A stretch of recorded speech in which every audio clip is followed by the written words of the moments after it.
guys. I haven't washed it. I haven't washed my hair in a while, guys.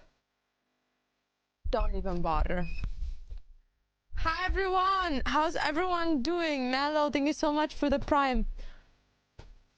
Stop, cat. Bro, my cat in the back is like literally killing me. So no, she got me though. Hello, everyone. How's everyone doing? Seffi, what's up? Gugu, hello.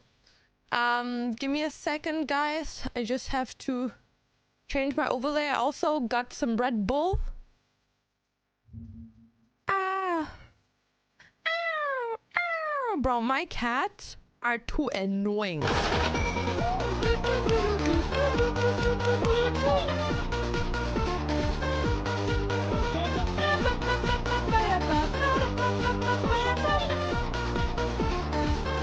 Yo, thank you so much. Yo, wait a second. Let me open my activity feed. Yo, Amy, thank you so much for the tier 1 and the 7th. Really appreciate it. Hello. Yo, Tim, what's up?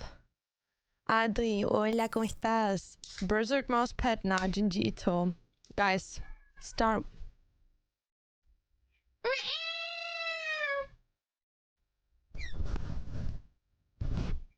Man, he wants to play 24/7. My god, such an annoying oi. Guys, so I couldn't stream yesterday because I was having a mental crisis, okay? Listen to me. Listen. Listen. Listen. I had a mental crisis because you have to understand, I wanted to play Infinity Nikki on stream, but it doesn't let me open the game. I don't know why, but it doesn't allow me to open the game on my PC. It tells me that my memory card or something has an issue. Okay, guys, I just want to show you guys something. Wait, can I show it here?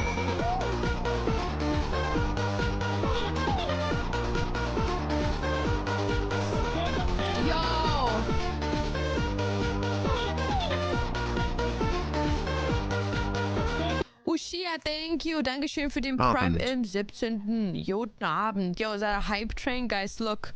Look, do you see how many followers we have on YouTube? I'm famous now. Yeah. We have 50,000 followers on YouTube, but actually we have almost 50.5 thousand. I'm almost at 51,000 followers on YouTube. Yup. Yup.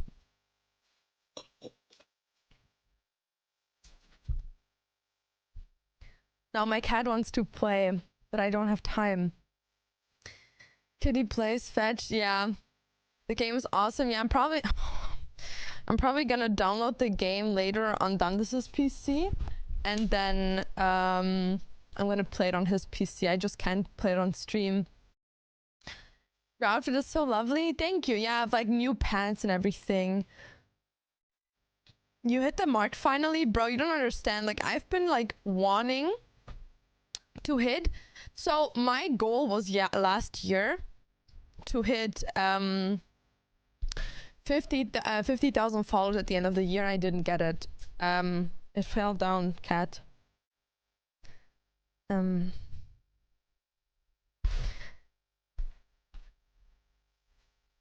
man, this cat, bro.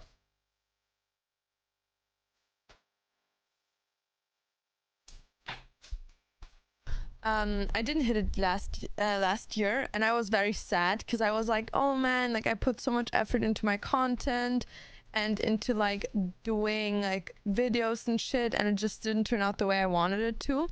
But now we're like in beginning February, and I've hit it, and I was like so happy about it. Like, my dad congratulated me, and everyone and my editor and I are like very happy because like the shorts have been doing just fucking amazing.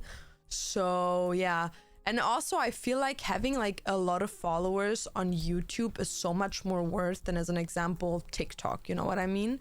It just, like, having followers on YouTube is so much harder than having them on TikTok. Winter, thank you. Congrats, thank you so much. Anima, yo, what's up? So yeah, guys, what are we gonna do today? We're gonna probably we're gonna do some just chatting, and then we're gonna do some gaming, and after the gaming we'll probably do some cosplay. Because yesterday I took like some videos and pictures outside because it was snowing at a friend's place, because we were like celebrating Dante's birthday with them. So I took my opportunity to make pictures and like shit like that. But I'm gonna be honest, I'm like on my weight losing journey right now. So I'm eating the most horrendous shit ever. So for everyone asking what this shit is, these are called Gerber snack collections.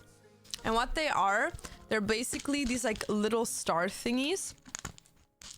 And like 60 of these have like 30 calories. And it's like, I have like autism when it comes to like eating snacks. So I always have to like have something near me that I can just grab and snack. So I got that, and on top of that, I'm eating rice cakes with like cucumbers on them. So we'll see where the weight loss journey is gonna bring us. And before anyone says, oh my god, you don't need to lose weight, bitch, it's not about losing the weight, it's about losing the heaviness. Because like I feel so heavy because I've been like eating just shitty lately. So yeah. Play with the fucking cat, bro. I'm working.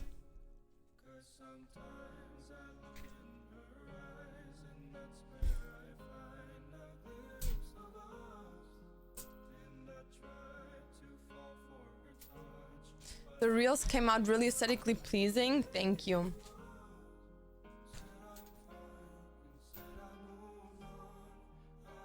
I mentioned you and Dance at work to a colleague. We talked about who we watch, and he knew you from you two from TikTok. That moment I realized how big you and Dance are becoming. Bro, we're just chilling. Okay. Bro, I just want to work. I just want to work. But the cats, bro, the cats.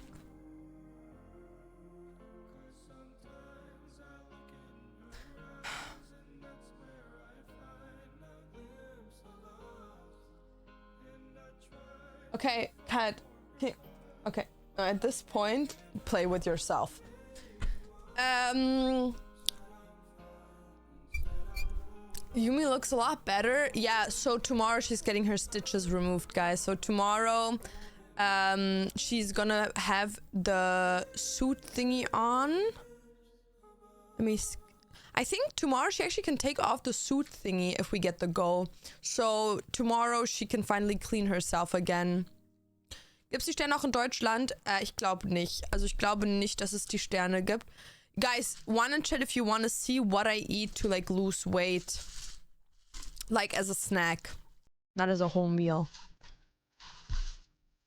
Because I have like a bunch of stuff. Let me get the stuff.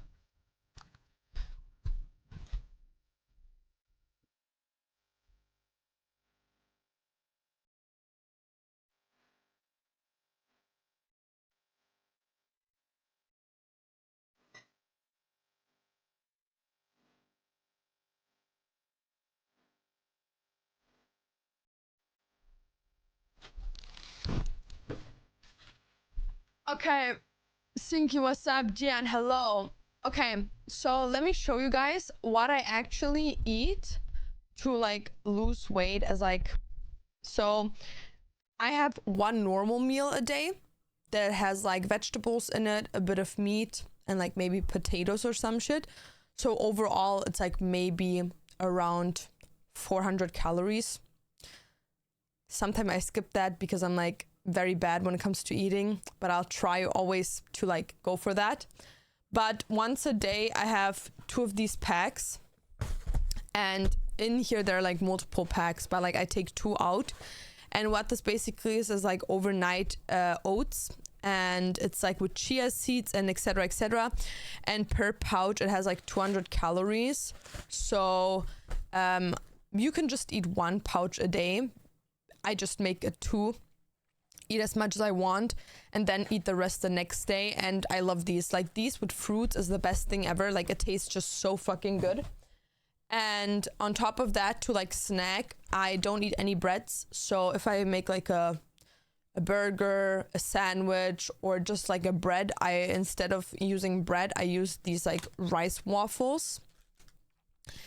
And for snacks, I eat the Snack Collections puffs. Strawberry apple flavor are these ones, but I also had like a peach flavor ones. And on top of that, I eat this baby mama blueberry and goji berry. And I think this has like 30 calories for like 6 of these. And then we have the toddler's mum strawberry phrase, and one of these packs has 30 calories. So yeah, this is like what I eat to like snack. I don't eat all of these like in one day, but it's like to have a bit of like diversity. Does that make sense? How many languages do you speak? 3 different ones. Does it taste good? So like this, I love it. Like, as an example, like putting cucumbers on this with salt and pepper, ooh, tastes amazing. Or like just like a bit of honey, tastes extremely good. Or like yogurt, oh my god, tastes so good. These, it's not that they extremely taste good, but like they have a bit of sweetness on them, the crunch, and I'm an eater when it comes to boredom. So I will sit there and I'm like bored, so my body's like, oh, you need to eat. So these are like perfect because they like calm down my need to like snack on something, but they're like low calories. And then, or like these as well. And on top of that, they're like pretty fucking good for you because they're like made for babies. So they have like a lot of like shit in there that's like good. Like, as an example, there's a lot of iron and zinc in here, and potassium and stuff like that. So it's like pretty good. And the sugar's also pretty low in these things. And yeah, these like overall are just good because it's like chia seeds and oats and real cocoa powder, coconut powder, almond bits, cashew bits, hazelnut bits, pecan, pistachio, and walnut bits, sesame and soya bean bits. Like, it's just overall very good, and they taste really, really well. Like, these actually, because I used to hate stuff like this because it just tastes like shit, but these actually taste incredible. Like, they have a good fucking taste. And then of course I drink like 0 drinks over the day.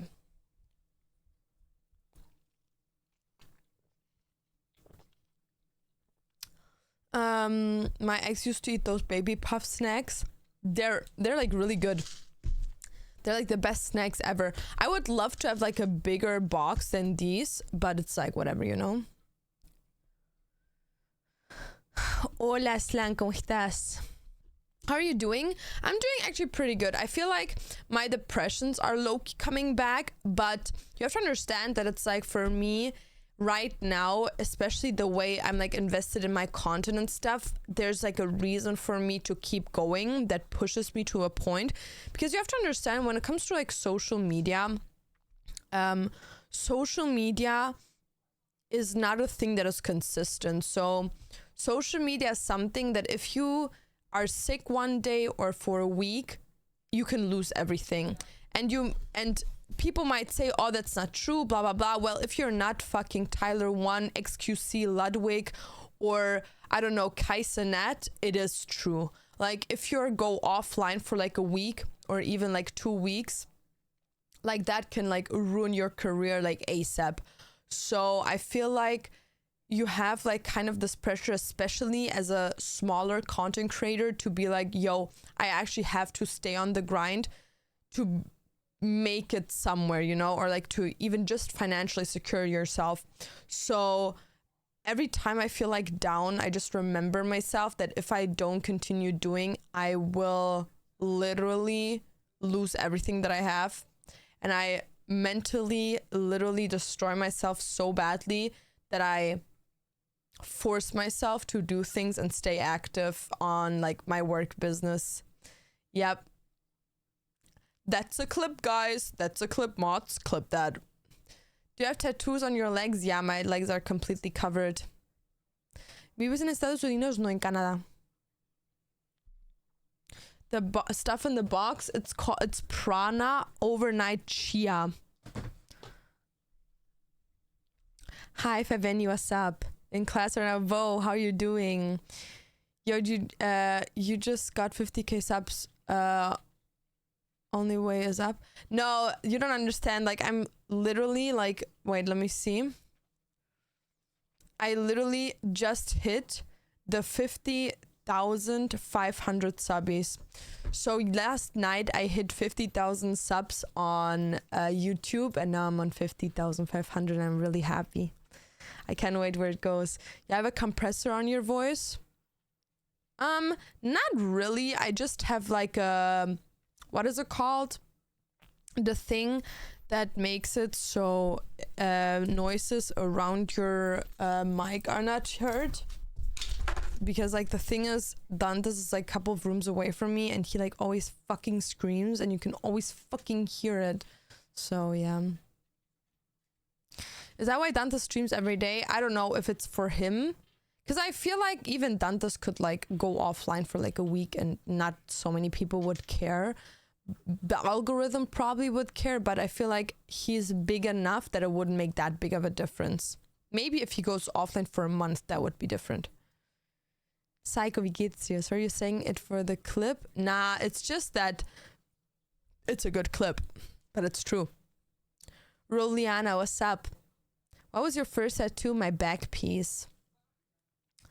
That's true, but remember not to overwork yourself. You're already doing great, and taking a break is not gonna make us all leave.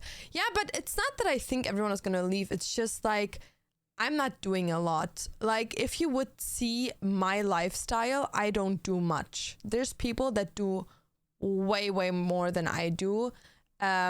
So do I could always give more than I'm actually giving right now, but yeah. Come here.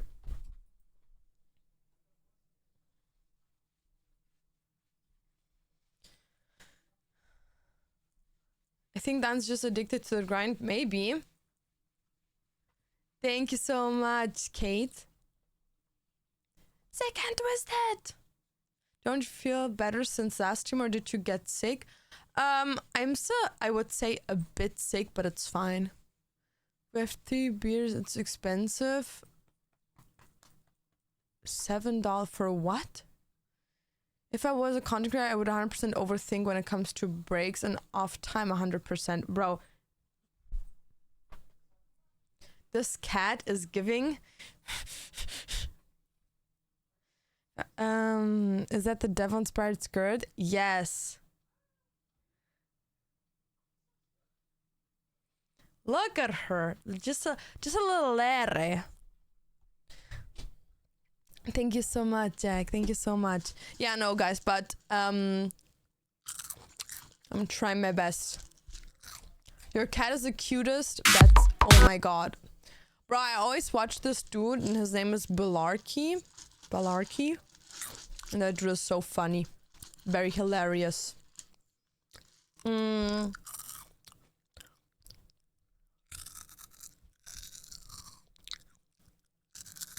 my god. Guys, they brought Still out... going with dating. Jubilee brought a new episode out. What is a trade wife, guys? Should wives serve their husband? Oh, we need to watch this. ASAP. ASAP.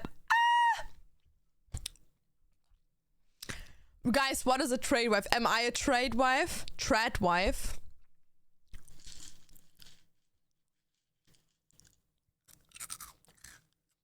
Traditional wives? So hungry but so broke? Me. Oh my god. It's like, okay, we need to watch this because, like, okay, before we watch this, I would consider myself pretty traditional in my relationship. Not traditional in the way I live personally, but in my relationship, I would say I am very, very traditional. With Adobe Gen Studio for performance marketing, marketers can now monitor and adjust their campaigns instantly. So how does Gen Studio help? Is the sound okay?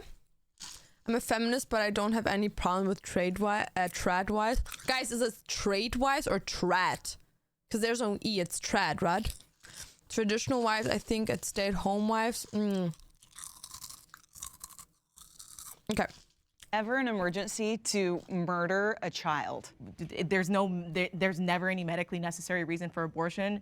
That's just blatantly wrong. Yeah. That's wrong. There's literally not, I'm happy to get you guys information. But do you not think that it exists? Do you think it's just? I think women, yeah, can die of childbirth for sure. I and totally do you not agree think with that an abortion would save that mother's life? I do not agree with that.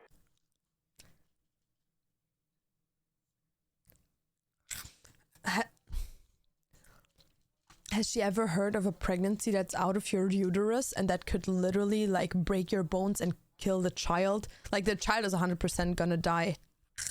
100%, like it can't survive there, but it could also kill you because of infections.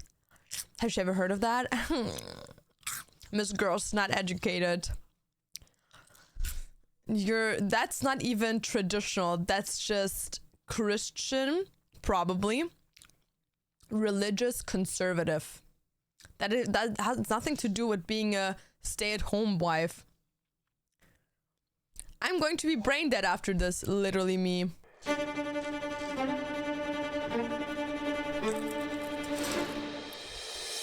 A wife's primary duty is to serve her husband. No. Well, a wife's primary duty is to serve her family and her relationship the same way a husband's first priority should be serving his family. Like both of them, if they're married and they have kids, their first priority should be taking care of their families. But does only the wife have the primary duty to serve her husband as like a slave? No. Is you stupid, dumb freaking bitch fuck? Neff, what's up? But if you view it that way, it's not a bad thing. Like, if you want to serve your husband, go for it, but don't make it like a thing for like everyone. Ow! Ow! Ow! Ow! Stop it! Ah. Fuck. He stuck his nail in my fingy.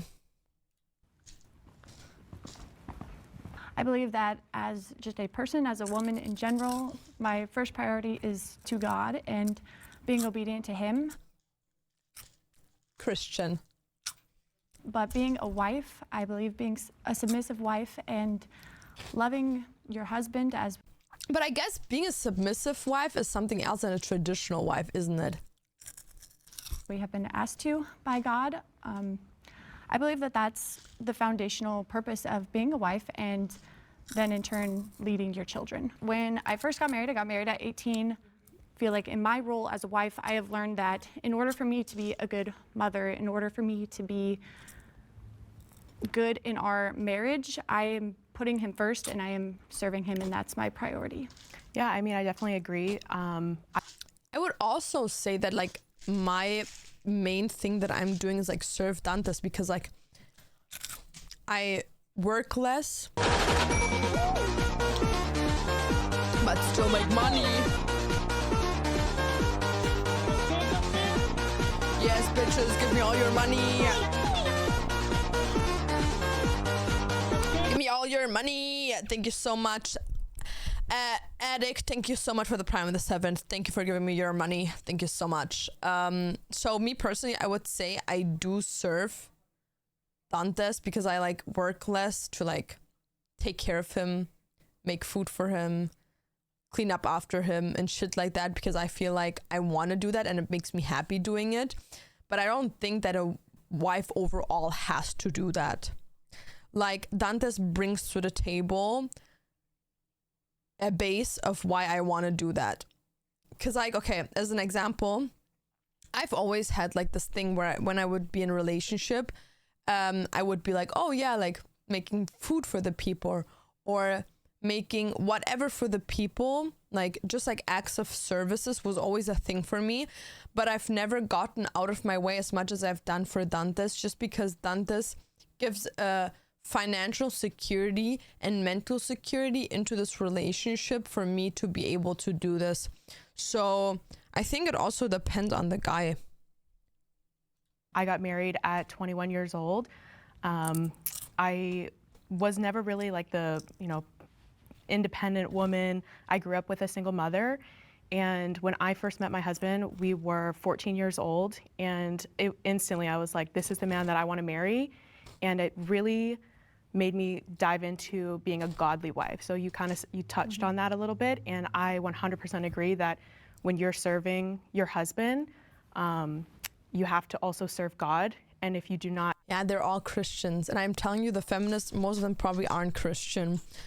I work and still serve my boyfriend that works the same hours as I do, but I pay 1/3 of the bills. Is that fair? Well, if you want to do it, you can do whatever you want. But if you do more in the household, still pay the same amount of money that he does, then you don't have to. What? I'm not a fan of generalization. Everybody's different, 100%. Not have that kind of relationship with your husband that you do with God, then it's going to kind of lead down the path of like, I'm me and I care about myself and he's going to care about himself instead of making those sacrifices for each other. So I definitely, for myself, I try to put him above all. Obviously, I do take care of myself. It's not like I'm just like, oh yeah, like she can just go down the drain. It's a give and take. So I fully am there for my husband, and whatever he needs me to do is something that I look forward to doing for him, because whatever you give, you will receive. Yo, kill my boss. So I try All right, sir. to be the best wife that I can be to him so that he can be the best husband that he can be to me. Who the fuck is this bitch? Who the fuck is you, bro? You look fucking ugly. Can I have the disagreeer step forward? Bro, she got them hips. Let me lick your puss. So does it go both ways? Is it just I should serve my husband, not my husband should serve me as well? So in our view, and as I believe Christians should have that view, is your husband is supposed to love you as Christ loved the church. And that actually is a bigger task than wives submit to your husband. So in turn, I'm submitting to him, but he is actually supposed to be obedient to God, which means he's supposed to love me as much. And if he loves me as much as Christ loves the church, then it's going to be a mutual relationship. We're going to have mutual conversations, mutual decisions be made. It's not that he's ruling over me, he's telling me what to do and taking charge of everything. It's that he loves me enough to care for me as he should, I think as any husband should for his wife. I low-key like her.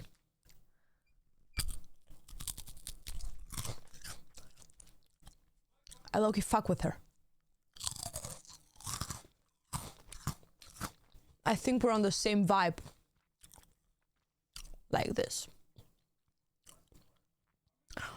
Magst du Bakoblad? Nee.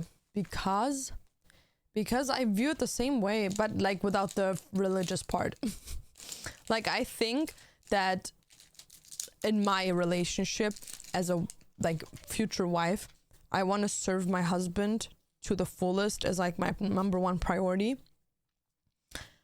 But of course also your husband should view you the same way. Yorme, what's up? Yeah, 100%. I think that we're watching Should Wives Serve Their Husbands, Trad Wives versus Feminists. A big misconception with submitting to your husband is that it's, I submit to him and he has the final say and he does whatever he wants and I don't have a say. It's more of like, okay, I'm gonna come to you with my opinions and these are the ideas that I have, and at the end of the day, he will decide on the ideas, you know, but I do have that say. I can go to him and I say, okay, well, I think that we should move to Thailand. and he's going to decide if that's a good idea for us or not. It's not like he comes in the house and he's like, yeah, we're moving. Let's go. Pack But up why your does stuff. he get to decide? That's what I was wondering. Because leadership is a service, so the service he provides is his leadership. And if you've ever been in a leadership position, then you'll know that. It's actually an immense weight to carry, to lead people and just carry that final responsibility. And as it But it's also like a conversation, like in this position, that doesn't really like crazily make sense, because you have to understand these people here over here, the way I understand, don't really have a Servant job. leader. Like they don't finance their part of the relationship. They don't finance themselves. They get financed by someone else. While in my understanding, these people over here maybe aren't even in a relationship, maybe aren't even married, and probably all have their own jobs, you know what I mean? So there's a big difference when you're like willing, of course, out of a free will, to be like a stay-at-home person, because you're at the end of the day, like, yes, of course, you get some of the money to spend the way you want to, but at the end of the day, it's not the money you make. And that's, I feel like, a thing that a lot of people don't understand when it comes to like stay-at-home people, is that even though your partner finances your lifestyle, and like as an example, your clothing, your wishes, like things you want to buy yourself, at the end of the day, it's still not your money, you know? Like maybe they give you an allowance or like some money you can put away in a different bank account, and then that money is yours. But from the get-go, it's not your money. So as an example, if I have a job and I save up for like 2 years and I'm like, okay, you know what? I want to move somewhere, then I'll just do that. But in my opinion, if you aren't the one making the money and someone else does, they make financial decisions. Because it's like an example with me and Dantes, okay? So me and Dantes, we need a new car because the one we have is just not drive friendly anymore, you know? And the car breaks down like every now and then, has to be repaired. And also for the future, like you have to look into like a car that is like family friendly, so I could potentially drive it in the future, etc., and have easy access to it. And because I don't think you should spend a lot of money on a car, I say, oh, we should get, like, as an example, this car, because it's like, I don't know, 15,000, okay?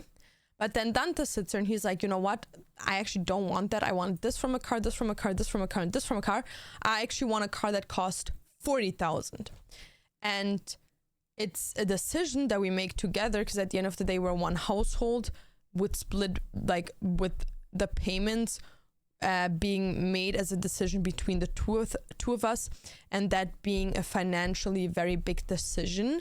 But at the end of the day, he makes that decision without me. I can give my opinion about it, but at the end of the day, he's going to decide about it, because at the end of the day, it's his money, you know? Like, if you go into a relationship being like a stay-at-home mom, stay-at-home wife, stay-at-home girlfriend, whatever it is, you still have to understand that it's not your money. It isn't. And I feel like that's a concept a lot of people don't understand, is that when you're a stay-at-home wife, that doesn't mean that right away all that money belongs to you as well now, and you can spend it however you want to. Like, if you're a stay-at-home person, that money still does not belong to you. Like, maybe you have a card that your partner gives you so you can also access it, but big financial decisions, you don't make them, at least by yourself. So I feel like that's a concept that a lot of people don't understand. Isn't this whole discussion kind of redundant? I mean, just do it the way you want to do. Yeah, but it's still interesting, like, to see the people having like different opinions. And apparently there's like a scenario in which they're like discussing like really stupid matters.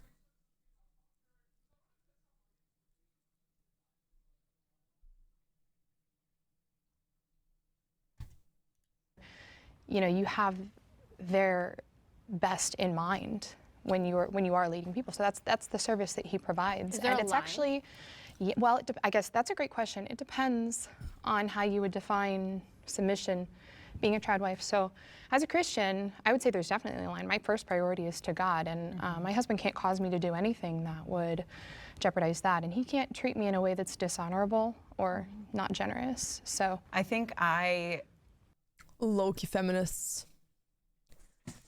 in my partnership with my husband, it really does feel like a partnership. In my religion, the man's money is the woman's and the woman's money is hers. Yeah, but you have to understand that most of these women don't make money. So there is no woman's money is hers. But like I said, it's like it's religiously and culturally seen different in every single country, so you can't generalize it.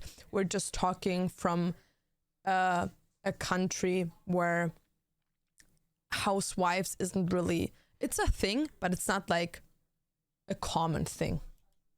And so in my partnership with my husband, it really does feel like a partnership. And so I disagree in the sense that for us, major life decisions, even day-to-day decisions, there is negotiation between the two of us. Oftentimes, I will win most negotiations. He wins sometimes as well. But there is a foundation of trust, communication, leadership. But I think for us, our marriage functions more like a partnership where, yeah, I guess mutual trust and negotiation comes into play a lot more than, you know, we're doing this and that's how we're doing it. So yeah, but I feel like maybe I'm misunderstanding the whole trad thingy, but I feel like even they can say their opinion and their husband views them on a respectful level enough to like consider them, you know what I mean? Like if a woman says, oh yeah, you know what, like I know we wanted to buy this house, but I think this house with like 4 rooms would be better because of these and these situations, or like because of these and these kids, or these are these rooms that we need. And then the husband makes a decision based on accepting your opinion and not going against it. So it low-key is a in-between, and like the women still make decisions, but maybe like the end cut is given from the men, if I am understanding this right. Shouldn't be everyone be a feminist though, like same rights for everyone?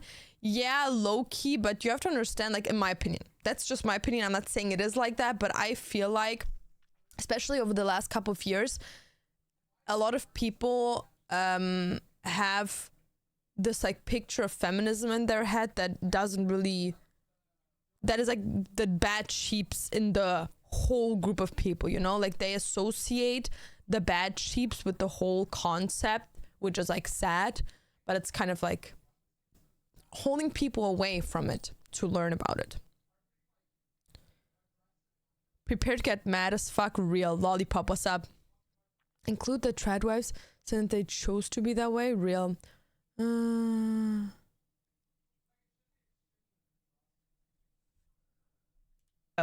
do you guys believe that the man or the husband should be a leader just because he is the male?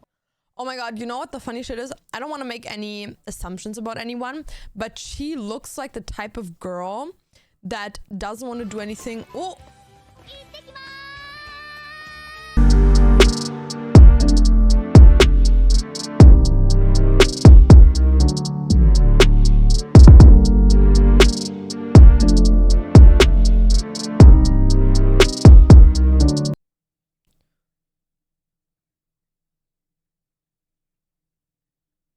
Oh, and I, oh, oh, oh, overly, oh my goodness, hi, hi, that was so random, it's my favorite, my number 1 hater, oh my god, I'm getting congratulated for having 50,000 followers on YouTube. Thank you. I'm homeless. Ha! I'm not. Thank you so much for the 20 gifted. Sorry. Thank you so much. I really do appreciate it.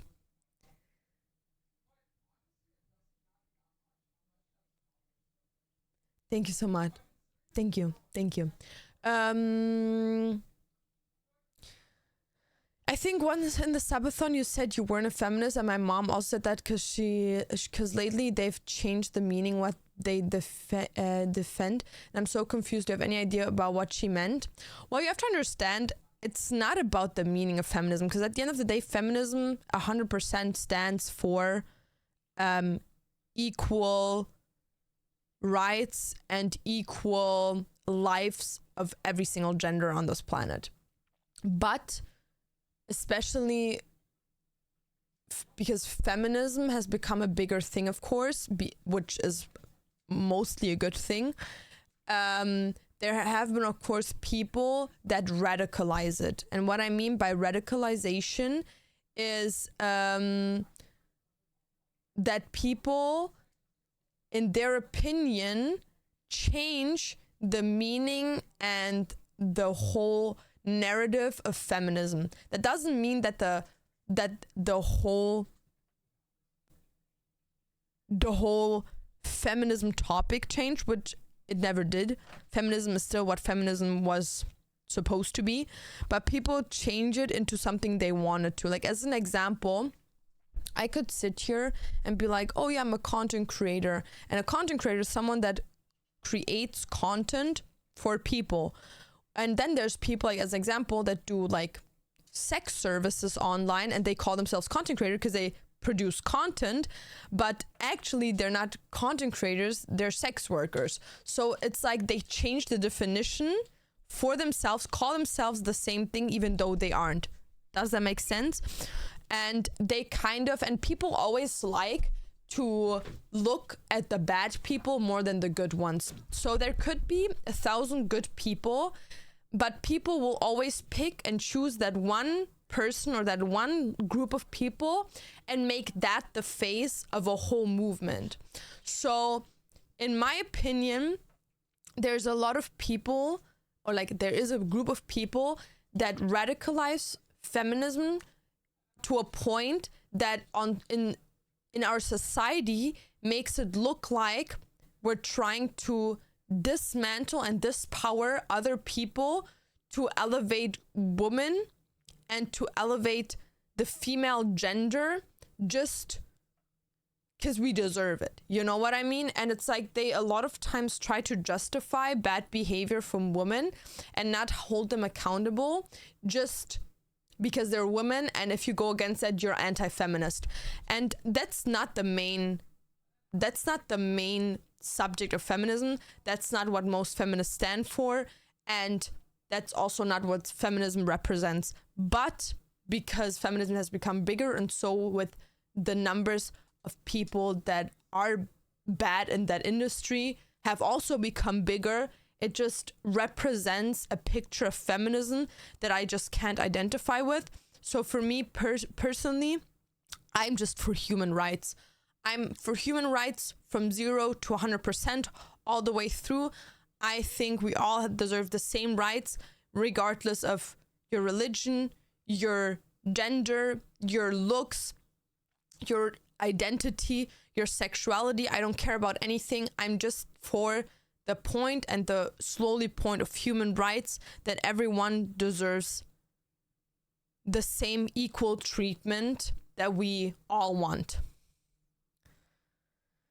Yeah, so that's kind of, I hope that explains it. But yeah, what I wanted to say is with this girl, she looks like the type of girl, I'm not saying she is like that, I'm just saying she looks like that type of girl that sits there and she wants like men to like she gets asked, oh, how much does your marriage, like your wedding ring, have to cost? And she's gonna be like, oh yeah, at least 100 grand. But then she like literally can't cook, she can't clean. The only thing she does is go party, take pictures on Instagram, and wants more and more money spent on her. That's what she looks like. I'm not saying she is like that. She probably, I don't know her. She probably is pretty nice person, pretty cute person. I don't know. But she looks like the stereotypical girl that would act like that and then talks about feminism. Or is it because he displays certain leadership qualities? Could it be the other way around if the woman was somebody who would fit better into the role of a leader? No, it's built in. It's like baked in biology. So hormonally, you know, men's. No, I don't agree with that. How so? I mean, sure, you can say that there are biological difference between a man and a woman, but that doesn't make, I get so upset because why are men inherently born deserving respect, but we have to earn? Well, I don't think that they say women don't have respect.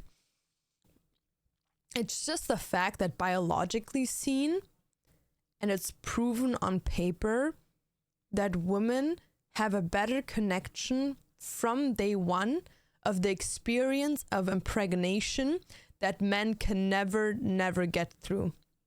Doesn't mean that men can't love their children or anything, but the woman that births a child will always have a genetically seen closer connection to the child than anyone else in the world. Of course, if you like leave your child or whatever, it's like a broken connection, but it always like there's a big reason as to why people always want to find their biological mothers, or why people more often so forgive their mothers for treating them bad than like their fathers.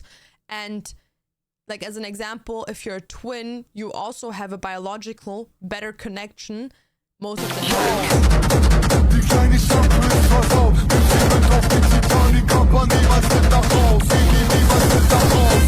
The interruption. Thank you for 500 biddies. But yeah, as an example, like twins also have a better biological connection just because they were in the womb together. So you have to understand that there is just genetically seen something that a female body has regarding like a child that a man can never have. So that doesn't mean that a woman can't lead, that a woman can't do stuff, but it just shows that it's justified as to why a lot of times women want to take care of the kids. Like even in, and I'm not a big fan of doing stuff like that, but like you can like back that somewhat up, seeing how other pregnant people go about that. Like as an example, if a female lion can fight, a female lion can hunt, she has respect by the lion. But when she is pregnant and she gets children, she stays with them until they're old enough to hunt by themselves. The husband hunts food for them until she can get back on her feet and hunt for herself. So there is a respect and a possibility of leadership in both genders. But I do understand when women say, I want to be the more vulnerable, emotional part in the household. And that doesn't mean that she doesn't have respect. Like a woman that stays at home can still have respect. Like just because you give leadership up to someone else or make yourself financially and just like living wise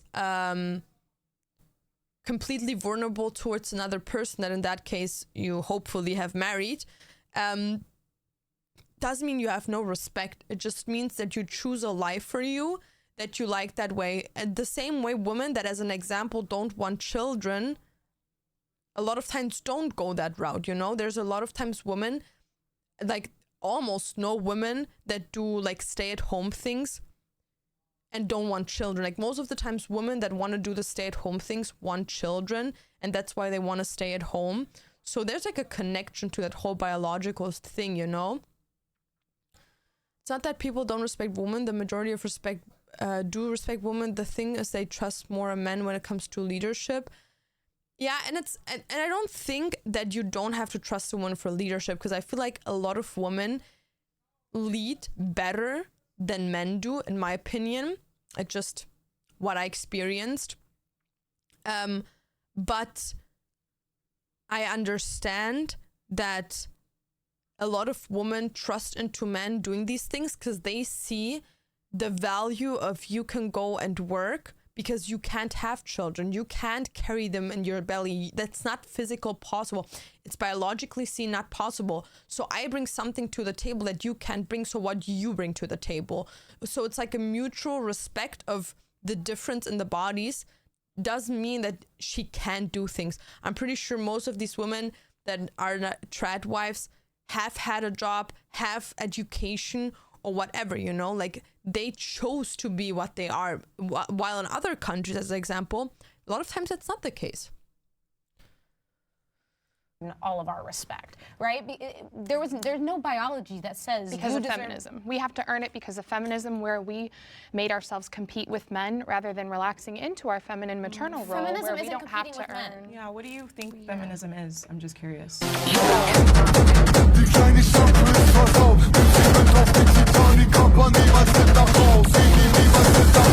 Sorry for interruption. I'll beat you up. I'll beat you up. I'll beat you up.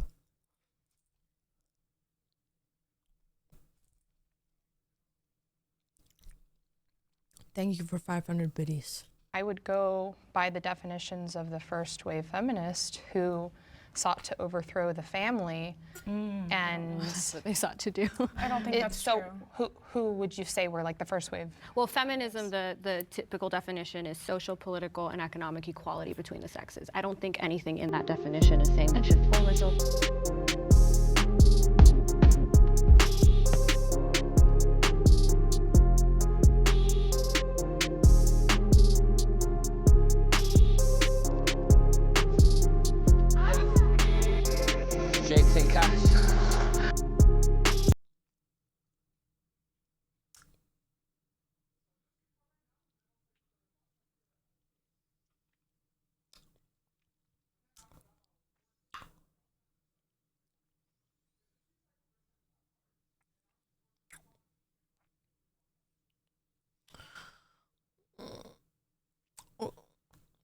Why are you looking like that? Sorry. Sorry. Thank you. Sorry. I won't look. Thank you for 20 gifted. Sorry. Wait. They don't love me like I love you. Sorry. Okay. Sorry. Sorry. Sorry.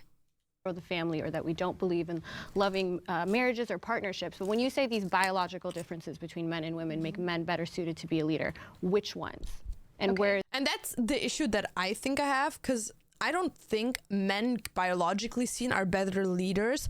I just think that if I, as an example, in my opinion, bring to the table, I birth a child, I want and I will take myself back out of work, out of my private life, to take care of that child and that family. I want you to lead. I give that man the power to lead. He has to earn that. He can't just lead because biologically seen he's a better leader.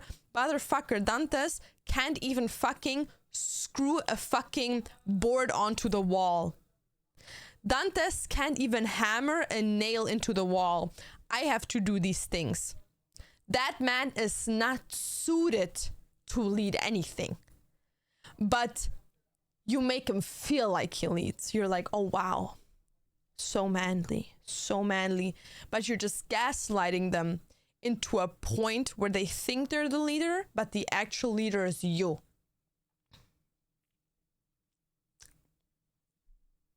Where's like your basis for that? Like what skills? Men are larger.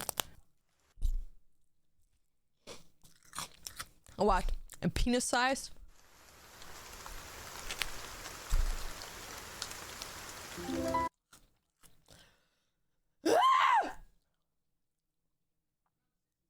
They're stronger. Oh my god, I can. A man is better to lead because he's strong. Is you fucking stupid? Is you fucking stupid? What's with short kings? Excusey. What's with twinks? Excusey? Scoozy? What's with itty bitty tiny men? Are we discriminating? Are you dismanning them? Are you calling them not a man because they're tiny? Because they're skinny legends? Excusey? Excusez-moi?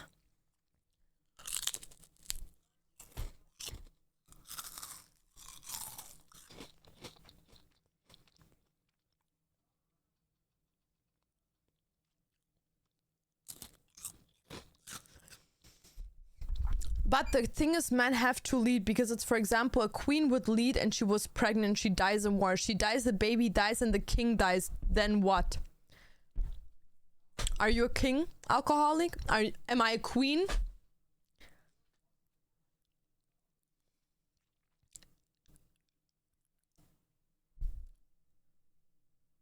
Bro, are we living in fucking Victorian times? Did I not get the memo? Did I not get the memo? What? Men are not emotionally involved in compared to women. Tim? Okay, then why the fuck is every single war on this planet made by men? And in whole history of everything, there was exactly one queen and one queen only that brought a war against someone because they killed her daughter.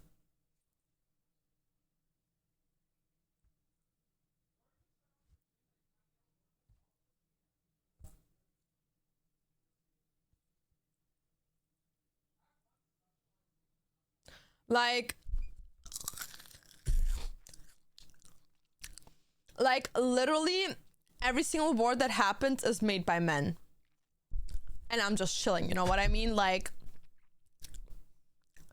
you know, it's like everyone is like, oh my God, like women are so over emotional. Well, who kills women after they say no to giving you your phone number?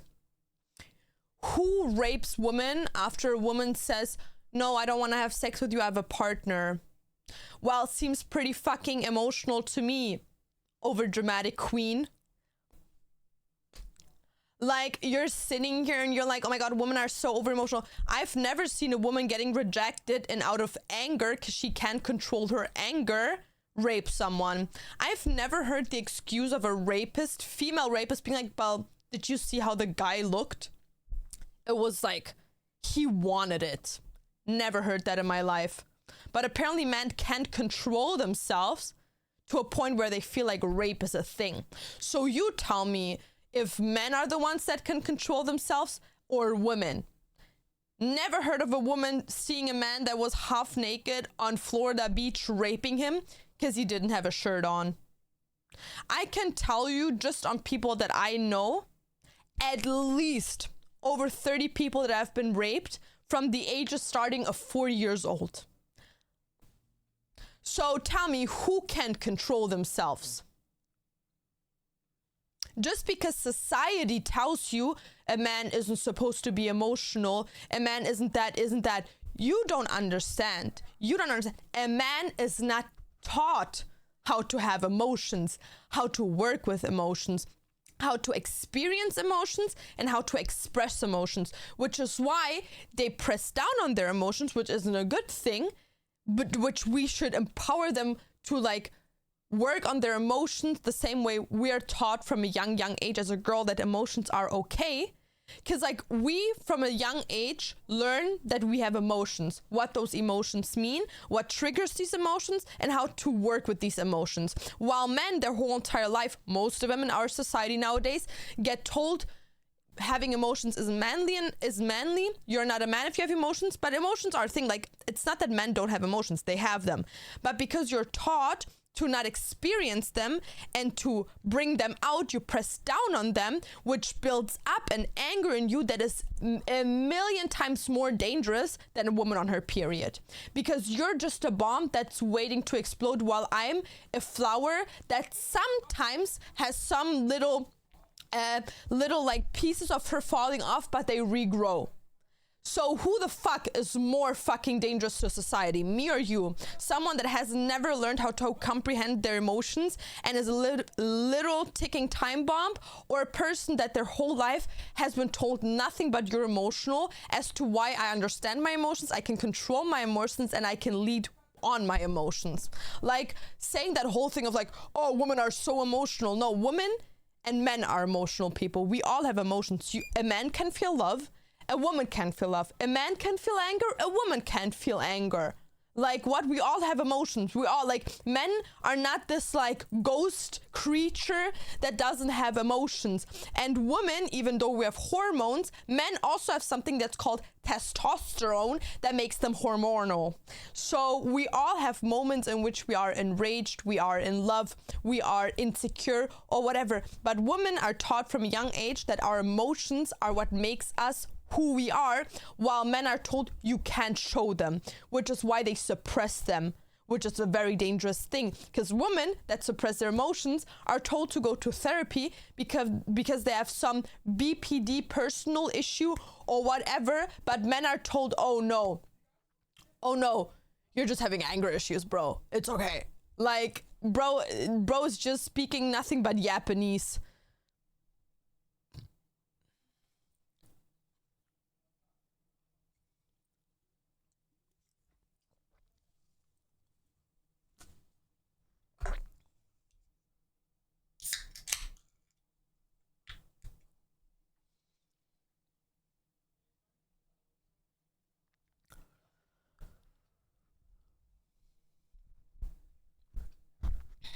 As a guy, I think we need everyone to be more okay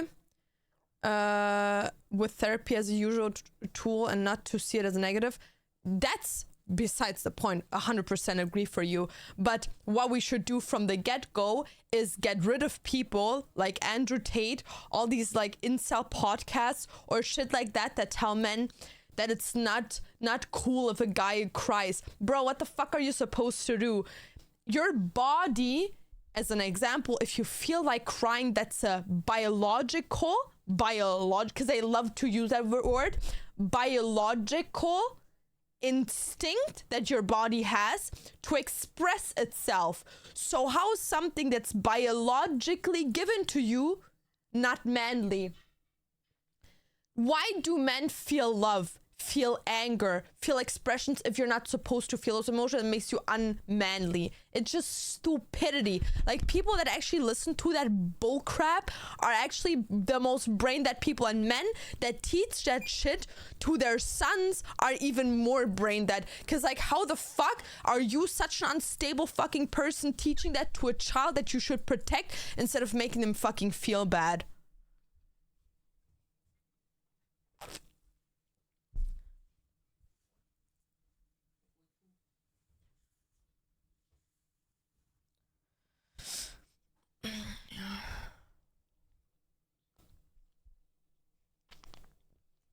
Hormonally, men produce more vasopressin, which is the hormone that makes them better protectors and I call those people extremists, but that's why you should not look on social media so much. But it's not just that, Tim.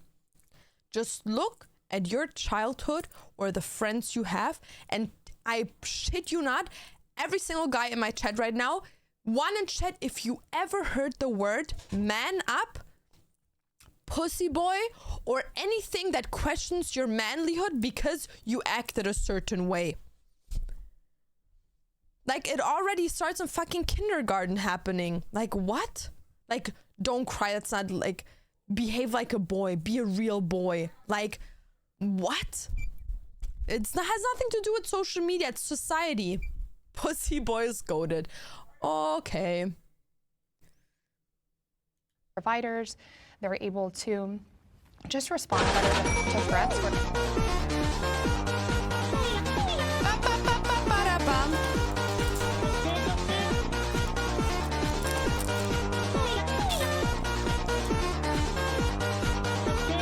Yo, Zugi, thank you for the Prime this second. Really appreciate it.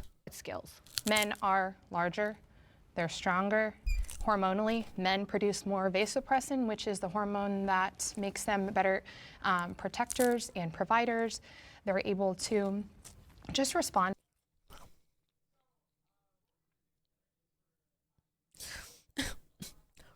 Men are have more and are more sensitive to vasopressin, which impacts territorial and aggressive behavior. Wow, that makes them the perfect leader. Instead of women that have oxytocin, which is known as the love hormone, that protective hormone. Yeah, bro. Sorry. Yeah, guys. Aggressive and territorial seems like a good leadership instead of leading with love and appreciation. Exactly. Better to threats, whereas women produce more oxytocin. We're smaller, we're more vulnerable, we're the fairer sex. The oxytocin is a trust and, bonding hormone that we're supposed to use to take care of those weaker than us, like children, like the sick, the poor, the elderly. Okay, then if men are supposed to take care of the poor, why is it always men literally putting homeless people on fire? Have not once seen a woman do that. I've never seen a woman kick a homeless person in front of a driving train because they found it funny. I've never seen a woman put a woman in a train on fire just because they felt like it. That's pretty fucking protective. When we channel that, that the way that God made us, then those people are actually under our authority as women. We have the responsibility to care for them, just like men have the responsibility to use their strength to care for us.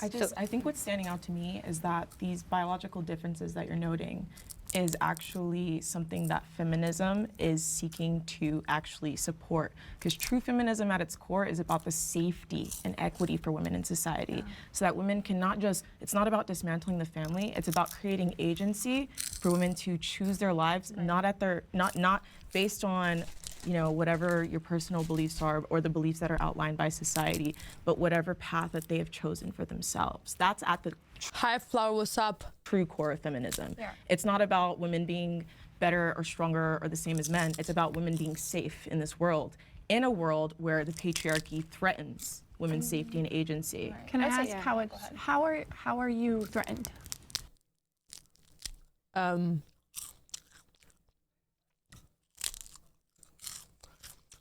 I'm threatened? Wow. How about we start with all the rapes that happen to women? And then we start with the point of how many rapists actually get convicted. How many women get killed. How many women are in abusive relationships. How many women get assaulted in their jobs, because if not, they're gonna get fired. It's okay, guys, she's blonde. It's okay, guys, she's blonde.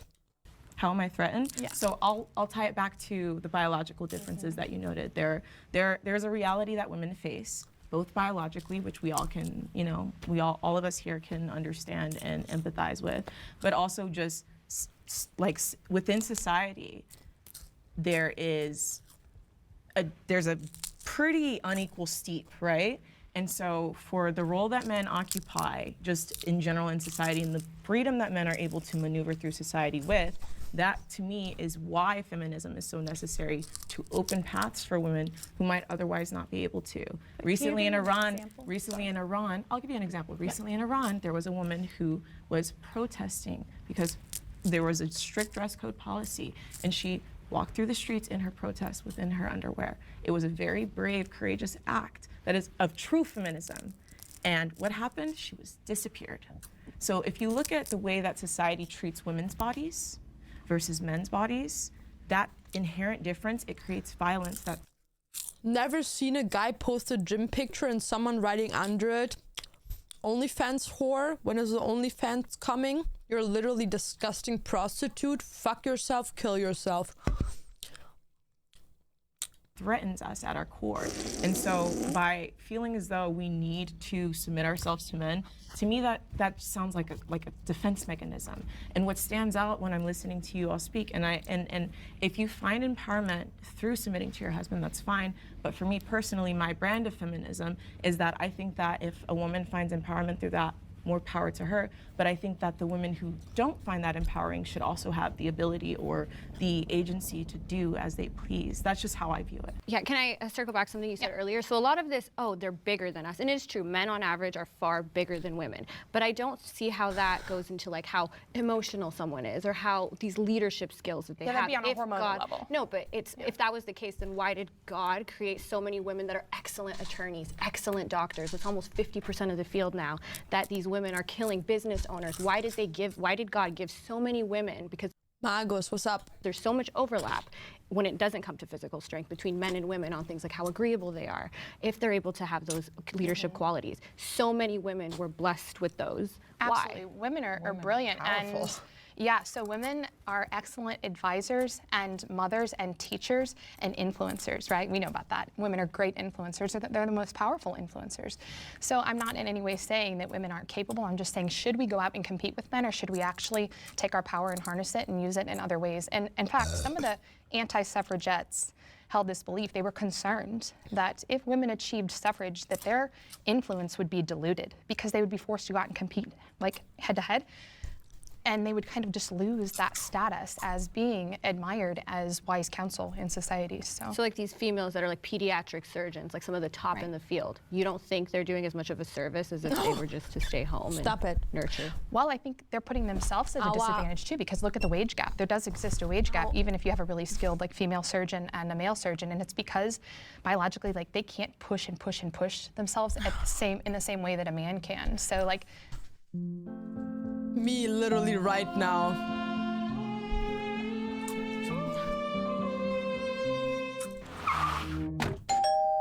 Love games but hate the grind? With No, WeMod, I love the grind. you can be invincible, unimaginably wealthy. No, this is true. I disagree completely. I've seen women, not only do women usually meet expectations, they exceed them in a lot of situations. And I don't. Real. Because I feel like if you just look into your school,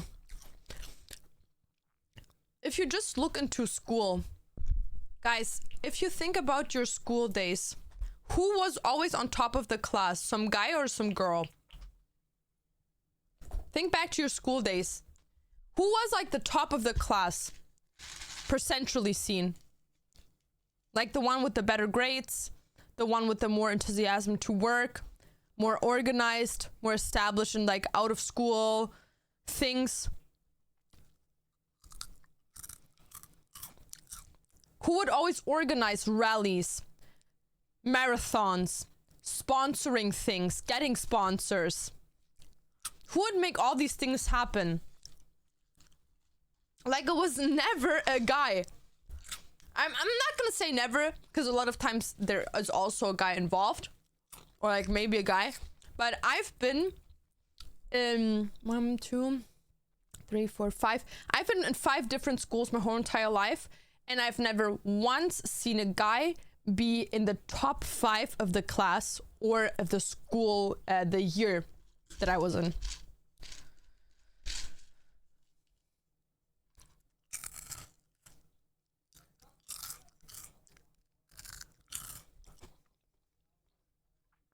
I don't think that you can say, like, there are so many women who have just been so much far greater than their male counterparts in almost in what? In a lot of situations. In school, in education. school, in science, in all of these places where women are coming to the forefront and like doing their jobs and doing them well. They have not only exceeded, but all guys in your class were that dumb. They weren't dumb. I'm not saying that guys are dumb. I'm just saying that they weren't the best.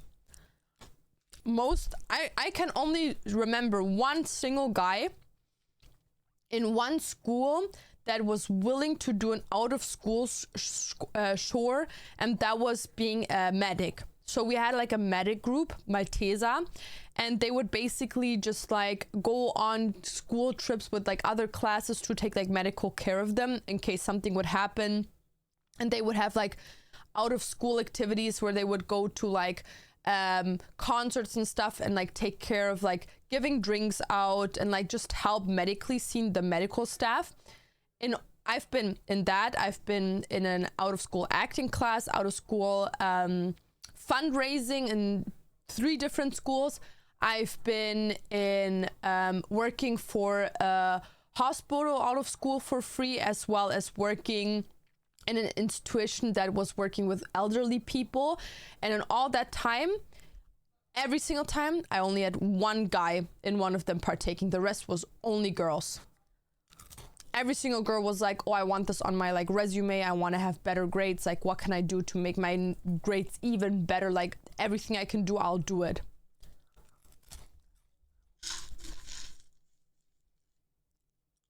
Like, doesn't mean that men are stupid.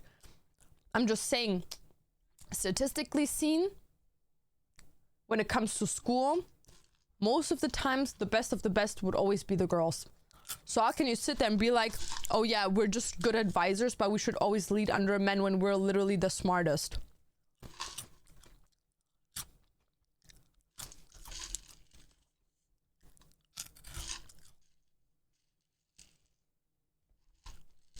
You need to remember, most guys that age have monkey brains. They aren't mature enough to think different. They're in the bro phase.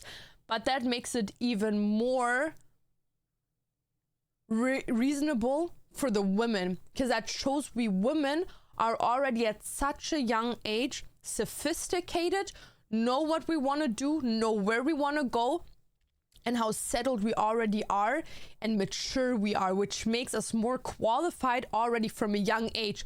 As to while men, as an example, in their mid-20s start maturing and learning, while women already start maturing after having their periods or shortly after, which gives them a lot of time to perfectionize their whole being and being mature. Like, what? It just speaks for the women. Sind wir auch beim Thema blond sein?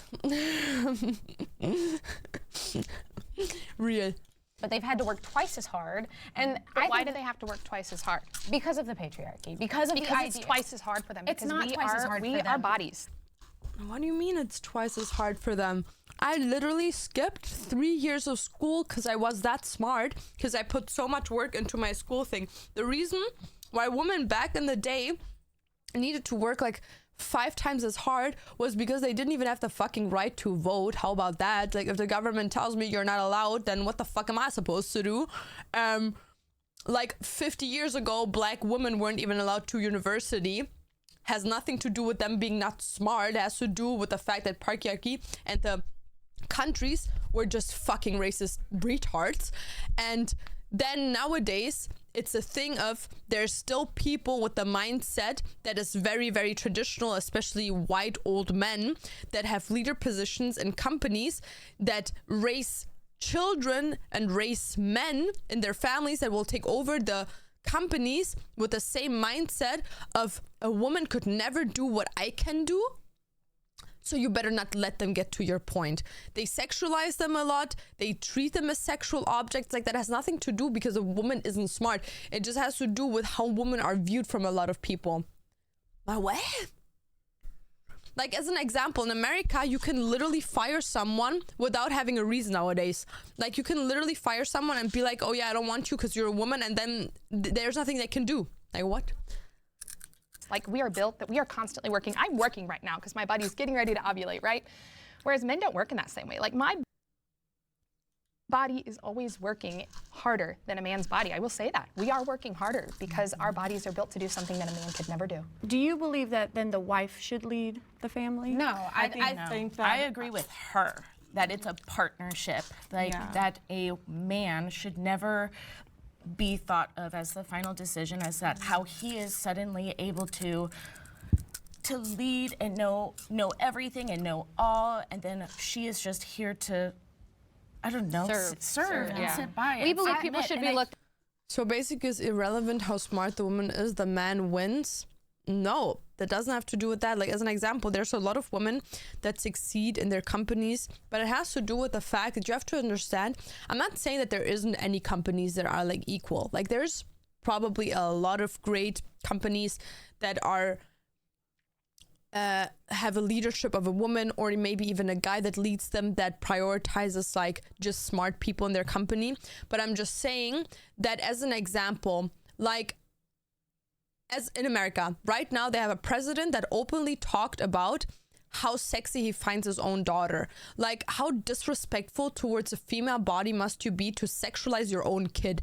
You know what I mean? Like, doesn't that just show people how unserious women are taken? Like, they voted a guy to be the president that literally sexualizes his own daughter, regardless of if he views it that way or not. But motherfucker literally said, if I could fuck it, I would. If he would do it or not, it's a different question. But just saying stuff like that. Bro, my dad didn't even want to have the hard talk with me because that's already disgusting to him, you know what I mean? So just having someone like that representing a country and then telling me, oh no, women are put as equals, I'm sorry? What? Said as individuals and not based on their gender. So there could be areas of expertise that my partner is better equipped for, and there are areas of expertise I am better equipped for. Right. And to your earlier point, like it's like women didn't have advantages for so long, and now we're seeing this shift where like boys need our help, because as soon as you let women into education, we started surpassing them, and our wages have gone up and up and up. Let women into education, could you clarify that? No, I'm saying as soon as we started pushing for like women to get into STEM, and we started doing this push to get women educated, we not only met the same standard that men were operating at, we exceeded it. And now women are outperforming men in almost all like exams. I don't think people should do anything. I think people can do anything. I don't think there should be any societal expectation on any. Do you think there's a solution to this, or do you think this will never change? I don't think it will ever. I think we can get to a point where especially first world countries can mostly change, but you have to understand, you will never, and this is just a dream thought, you will never have 100% of people on your side. So, as an example, in Germany, on paper, you're not allowed firing someone based on tattoos, as an example. Like tattoos, if they're not religious or extremely over-sexualized, you're not allowed, or political, you're not allowed firing them or like declining them the job if they're qualified for it. But you can just say, oh, I don't feel like you're qualified enough, even though in your inside the real reason as to why you don't want them are tattoos, gender, skin color, culture, background, religion, whatever. Just because you don't like it, you can just say, oh, I don't think you're qualified enough. So there's always ways to evade the obvious and say people into their face, that's the real reason. So will you ever get rid of that? I don't think so. I think that's a thing that will mostly always be there, but I think it can get to a point where, like, as an example, in Germany, to integrate, like, as an example, people with diseases, like, what is it called, like mental diseases, like mental illnesses, or people that have physical illnesses, like being in a wheelchair, having some mental issues, like some learning inabilities, disabilities, that's what it's called, disabilities. Like, we have an integration of that as an example, if you let people work for you that have a disability on paper, like, you have tax purposes that are making it better.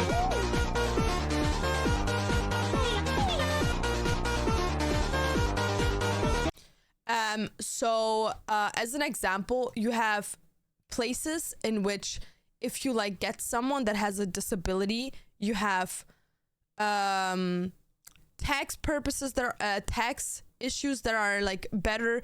You get financial financial help from the city, etc., etc. So you do have a lot of positive effects through bringing that in. And I feel like the same what we should do is, and that's not just a good thing for females, it's also a good thing for religion, for looks, for whatever reasons, is that, as an example, if I qualify for a job, nowadays a lot of people went to universities, have high degrees, etc., but don't find jobs because they're super young.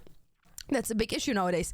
People make all these like financial decisions to have like the best degrees, having the best whatever, and still get no job. So I do personally feel like what would fix a lot of issues, not just regarding gender, but also religion, cultural and physical discrimination, is that I can go in front of the eyes of the law and ask the company to show every single applicant to a third party, which in that moment would be like a lawyer or whatever, and that person through an evaluation can make it so that he can decide or she can decide this was not justified or this was justified from the company, and they have to, like, as an example, either give you a job or financial reward for not taking you in. Because, like, I do feel like and of course that has to be like worked out, because like you can't have everyone just go in front of the eyes of the law and be like, oh, I want money.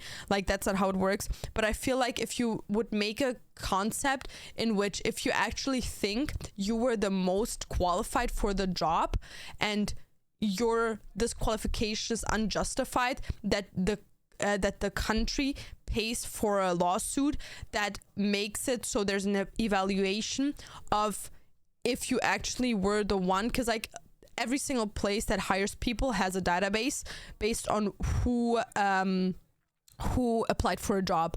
So I feel like that would solve a lot of issues, but it needs a lot of work. And I don't know how to explain it in English, like what exactly you need to work on there, but it needs to have like a concept that is like pretty good worked out, just to not be used in any like financial way or anything. And I feel like we also should encourage, because like as an example, even in my generation, out of my high school, I would say out of the 12 girls we were in my class, 5 of them are stay-at-home moms. They never finished school because back in the day, even when I was like still in school, which isn't even that long ago, it was more encouraged to, as a girl, not go for the highest education and, oh, you don't need that and blah blah blah. And I feel like we shouldn't give any tips. As like, as an example, teachers, we should not be allowed saying stuff like, oh yeah, you should this, you should that. We should just like teach them, they learn whatever they want to, and then there's maybe like one person that helps them find a job for them, you know what I mean, that is like educated on as to behaving the same for every single gender, race, religion or whatever. Because I feel like even like teachers nowadays are very opinionated. So yeah, in your German school, yep.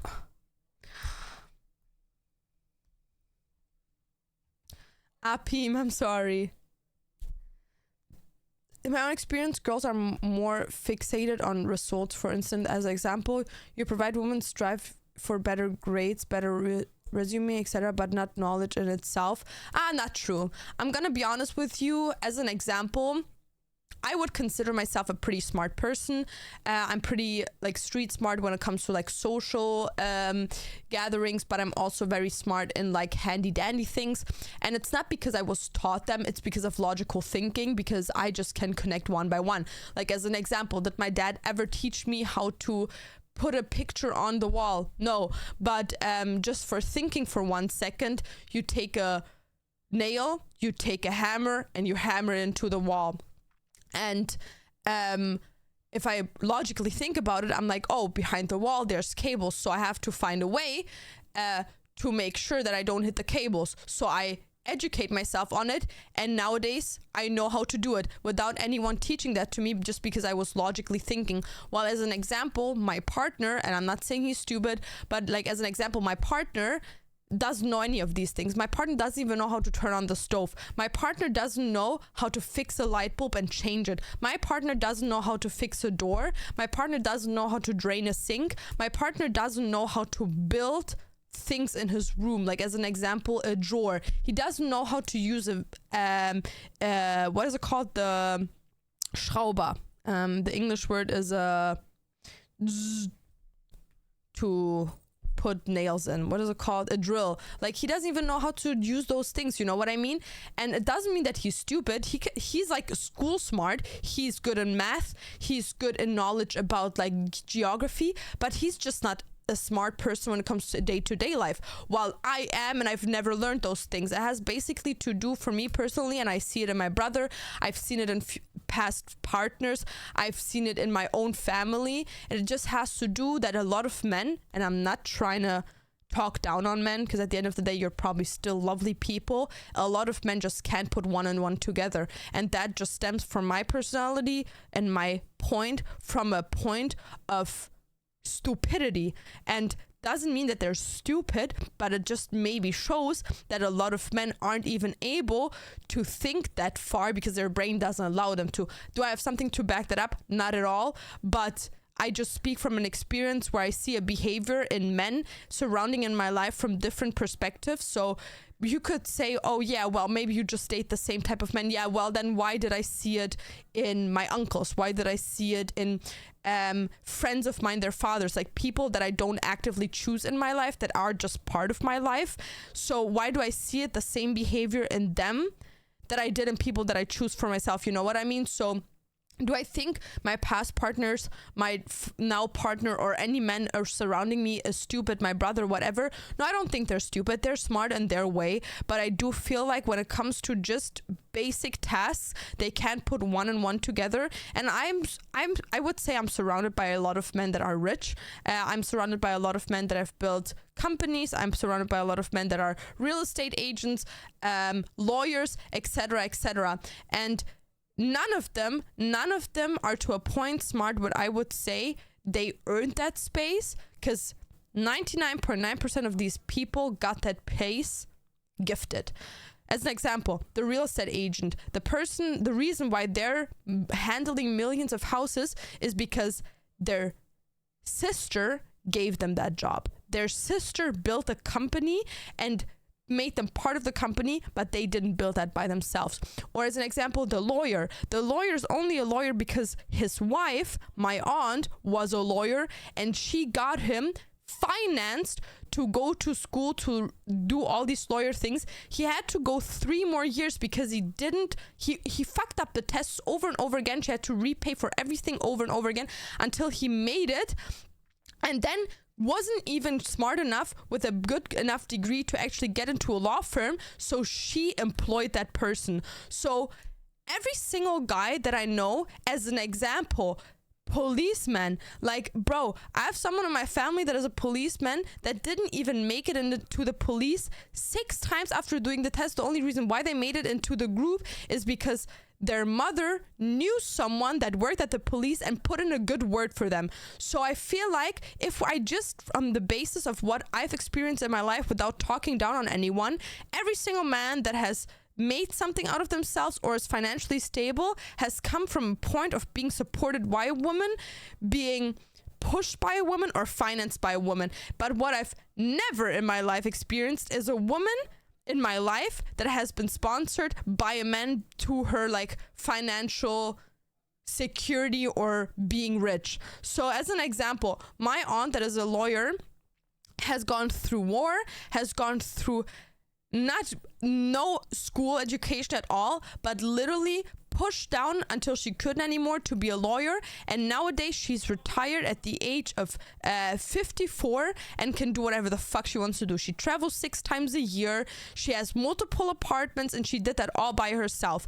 I have a person that literally built an empire and got a husband afterwards that literally now leashes off of that person, but that person built their whole entire thing without anyone supporting them or coming from a background of rich families. So every single woman that I know, or like my aunt as an example, my aunt literally out of nothing became a vice president of the company Bosch all by herself. So is that something that you can like just randomize in this country? No, because there's poor women, there's also poor men, but just from the experiences that I have, the woman that I've met in my life, the woman that succeeded in my life, all of them built that for themselves, while the men never did that.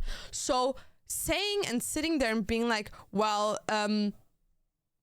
yeah, like women may have better grades or better results, but they're just like overall knowledgeable isn't really there, just doesn't equip. Because like if you would take a test based on like just like small things, like just like ask 5 people, 5 women, 5 men, like the most basic questions, I shit you not, every single woman is gonna answer them better than men. Because it's just a thing that a lot of men, even in a point where they're like older or whatever, they are way more larifari and way more, oh yeah, day by day, than actually having like a set attitude, you know what I mean?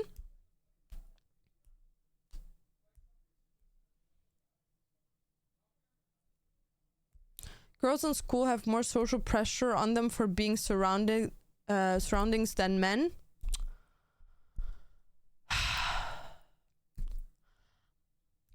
I don't think so. I think like, yes, people do think from a get-go that like girls are smarter than boys, but I don't think there's a pressure that 100% plays into that, because I feel like both genders are given the same pressure, but women just care about it more than men do. Because like, as an example, my brother literally, like, my brother grew up the same way I did, and he had the same pressure, but he dropped out of school and didn't give a fuck about it, while I like literally was like, no, like, I can't let people down, you know? So I feel like we both got the same type of pressure, but we just both handled it differently.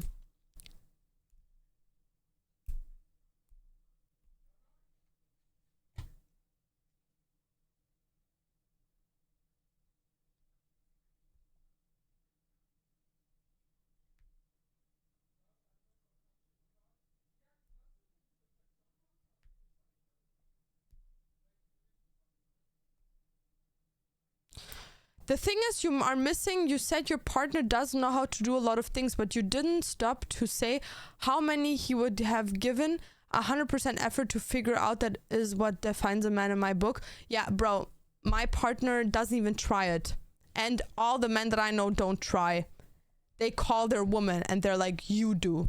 Bro, you know how many men make their women literally... Instead of making a doctor's appointment, they call their woman. Oh, can you make a doctor's appointment? When is my doctor's appointment again? Baby, what exactly do I have to pay again? Oh, baby, when was that birthday again? I just want to know how many fathers don't even remember their children's birthdays, why the moms always buy the gifts, always prepare the birthday parties, and always remember the husband of family birthdays. Like, what are you talking about?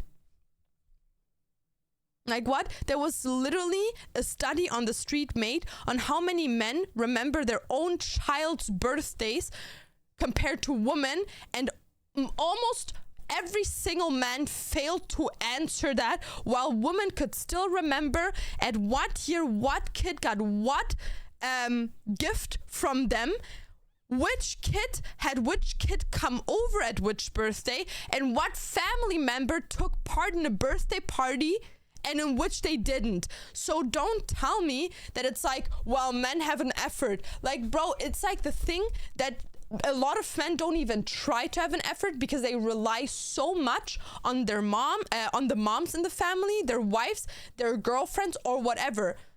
Like, could they potentially do it if they are by themselves? And are there men that do these things because they don't have a partner? 100%. And there's probably also men doing this that have a partner, but you have to see it on a statistic based on the average. I'm not saying that there isn't cases in which it's complete the opposite and the girl's the most laziest shit ever, but I'm saying on a statistic basis, if you ask 100 people, how many of these 100 people would do specific things? It's just a basic knowledge and super easy to find hundreds of different, when not even thousands, different statistics backing up that men always put in, not always, sorry, wrong speaking, most men in those statistics that are higher than the women's statistics, men put in the least amount of effort they have to succeed in things,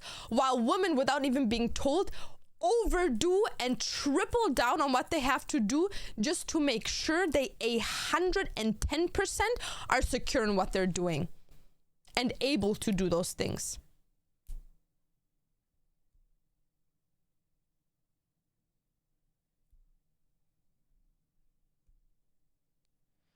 I once saw a video on YouTube where a Chinese guy, I think, was recording his students. They're told, march, the boys did that, but everyone on their own way. The girls synchronized and marched. It looked clean. You know why? Because men are told it's good enough whatever they do, but girls can. If a boy would play in the dirt, they would be praised as playful as a girl would be told to clean herself. That's not way I should play. That's why boys don't think maybe it's Astro way, no, 100%. It starts in kindergarten, the way boys are taught. Like, we don't, like, as an example, you know how often a boy screams in a restaurant, tips over things, and it's just told, he's just a little wild, like, he's just a wild boy, you know? But if a girl does it, it's like, is she crazy? Like, does she have like a learning issue, or what is it? Like, it's a deep-rooted issue, 100%. Doesn't mean that biologically seen men aren't able to do things, but they're just not doing them because they're not taught to having to do those things. That's why I'm like saying, if I say, or like it makes it seem like, oh, if a man can't do it, he's stupid. That's not the case. It's just that they don't know that they should do those things. So don't take what I'm saying as calling men stupid, because that's not at all what I'm trying to bring it over here. Do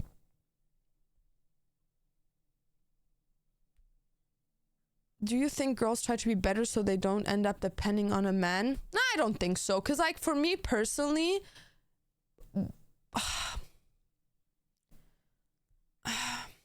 I actually don't know. Because like I would say back in the day, it was like a thing where it was really common for women to like be sponsored by their spouses, but they would still like give it all. You know what I mean? Like my grandma was taken out of school because her father had like a big company in Germany while World War II was happening, and they were like trying to get taxes out of him, so he had to like get them. It's like a long story, but he had to get them out of school, so my grandma wasn't even able to finish her school and like her education. But she married super young and got pregnant directly when she was 18 without having school education, but she still managed to like build a business and then bring her husband into the business, and he then took over. Like she gave him leadership, which in my opinion again is like just like a thing of like she built that and he just followed, you know? So I don't think that women feel a pressure to succeed, to not be depending on anyone. I just feel like especially nowadays with prices rising, everyone just feels the need to make money for themselves, you know? Because like nowadays it's not a thing where like one income in a household it's enough. Like back in the day that used to be a thing, but nowadays it's just like one income in a household a lot of times isn't even a thing. So a lot of times when we talk about like trad wives or like stay-at-home moms, nowadays you don't talk about the average 9-to-5 couple, because like the 9-to-5 couple couldn't even afford that. Like an income of like $2,000-$3,000 a month can't carry a stay-at-home family, you know what I mean? So yeah, I feel like just the family picture and overall with like society and finances nowadays, especially after Corona, it just changed everything.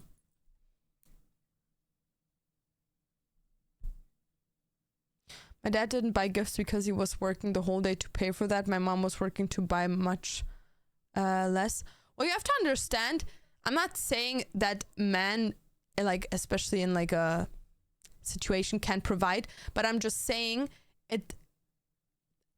Okay. You don't need education to be a trash man. I'm not sure if I'm like misspelling that word, but like the people that like drive the trash cars, okay? You don't need an education for that. You have like a small period where you get put into the job and then you work there. You don't need to go to university. You don't need to go to school for that. You just need to be vised into your position and then you work as that.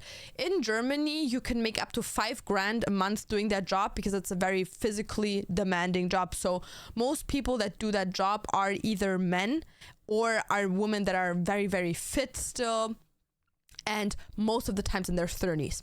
So that job is a thing where I'm like, you don't need to be smart for it. You don't need to be a leader for it. You just need to get your ass up.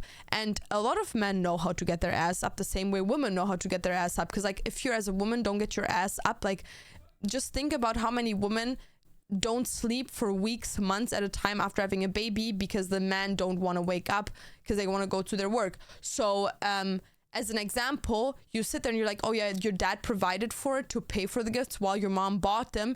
Yeah, but it's easier to make money than to, as an example, for me personally, be emotionally there for people.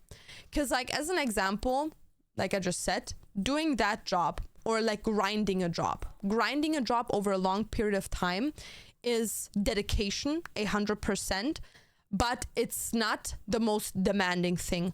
While sitting there and forming, as an example, a human being, like, you know how many kids don't feel loved by their parents, or just because the parents once said something to them that scarred them for the rest of their life, or because the parents forgot something in their life that literally scars them forever. Like, those things, especially in the first 6 years of a human being growing, are so significant to their development in life. Or like, as an example, except like parents that are like, what is it called? Single parents. Every time when it comes to school stuff, I've never seen a guy go buy school stuff for his kids or buy a cake for the kids. All I've seen is the guy picking it up, or the guy just like driving the kids somewhere where the mom told him to go. It's just a thing of like, yes, maybe the guy provided in that moment, but I'm gonna be honest, like, if your dad just provided financially for it while your mom was like working, doing all the rest of the stuff, I'm sorry, but your mom has way more props to, in my opinion, than your dad. And like, I feel like I'm allowed being opinionated by it because I come from a single dad. Like, I had a dad that remembered everything. I had a mom that never remembered anything. But you have to understand, it's like, I've seen both parties, but there's just one party that I've seen way, way more than the other party. And the party of like the dad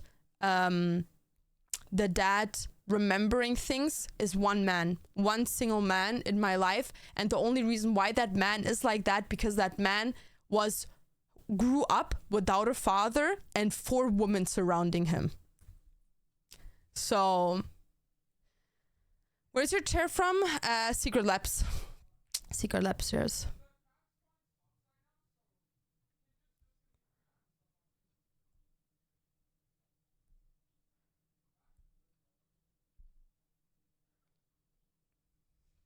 Any person, man or woman. I think that you can go and do whatever you want, and I can go and do whatever I want. And I don't think you should tell me what I should do, and I should tell you what you should do. Hey, before we go any further, we want to take a moment to say thanks so much to Straight Arrow News for powering the fact checks in a time the standards, filtered or not. Straight Arrow and journalists. Thanks again to Straight Arrow. Oh my god, the characters are so cute. Look, I got the star eyes too. Bro, I'm trying to watch a like video! Bear on the back. Oh god, this. Are happier post. Women are happier post-feminism. What does that mean? Is that before feminism?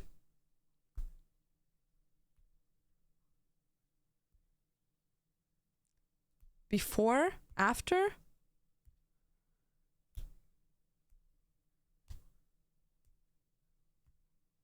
After. Okay, so I would say no.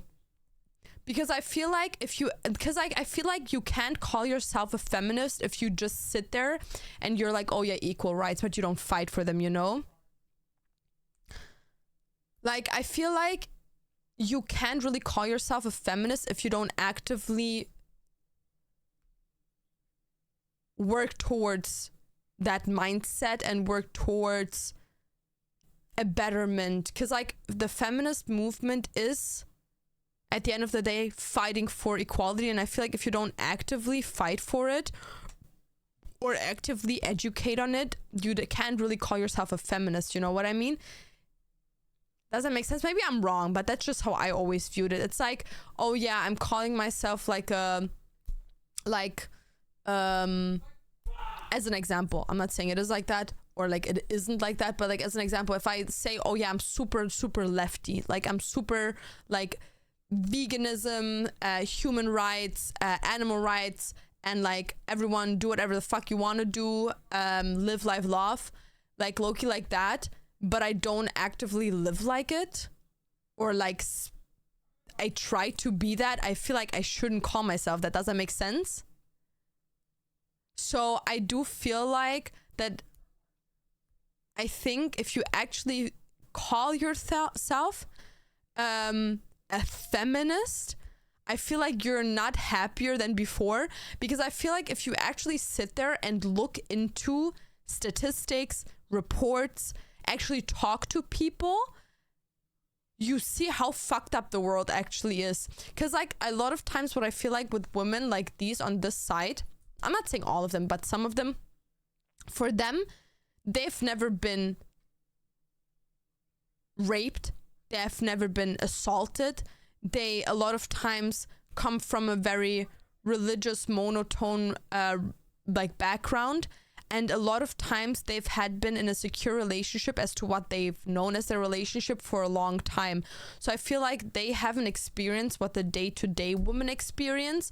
So I do feel like after learning everything women go through on a day-to-day basis, and you actually like experience it, or you like see people talking about their experiences, like you just feel worse because you're like, how fucked up is this world? Like as an example, in Germany there was actually a woman that got she had to go to prison because she stabbed the guy that raped her. And he survived and he didn't get any sentence, but she got sentenced because she stabbed someone, even though she just tried to save herself.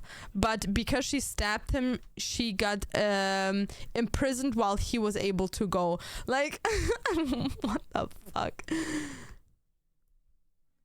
I think they mentioned, are women overall happier in the feminist after the feminist movement?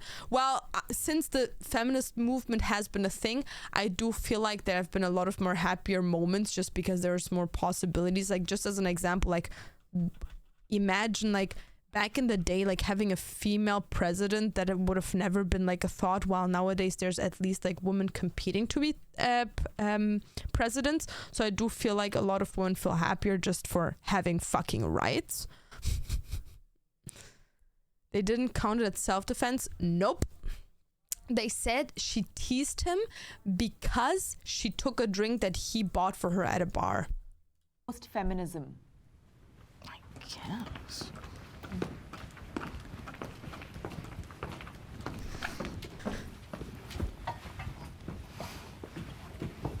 Okay, so I think the first thing is that I think a lot of people in general are less happy now, and that could be for a multitude of reasons.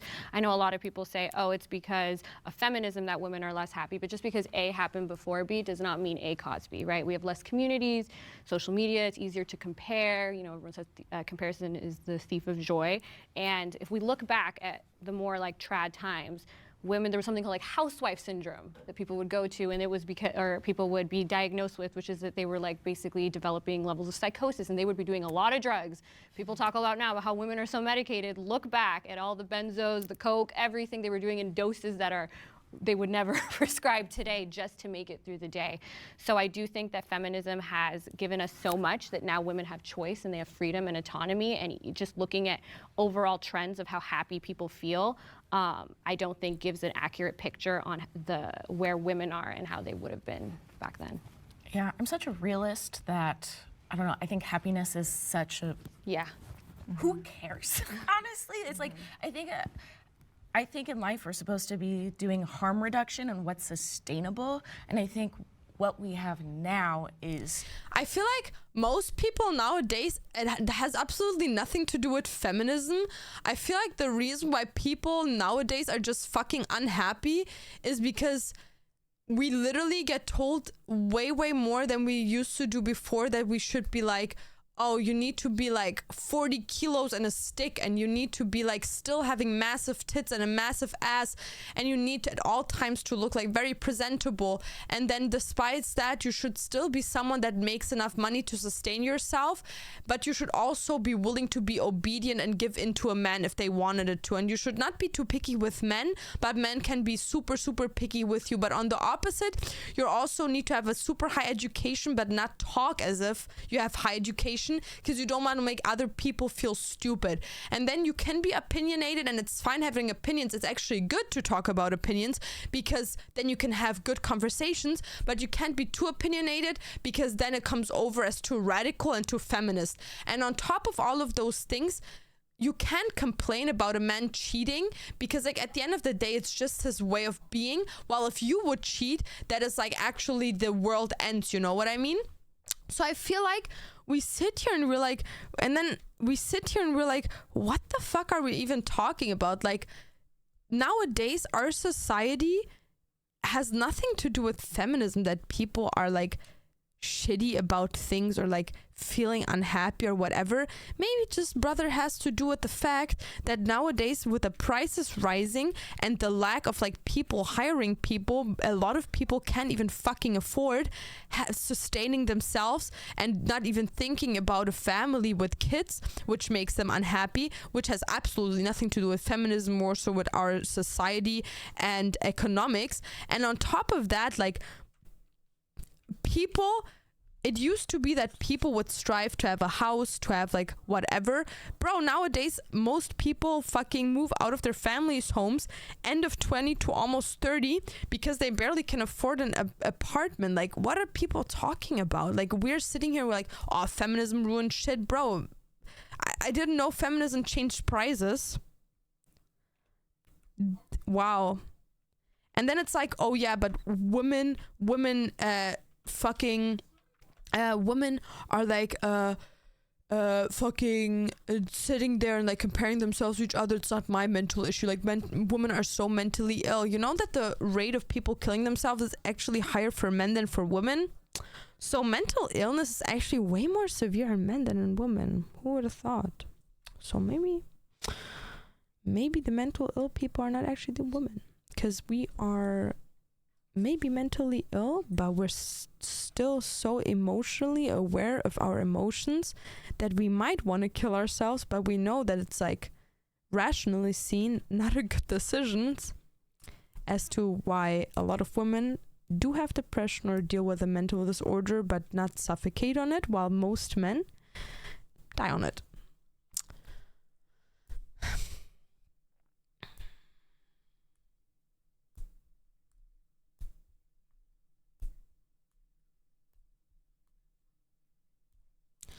Nah, but there's just internet effect. Women say men have super high standards and they can't have any, while men say the opposite. No, but it's true. I do think that you have to understand, I'm not saying about high standards of like a thing of like, oh yeah, he needs to make like this and this much money. Because like if you just go out on the streets, like the 9 to 5 woman on the streets that, like as an example, not in social media or anything, like she's not gonna expect you to pay like 100 grand a year on her or like anything, or like even pay any sort of money on her. But I feel like what I mean with like there is just no people, or like there, statistically seen, it is proven that there is a male loneliness epidemic of way more men not finding love or being unable to find love, just because you have to understand, we've created such a big gap in men themselves that you're either like a man that is presentable, knowledgeable, financially stable, or has some sort of like thing that's brought to the table that women find attractive, and then the other half of men just isn't at all. And then they don't understand why is that way. While with women, it's a bit more normal. And that's why I always say, like, as an example, if a woman wants to get fucked and she goes into a club, she's 100% going to go out of that club and have at least one man willing to fuck her. While some men, a lot of men, can go into a club, want to fuck, and get out of that club without anyone want to fucking them. Because you have to understand, we women are literally told from the start of our life, the day we're born, you have to be pretty, you have to be able to be shown in society, you have to be adequate, you need to bring a specific vibe to the table, you need to be clean, you need to be this, you need to be that. Like, just look at the prices of women that invest into their own looks just to look a certain way, to be presentable to societal standards, while men are told from the get-go, like, oh yeah, if you're dirty, it's like whatever, or like, oh yeah, you have shit stains in your pants, let me like clean that for you. And they're like mothered really harshly from a lot of people. I'm not saying everyone, I'm just saying a lot of men. So there's a lot of men that in their like late 20s, early 30s still live at home, are not financially like set on their own, while a lot of women at that age already are. A lot of women that move out around the early 20s, while the statistics of men is in their late 20s to start of 30s. And women are already full in their life, knowing how to wash clothing, how to cook for themselves. Women know how to handle themselves and still be adequate. Like, as an example, yo, I'm feeling sick, I'm feeling depressed, but I still can like make myself look very presentable. As to why a lot of men, when they're at that stage where the women are in life, it takes them way longer to get there, to have a realization of like, I have to grow up and actually take care of myself, just because a lot of people don't prioritize that. I've met a lot of people, especially, and I don't want to sterilize this, but especially in the scene that I work in, that constantly think just because they have like some sort of like relevancy that they're like this top tier person, but like in person they never wash their hair, they never get a haircut, they never wash their teeth, they have disgusting teeth, they stink, they have a slang that is disgusting, they can't present themselves normal, they don't know how to eat in a restaurant. Like, there's just a lot of men that in 9 to 5 day-to-day basis, the way they act, if they're not like known by anyone and just go into a bar, people would find that person disgusting and not adequate, while I find most women are already from society trained to be attractive to a podium of people. And don't start me on the men that say, oh, women never like the nice guys.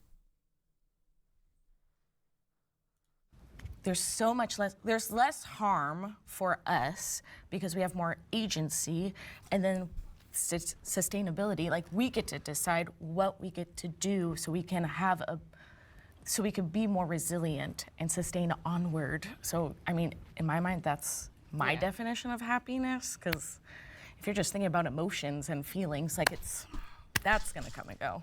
Yeah, I think that women are happier and like in more positions of like empowerment within themselves right now. But I want to like tone in on the word happier. I don't think we are. Also, I want to play on the whole thing of like happiness. The only reason, because like a lot of people could like potentially say when they see this and be like, oh yeah, you're just not happy. Like, you're always talking about your depressions and shit like that. Yeah, guess who made those depressions? Guess who made me mentally ill? A man. Oh, Laura, it's always the fucking men. Yeah, bro. If I get raped by a man, what the fuck am I supposed to say? It was my fucking grandma from 3 generations. Like, are you fucking stupid? Are anywhere near where we can be or we should be right now. So that's why I was kind of like hesitant at first, because I'm like, well, we are happier. We are definitely happier than we used to be, but are we like, we are still in danger in this life in many different ways, and that makes me scared as a woman, and I just don't see happiest coming anytime soon. Happiness is a very difficult thing to measure. Like, it's very difficult to measure. So it's like, and happiness is not necessarily the same thing as overall well-being. Right. Yeah. So there's so many moving parts, so many factors that are involved. But I do think the fact that women now are not forced into a box and put in situations like financial dependence is a big risk factor for like all forms of abuse. Yeah. And so a lot of women now having the autonomy, the ability to have their own money, to be able to take care of themselves, I think puts women better off overall, being able to pursue their dreams and passions. It's really hard though to look at a society, economics, all of that, and be like, oh, are people happier now or back then? You know, it's hard. Yeah. I think I stepped forward because I got to vote last week. That was pretty powerful. Yeah. I bought a house very young after university. That's pretty powerful. I think where I see the breakdown and where I would disagree is Seizure. Yeah. The introduction of contraception, abortion, this sexual revolution that really, for me, I feel like we were on they're ready to fight a bitch. The right path, right? Feminists, we have freedoms now that people didn't have. But the over-medication, I'm like, the fact and introduction of birth control, what it does to our hormones, what it does to our mental health. Oh, and wait. Who invented birth control pills? A man. Because they didn't want to use condoms. Because they didn't want to make their pleasure less intense. So they made it a woman's problem. Oh my gosh. What? What? Is not better off. What abortion does to a woman mentally, physically, emotionally is not leaving women better off. So did I think that the feminists were on the right track? Bro makes it seem like every second woman gets an abortion.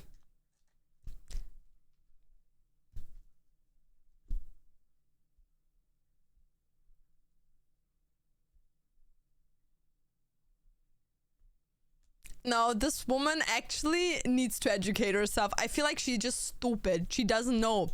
Yes. Did I think this free sex, I can go on and live like a man? But why is that a wrong?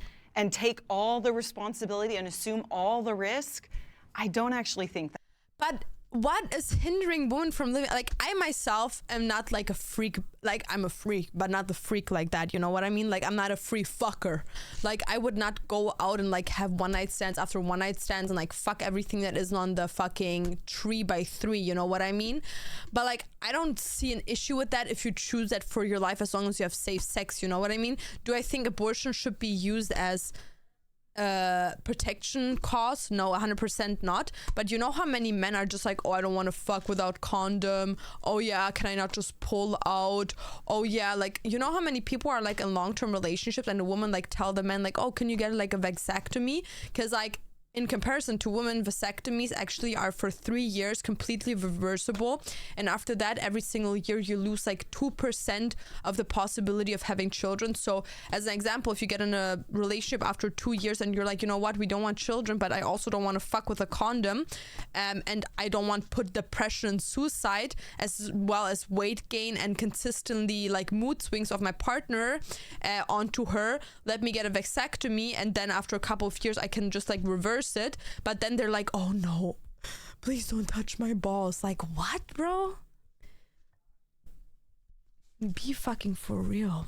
That left women better off. I think modern day feminism is pretty dangerous for women, in my opinion. I think the physical and mental effects that abortion has on a woman's physical body. Don't you think having kids also takes a toll on the body? Like having I was gonna say, I feel like not having access to that medical care that I need makes me feel less safe than having it. So I feel like currently right now, like I wanted to have a baby within the next few years. I don't feel safe right now having that because I don't have access to certain medical procedures that I think I deserve and I need. What do you need, Ren, if you're ready to have a baby? Women around the United States are currently dying in hospitals right now because they can't have access to medical needs because doctors are too afraid to perform them. Yeah, and I think that after I learned about the fucking husband stitch, I almost lost my shit. First thing I did was run to Duns and tell him that if that ever is a thing, he's gonna beat up the doctor if he even suggests that shit. It's actually not true. No, I think your point about contraception and abortion is ignoring like several dimensions. A, that contraception is not just for birth control. Contraception can also be used for balancing hormones. So for example, I suffered from told. Well, no. No, she's probably also one that is like, I don't use vaccines just because the government told me to. Bro, I started taking the prescription pill for like anti-babies because I had severe acne, severe stomach issues, and I was losing so much blood that I would literally faint and have to go to the hospital. So I took it so that wouldn't be a thing. And it helped with that. But later on, when I changed doctors for 2 years and I went to a male doctor, he prescribed me a anti-baby pill that made me put on almost 40 pounds, that made me severely depressed and suicidal. Yep. I suffered from ovarian cyst that if I'm not on birth control, they will grow and you know, get out of control, cause me immense pain. Not only that, there are also medical procedures. There's medical abortion that is necessary in order to preserve the life of the mother who is existing in the world right now and housing the child. But not only that, I just kind of want to go back a little bit further to some of what you were saying about women, you know, why you disagree with it, which I love hearing your perspective, and I think that it's valid and it's interesting to hear your point of view. But I think that if you, going back to happiness per se. No, she's so, did you see that face of hers? I love hearing your perspective, and I think that it's valid and it's interesting to hear your point of view. But she's so pissed that she gets validated in her thoughts. She's so pissed. Look at that face. She is so pissed that she's not getting screened at. Bro, she's so pissed. Why do you watch this content kind of in first place? First of all, it's educational. Second of all, it's interesting seeing other people's opinions. Because like as an example, in the first question, I was agreeing with a lot of these like trad wives, but then there's a lot of times where I just don't agree with it. And it's just interesting bringing out opinions and having discussions about things. Because like sometimes you view that position a bit more and sometimes you would the other position a bit more. You know what I mean? It's just interesting. I think that if you, going back to happiness per se, pre and post feminism, take, for example, there's so many women who I hear who will go back and, you know, look at their grandmother, their great-grandmother who was around in like, say, like the 40s, 50s, or before, and they'll see, okay, well, my grandparents, they're 20 years apart. My grandmother was married at 14 years old and had 12 kids. I've been yearning Actually, for best this game. moment. AFK Journey, sponsor me. I love your game. I love your game. You're the best. I'm raising a teenager, and if I think, I have a boy, but if I had a daughter at 14 years old, the idea and like the notion of marrying her off, this is again pre-feminism, right? Marrying her off for whatever reasons or purposes, and then having her at the mercy of a grown man to birth infinite children, that to me does not sound like a very happy or fulfilling life versus a 14-year-old girl who is in the NASA space program or who wants to become an attorney or wants to do whatever she wants in life. I think that based on the metric of happiness, that's a pretty unequal amount of agency and fulfillment that we're seeing for those two. Now, I only mention like child marriage because pre-feminism, did you ever see instances of little boys at 12 years old being married off? No, that's not a thing. Why? Because women are biologically, there are biological differences and there are equity differences, which is why feminism is necessary to create safety. Actually, there is men married off, but not at the age of 12. China. The Chinese marriage markets, where mothers of sons and daughters go there to find the perfect match for their lonely children at the age of like 20 to 40. I think Jubilee is a disease. It's such a screwed view that doesn't represent the majority. No, you know what Jubilee does? It shows the two extremes. It just doesn't show the in-between. Yo, Barris, what's up?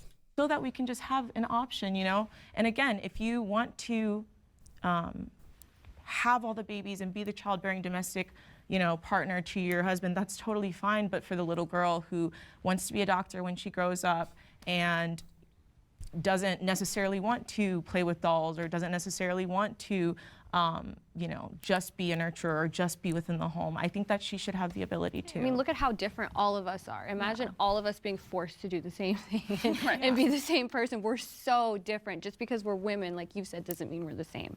And I think choice does help with people being able to live lives conducive to their happiness, whatever that looks like. And it's not going to look the same for everybody. Yeah, and then also too, going back again to contraception and abortion, obviously Roe v. Wade was overturned, right? So there's degrees that we're seeing among the states where in certain states there was a little girl in Ohio who was, and she was forced to either cross state lines or bear and birth a child. As a woman who's given birth I personally haven't. My children that I'm raising are not my biological kids. But as a woman who has given birth, can you imagine the mental and physical toil that must take on a child who shouldn't have to endure such things? And to me, that again is something that feminism is seeking to kind of dismantle and protect, is the need for women to feel unsafe in the world. That's something that's the result of the patriarchy. So when we're talking about abortion, it's not just about free love and having as much sex as we want. It's quite simply about our safety and our ability to show up and live the life that on our own terms, because as women, we can't just go around and inject our seed wherever we want, right? Men can, literally. That's literally the thing that I always try to explain people when they're like, well, Allah can only have like one perfect fucking, he can only unlock fucking one lock, blah blah blah, whole fucking stupid ass theory. It's like, bro, a woman can get pregnant max twice a year, max, and then she would need to perfectly time it so she gets pregnant in January, has a kid perfectly 9 months later, has extreme good recovery and gets pregnant like 1 month later or 2 months later, and then she can have max 2 children in a year, while a guy could literally impregnate and make pregnant a woman pregnant 6, 20, 50 times a day. Like, if a guy has a jar of semen and injects that into 60 women a day, 60 women could potentially be pregnant. So I don't think the woman is the issue in that. Do you think? Do you think the feminist girls in the videos are extreme? No, I don't feel like they're extreme. I feel like she has a bit of attitude. Don't know where that is coming from. Don't know if I like it, but the other ones are chill as fuck. But if a woman is or violated or assaulted, then what are her options? Is she forced to carry the child of her assaulter, of her? And if so, do you think that would make a good father to such a child? I don't think so. So would you say that abortion through all 40 plus weeks No one is saying that, but bro, a woman knows after like most of the times, fucking 3 weeks, 4 weeks, she's pregnant. What? You want access to that? No fucking woman, like, I'm sorry, but these people, bro, I want to just fucking go nuts. These people that sit there, oh, so you think it's fine getting an abortion when the baby's like right about to be born?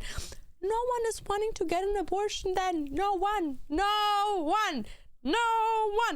one is gonna have this full on blown ass belly being like, well, Loki don't want it anymore. Like, no one does that.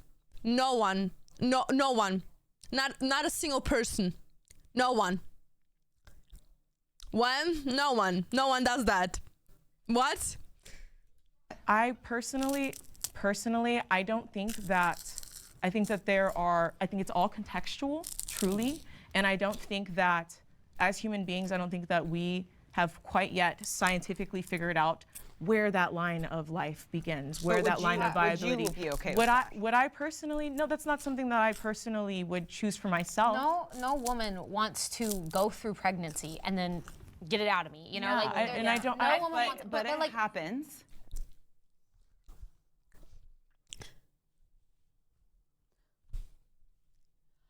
Please show me the statistics of women getting or wanting an abortion at 40 weeks compared to the women that get pregnant through rape and want to get an abortion through that. Please. No, not allegedly. So third trimester abortions are very much only in cases of emergency and specific situations such as viability. There are still 8 states and Washington, D.C. where you can get an abortion at any gestation. If you have a medical incident. Emergencies, because it's not happening. Because it's not happening in emergency. Now the mom die and the baby. Let's just get both killed, bro. At that point, I want to see her sit there and her husband telling her baby, you're gonna die. I choose the kid over you. Don't know if the kid survives, but you won't. Was a nice time. Searching for a new wife. I already downloaded Tinder. Abortion is an umbrella What percentage of late term, like She 9-month can- abortions are happening because the mom decided at 9 months they don't want it anymore? That doesn't matter. If I it's think it still does. It does matter. It doesn't matter. Oh yeah, I'm bleeding severely out of my vagina and I have an infection down there that already killed the baby. The kid is like fucking brain dead. But you can't get an abortion, bro. Fucking murderer. Because she can go in and say that this child is going to cause me. She can't. They make tests. Like, what does she? She's like, I'm gonna go into a hospital. I'm like, yeah, bro, I have cancer. I need like chemotherapy right now. And they're like, yup, sit down. Signing you up. They make no tests.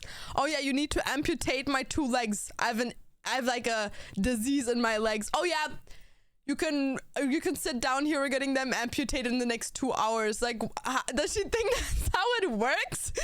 We just say now what procedures we want to have done without getting a check through. Like most people that are like 9 months pregnant or 8 months pregnant get told by the doctor, yo, that baby's gonna kill you, and then they make that decision. Like, what's wrong with this woman? Mental health risks. That can be medically necessary for the that's mom. happening. But wait, even if it's not happening all the time, let's say it happens to one woman, is that okay? Okay, what's with the 100 women that get raped, are pregnant, and are forced to have the child? Is that okay? What's with the moms that have the kid, even though they're mentally not prepared to have a child, and then with postpartum depression kill their children? Is that also okay? No, but that's 40, okay. So I 40 don't. plus weeks. It's also in not okay pregnancy. for that. So I don't like to usually talk about like the exceptions of like or not, because those are so much of the outskirts. We don't right? have to talk about most Let's of the just say if it abortions. happens one most time. of the abortions happen very early on in the pregnancy. So to go to the extreme and say like, oh, at 9 months, and it's not happening. Women So are not you choosing. not comfortable saying? No, I'm not okay with. I Abortion think at abortion. 41 weeks I think it is- should be outlawed except for in cases of health, when there's a health risk. No fucking place on this world legally trained doctor is gonna give you an abortion without a medical need in any first world country. Nowhere. Not in one single place. Risk to the mother. I agree with you. So I'm on board with you, but I just don't think that turning the topic into this thing that really isn't happening, unless typically it's something that's emergency cases. There's never an emergency to Yeah, there is no first world country legal doctor that's gonna give you an abortion 8 months, 9 months into a pregnancy because you just decide to. That doesn't exist. And you also can't just walk into a center and be like, yo, abortion time. They're not gonna do it. Like, that's literally illegal, and people would not do that. There is a little moment of weeks where they're like, until here, I can do things for you. You have to put an appointment in, and after that, there's nothing I can do for you. Murder a child. Nobody's never going in okay. there and saying, hey, murder my child. People are going in there because there is something that is happening to them. What is happening? Anything. It can be any, like, if they can be told by a doctor that if you birth this baby, there is a huge risk to your life right now. That is not real.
Now that I figured out I can't die through childbirth,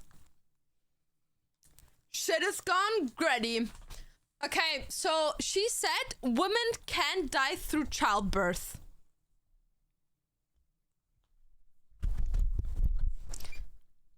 So her statement was women cannot die through childbirth.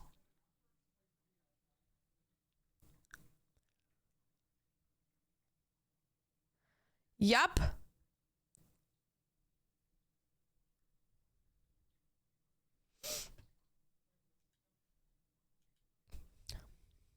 What? So what's more Oh real my is that love. women at So 9 all the months women that are just heard walking you in say like, that is you know not what, real. my mental health, and just, you think that's happening more often? I think that is happening. Okay. So, Yeah. but what about When is it medically necessary to abort the child?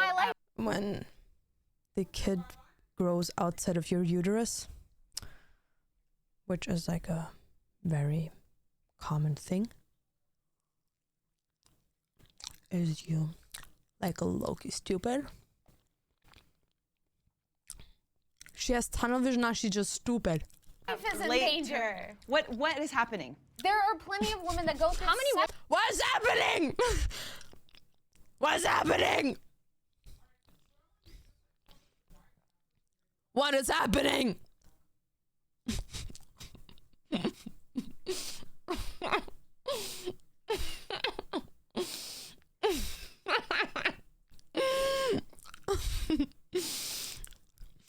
Oh my god, I can't. Women died of childbirth before we had there's so many medical Without emergencies. a C-section, an emergency C-section, or an abortion is the only answer. Do you not I believe that I the disagree. maternal mortality rate That's what I was exists? gonna say. Like, That's do you what I was just think gonna that? say. Yeah. Do you? Is it just Like, as Black women, we die 3 times the rate of any other group of women in childbirth as a result of birthing children. That's a systemic issue, but also for you to say that, oh, there's never any medically necessary reason for abortion, that's just blatantly That's wrong. wrong. That's wrong. There's That's literally- not. but Oh, wow. Huh. Are you a doctor now? I'm happy to get you guys information. But do you not think? I'm happy to give you guys information. Thank you. Thanks. I'll take it from a random lady on a random Jubilee video instead of a doctor worldwide. Okay. You know what? Just keep your information at this point, please. Think that it exists? Do you think it's just? I think women, can die of childbirth for sure. I And do you totally not agree think with that an abortion would save that mother's life? I do not agree with that. So the mother dies because of the infant in her body. So she's basically saying the infant is, either way, the infant is there or not, the mother would have died at that point. That's basically what she's saying. She's saying the infant and the change that the infant does to the body is not the cause for the mother to die. She's saying the mother would have died either way. Okay. Straight, bro. Straight, bro. Okay, so if So you a think baby there's no dies, cases? The same question you asked me. You think there's no cases of a woman in late-term pregnancy who actually needs an abortion in order to? So that's just never happened. I don't think she wants the mom to survive. She doesn't care if the mom Can I survives. ask- She's like, oh, child murderer. Mom murderer? Don't care. I don't care if the mom survives. No, I don't. I think I just the asked fact that we you. can deliver a baby via an emergency C-section. My friend had her baby in 3 minutes. They can deliver. But she had her baby in 3 minutes, so it's all good.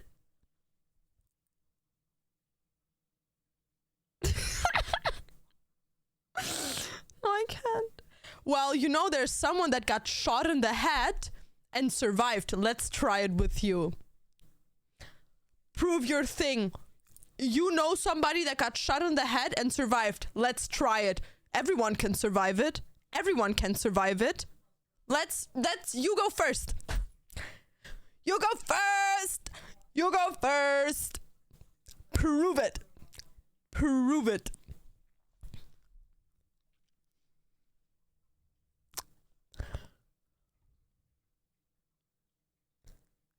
Narki, I'm not pregnant. We're just watching this video that's about like trad wives and feminists.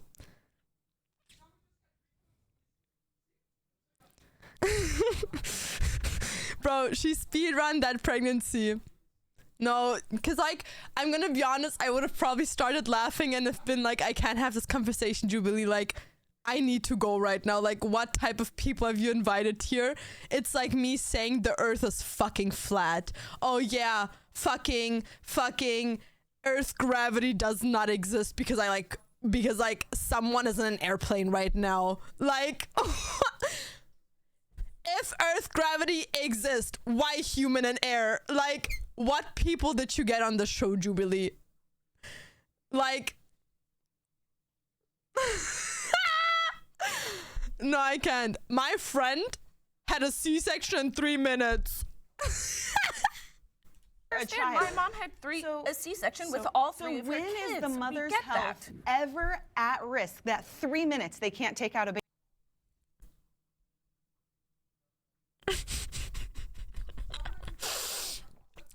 So where's the mother's health at risk if they can take a baby out in 3 minutes?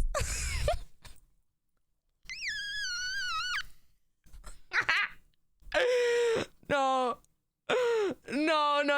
because I can't. I really can't.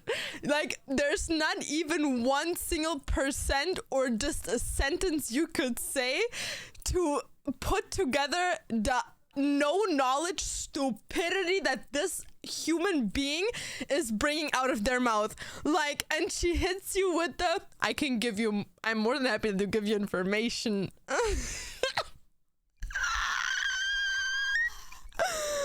No.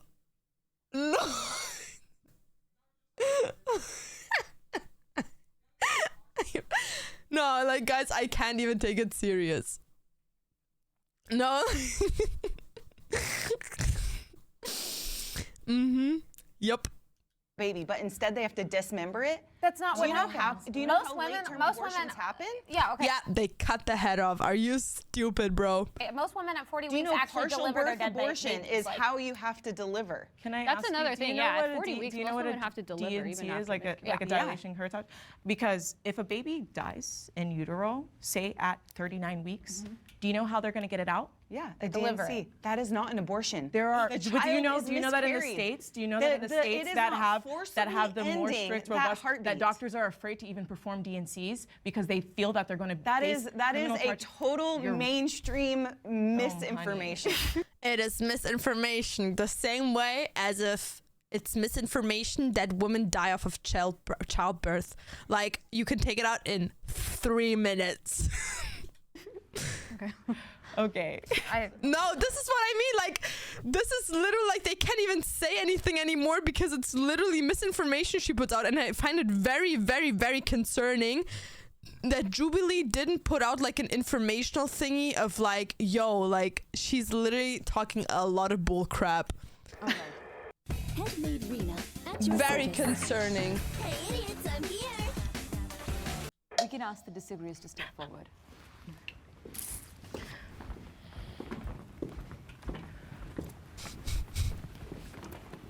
I got a little heated.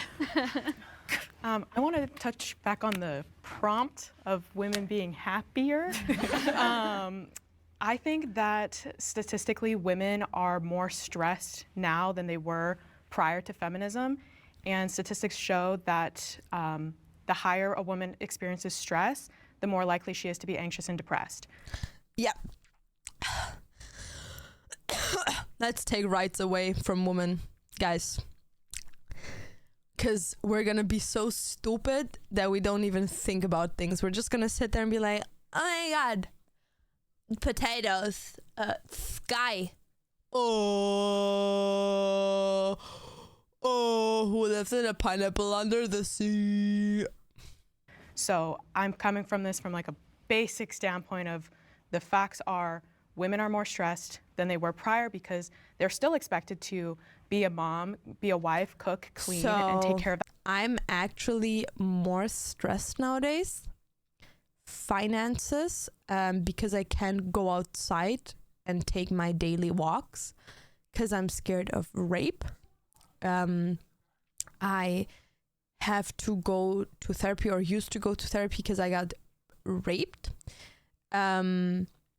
I actually have severe mental issues because there were partners that would, without consent and without telling me, get rid of condoms because it's too not nice enough, the feeling.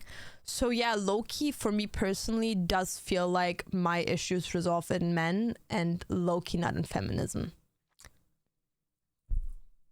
The house, and on top of that, kind of got a point though. I chill out when I'm dumb and stupid about what my country's doing. Yeah, that's what I mean. Like, oh my god, like war, what is that, a new spice?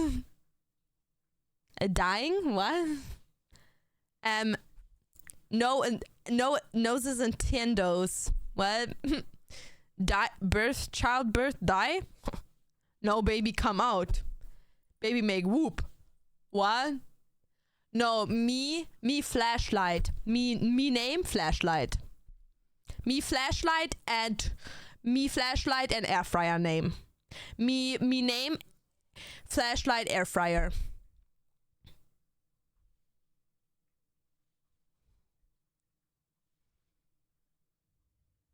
Overly, thank you for the gifted to Pink. it's great that women could go and be lawyers and be doctors, like that is amazing, but it's not to deny the fact that there are still women who are expected to have a societal standard of being a wife and mom and also go to work. So why is that? We're trying to break that. We don't want the expectation. Why But is that's that? so you guys think that it should only be one or the other. Like, would you agree that it's unfair to put it on a woman to be a full-time home manager? And you said you like to manage your home. I would agree. It's a management position for sure. We're great at that. So would it be fair to put both of I don't know what about her makes me so aggressive, but something about her icks me the wrong way. those things on her? A full-time home manager and a full-time... She shouldn't. A woman should, no human being should have to do all in the housework and all in the workhouse. That's what a partnership is. If you are two people that go to work, except if a person actively chooses against that. But in a normal day-to-day cases, it's 50-50. career woman. Well, Are I we think trying to break that's that? a result of society and a result of the patriarchy and a result of the times that we're occupying right now. But then you want the man to do it. No, there's so many men that are so wonderful at both managing, just like women, are both managing a job and coming home and managing the home with us. If it is a if it is a true 50-50 relationship, we are both putting that effort in. We are both working because it is a job for both of us, not just me. And Also, women were working for most of most of the 19th century, and look at most of all of our history, European history. Women were working and doing that anyway. So I don't. First thing I can think about where feminism wasn't really like that big of a thing is World War. Who were the ones that would rebuild a society? Women, because the men were dead.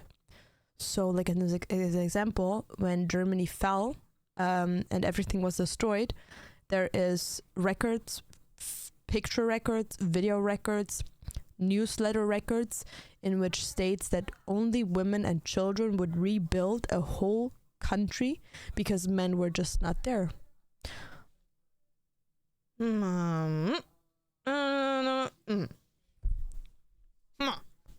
Feminism.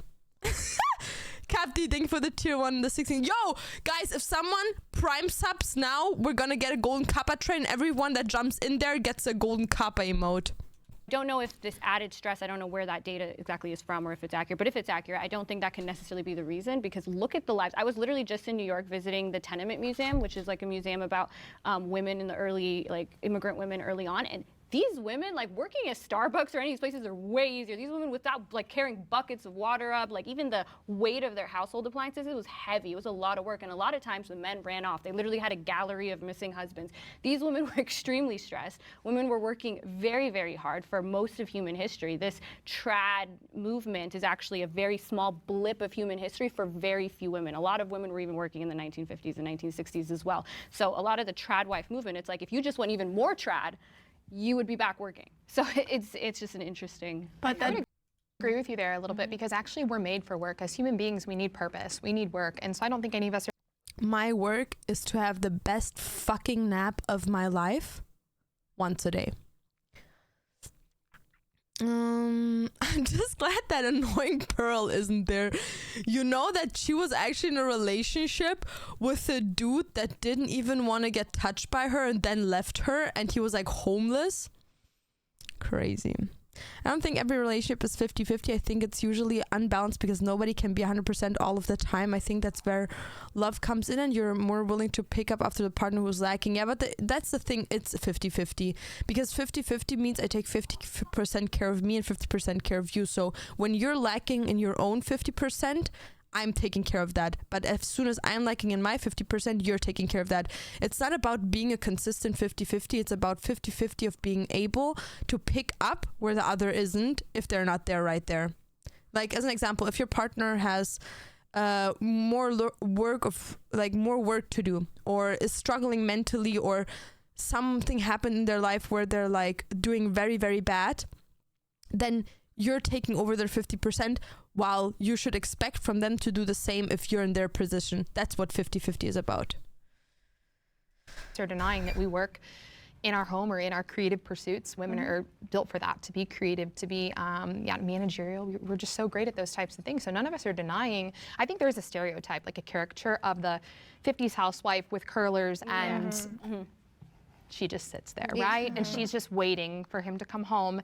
And she's essentially like a play toy. I don't think any of us would hold that position. So maybe we can take that off the table. But is that because you find empowerment through occupying your role within the house, right? So again, true feminism is about creating that agency, that ability to choose. So if women were happier pre-feminism, as you're saying, my question to you is, why do you think that is? Do you think that's because they were actually happy, or because they didn't have a choice but to be happy and present in their lives because they had no way out of their marriage, they had no agency or ability to choose what the path of their life would be because of the societal expectations, or because they had gotten their little lobotomy and they were like all meted out, like you said, like, prior to, because that was the only way for them to be able to stomach their lives. Or maybe they were actually just genuinely happy. Maybe they could have been, but but was that the norm, or was that like no, that was the norm. 96% norm. of women voted against suffrage. 96%. It was a fringe idea that was pushed onto Which women though? via the Which media. women though? Which women though? American women.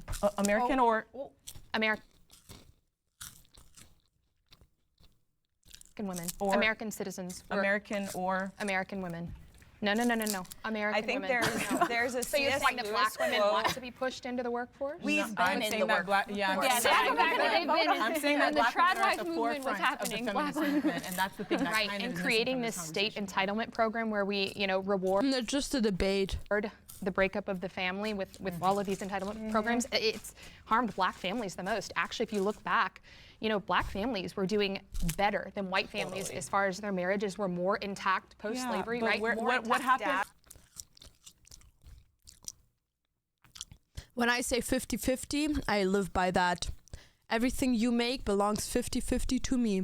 Dad was home. Dad was home. Dad was home. It's fatherless homes. We have incentivized that. The same people who were the slave owners. What do you guys think of? There's a good amount. There's a lot of studies out there that show actually happiness decreases and marital satisfaction when you have kids. And sometimes there's also studies that show these dual income, no kids, that they're really happy. What do you guys think of that? I'd like to see those studies. There's actually a lot, especially in women.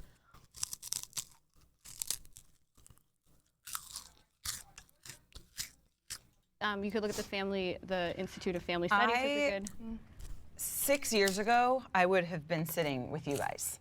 I think I, in university, was fed this boss babe.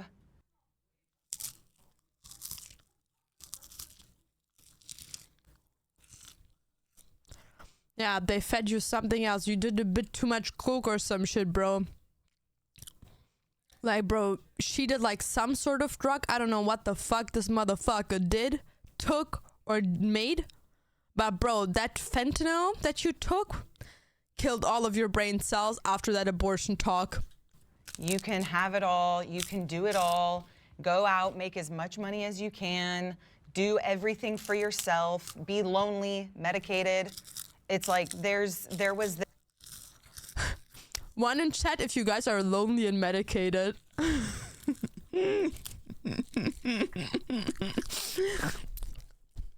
That's so real.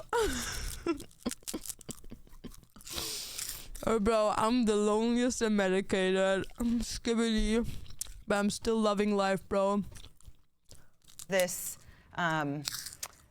lie, I think, that if you stay at home. Maud adore le pas de taille, mais elle aurait dû le skipper. Avec Skip Plus, elle profiterait de la livraison à And raise the next generation. Somehow you are part of the patriarchy. Who told? Bro, who said that? But going to a job, I worked in tech sales and was there 60+ hours a week, making some dudes' pockets richer. I'm like, how is that? I am finding more fulfillment.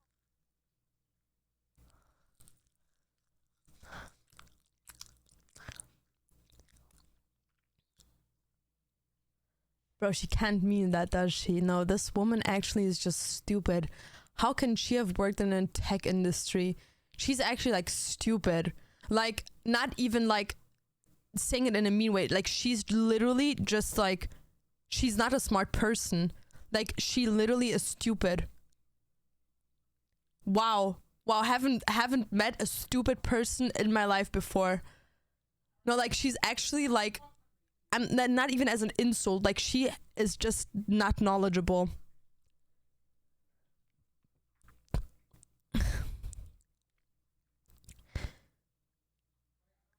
If you are at home raising your kids, you're actually working against the patriarchy, depending on how you raise your kids.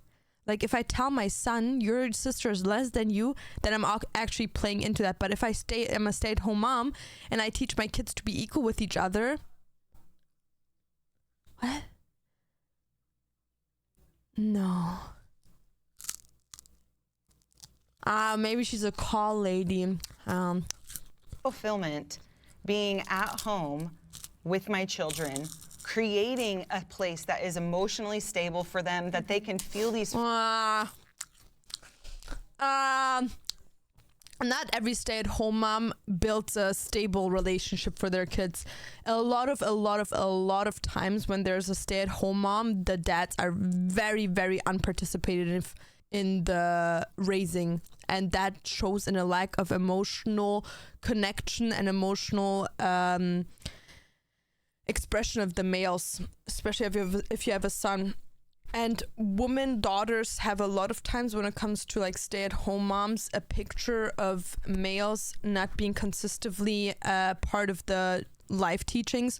So they settle more often, statistically seen, for men that don't care as much for them as a 9-to-5 woman would want in a relationship.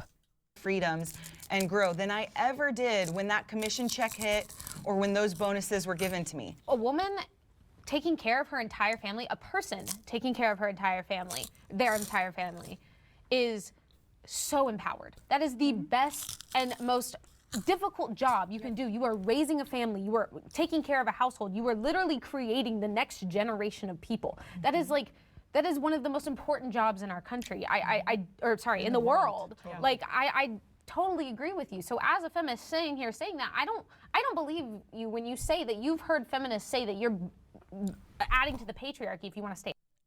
I don't know if like a feminist would say it that way, but I do understand that she says there have been feminists that say, like, if you are a stay-at-home wife or mom, you go against women's rights. Like, I've heard that as well from people, that just sitting at home and putting someone else's emotions before mine, or like prioritizing my partner before myself just because I choose to do that, is so stupid, a bad picture I put out there, and how stupid of a woman I have to be, making myself financially depending on a man.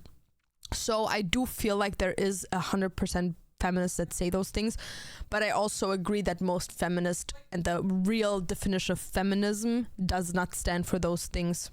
Stay at home. I have never heard a feminist say that, because have you guys read quotes from actual, feminist philosophers like Simone de Beauvoir? I think that feminists fought for the ability for women to get out of the situations that they were in. I don't think that they were saying. And we also can't sit here and be like, oh yeah, like as an example, like we can't sit here and be like, oh yeah, well, a feminist in 1902 said this and this, which is misrepresenting feminism. Well, bro, back then they were fighting for a lot more that we accomplished nowadays. So yeah, I could also sit there and be like, oh yeah, bro, back in the day, fucking some random dude said we need to kill women that know how to read because they're witches, and we don't do that nowadays. So you can't take everything that was said back in the day for word by word. Like, be fucking for real. You doing this, you choosing to do this, is adding to the patriarchy. I think the patriarchy is telling you you should do this. I'll say though that it's also, I don't know if we're going to get into this in a later topic, it is risky to decide to put all of your financial dependence and your livelihood on another person. Well, that is a risk. So I don't know if we're going to get into that later, but I yes, just want to say. I would say love is risky. It is. But what would It's you? worth it though. Nah. She's like right. Like, getting into a relationship with someone and you're making yourself financially responsible for them is very risky. It's more risky than just falling in love. Like 100%.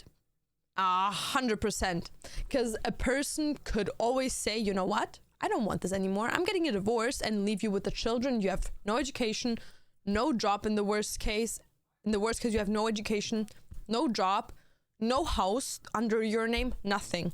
So it is a big, big thing. And I would always encourage people that if you are willing to be a stay-at-home person, always put it down on paper and get assurance that you like have a weekly allowance, a daily allowance, or whatever, a monthly allowance, whatever you need. If feminists are sitting here saying that it's risky. Dantes! Baby! Dantes! Dantes!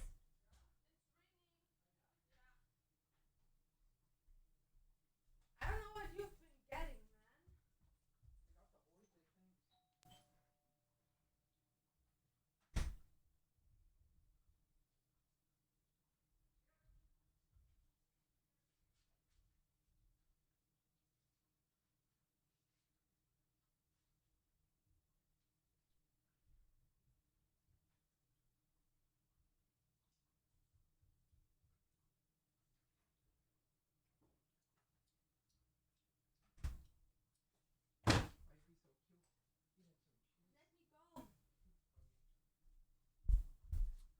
Okay, guys.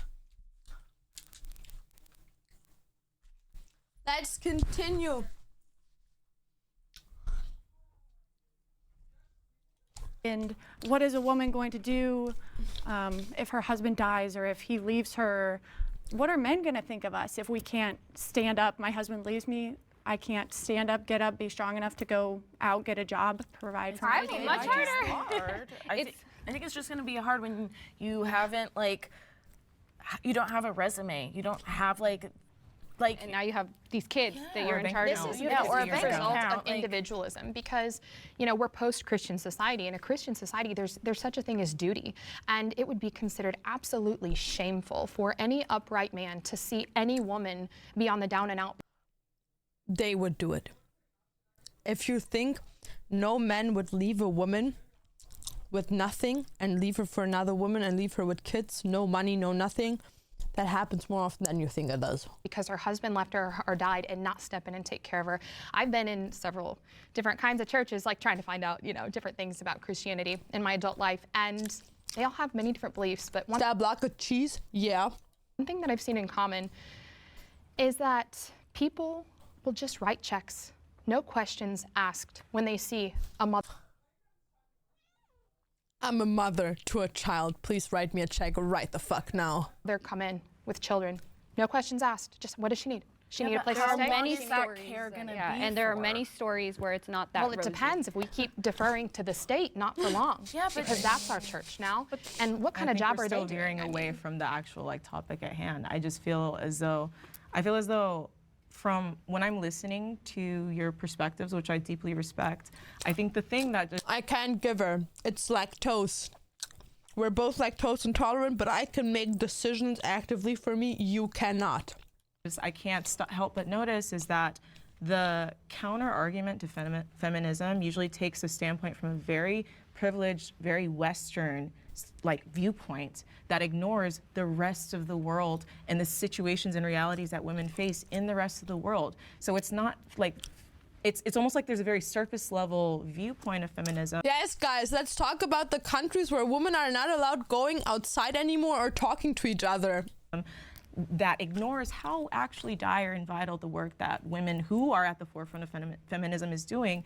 And earlier, I think I believe it was you who mentioned that feminism, it like puts women in danger because we're trying to, you know, breach into the same spaces as men. But personally, I feel as though when you're dismantling extremely rigid, extremely oppressive systems that have existed for thousands of years, it's going to be a dangerous job. You know what I mean? Do you have a constitutional right that a man doesn't have?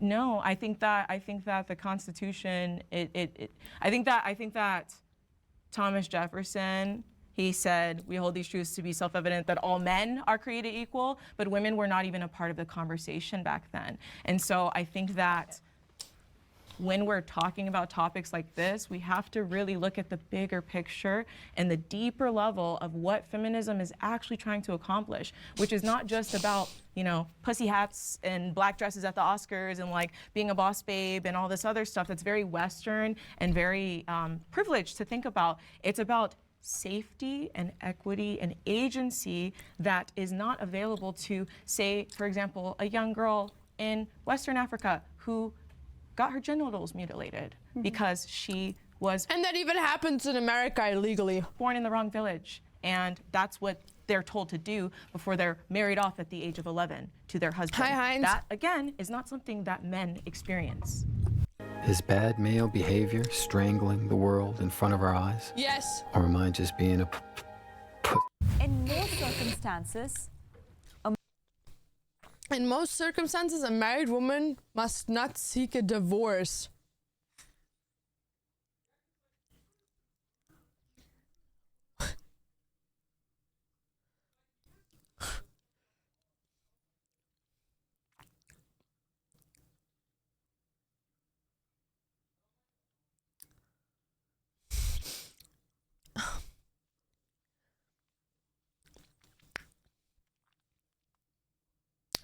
What do you mean? a married woman must not seek a divorce. Was it? In most circumstances.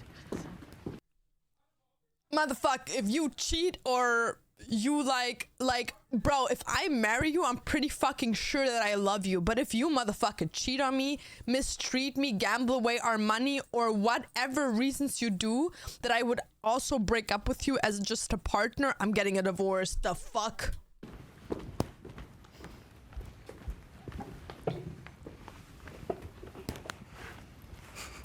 Yeah, I mean, I think that in most circumstances, of course, excusing the abusive relationships, most women should not get it.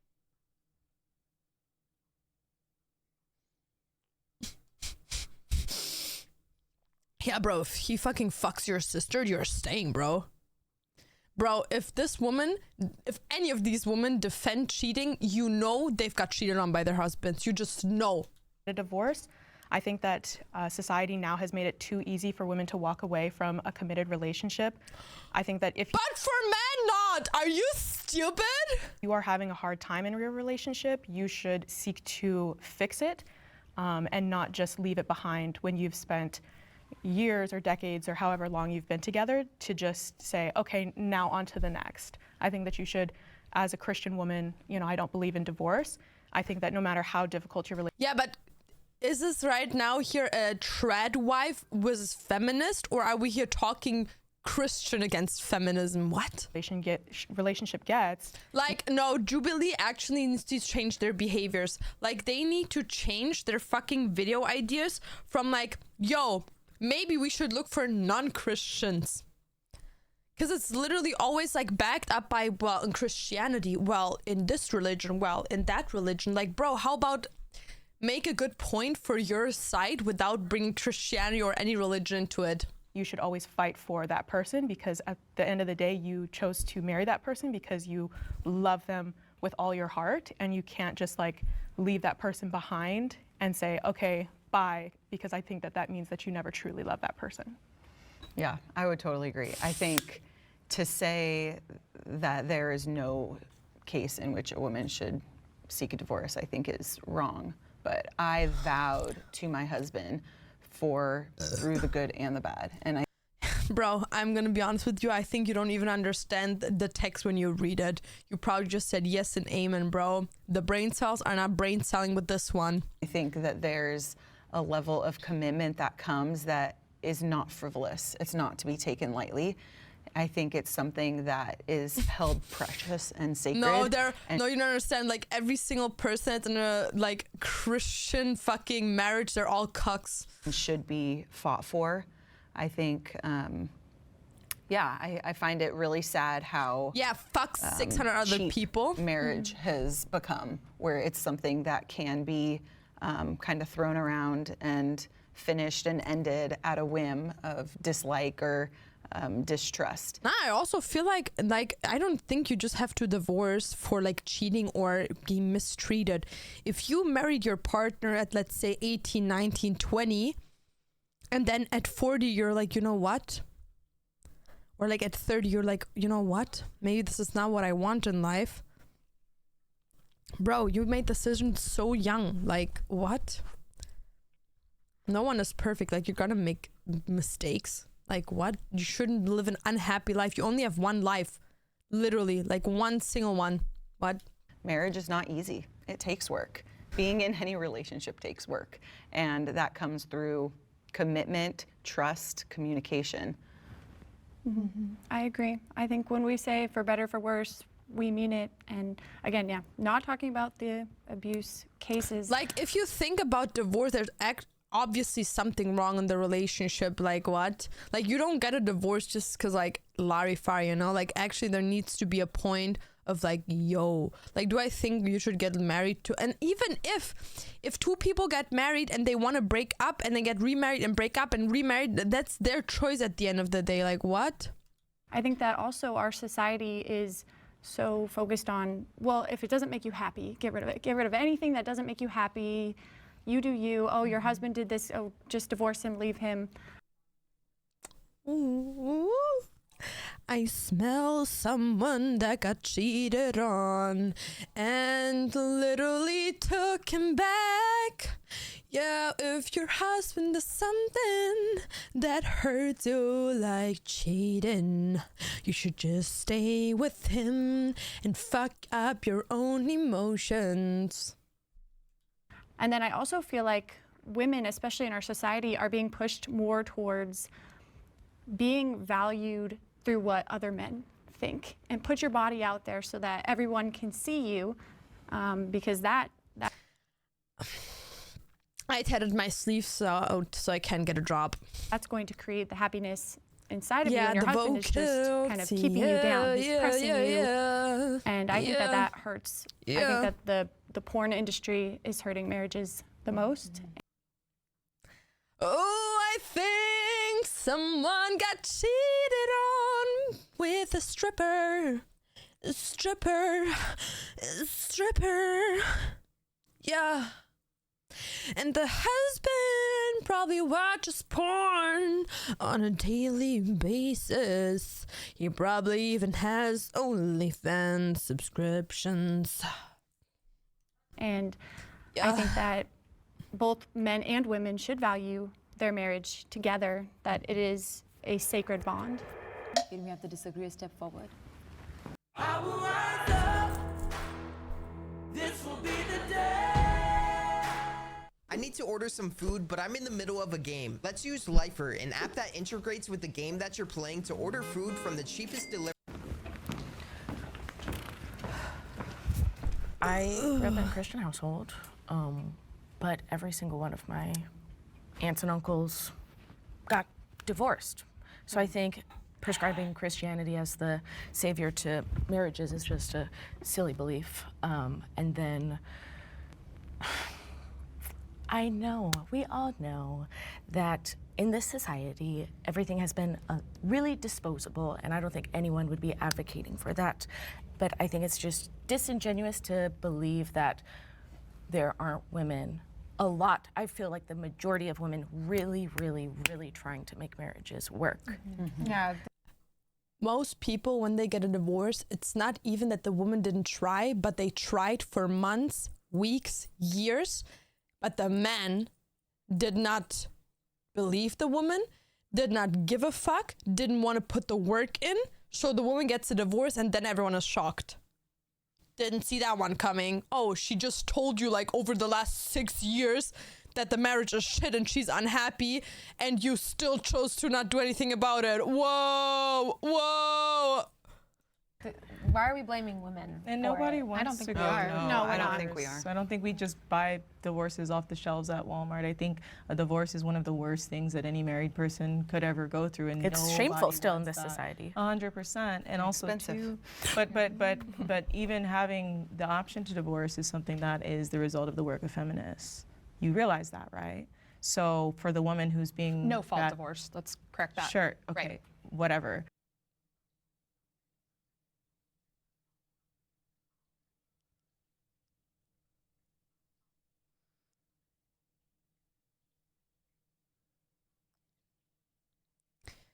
You know, when some people like say something and they think they did something, but they just didn't. So for the woman who's being battered by her husband, for the woman who's being battered by her husband, That would be a fault divorce. 100 years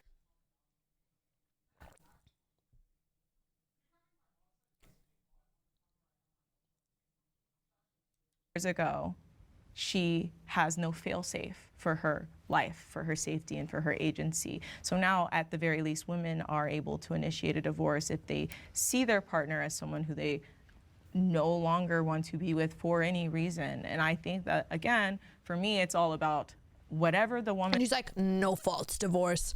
While literally 2 generations ago, if your husband would cheat on you, you were literally, if you didn't have like severe proof, and even then they would most of the times do it regarding like in positivity of the man, the side, you were just like either not get a divorce, they would force you to stay in the marriage, or they would literally banter you, where a divorced woman, even though it's not your fault that you got divorced, you were like disgusting in society. So if a woman would get cheated on in a relationship and she still could be like, oh yeah, I'm getting a divorce because I have like proof of the cheating, and she would get a divorce, people would not even look at her in the same way. They would look at her as like a whore, a disgusting human being, and it's her fault. Like, what is motherfucker trying to explain to us with, well, no fault, no fault, no fault, no fault. Woman's choice or the person's choice is, that's Revin, between what's up? them and themselves and their partner. And I don't think that divorce should be prescribed or deduced to something that's just done left and right because women now have the ability to. We do know that statistically women are the ones who initiate majority of divorces, and that's, in my opinion, that's just simply because men will just stay in a toxic or an unfit situation rather than actually remedying it, and women will actually take charge and leave if they need Ja, was geht. to, or if they feel that's the option to. So yeah, also a lot of times they need to do that because the men left them high and dry and they have no income, and they need to get those court proceedings going so that they can take care of their So we need to bring shame back to men who do that, and that's what we had 100 years ago. A man who up and ran off from his wife. This was scandalous. Yeah, well, back in the day, no one ran away. They just fucked whatever wasn't on the tree by 3 and literally like went into a...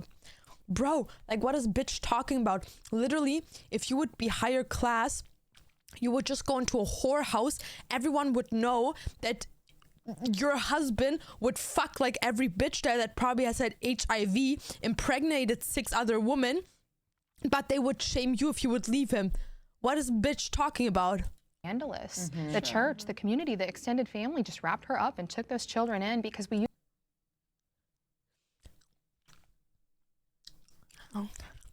Were we like born in different universes? Used to believe in duty. No, they to didn't. those around. That's what I was just telling you. Like Yes. that music. No, they didn't. These women then had to try to pick up. They had to try to like figure out what.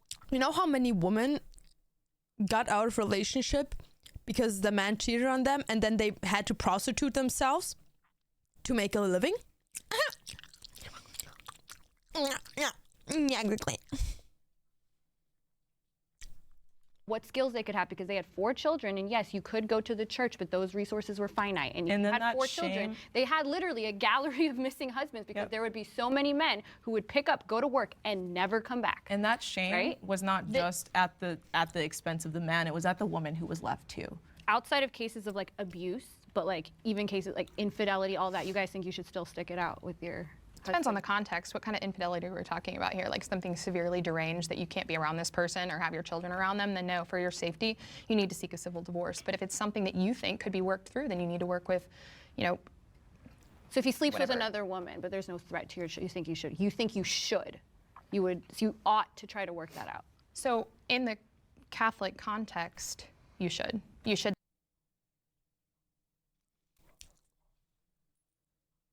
Wait, they don't love me like I love you. No, because like Christian women are like literally the end boss. I can't. Like they're just like, yep, it's a fact what I just said. Like, bro, if your man cheats on you, that's literally one of the biggest sins that is in Christian. Like that man is gonna go to hell straight up. Straight up hell, boy. He's gonna motorcycle like right into Satan's crib.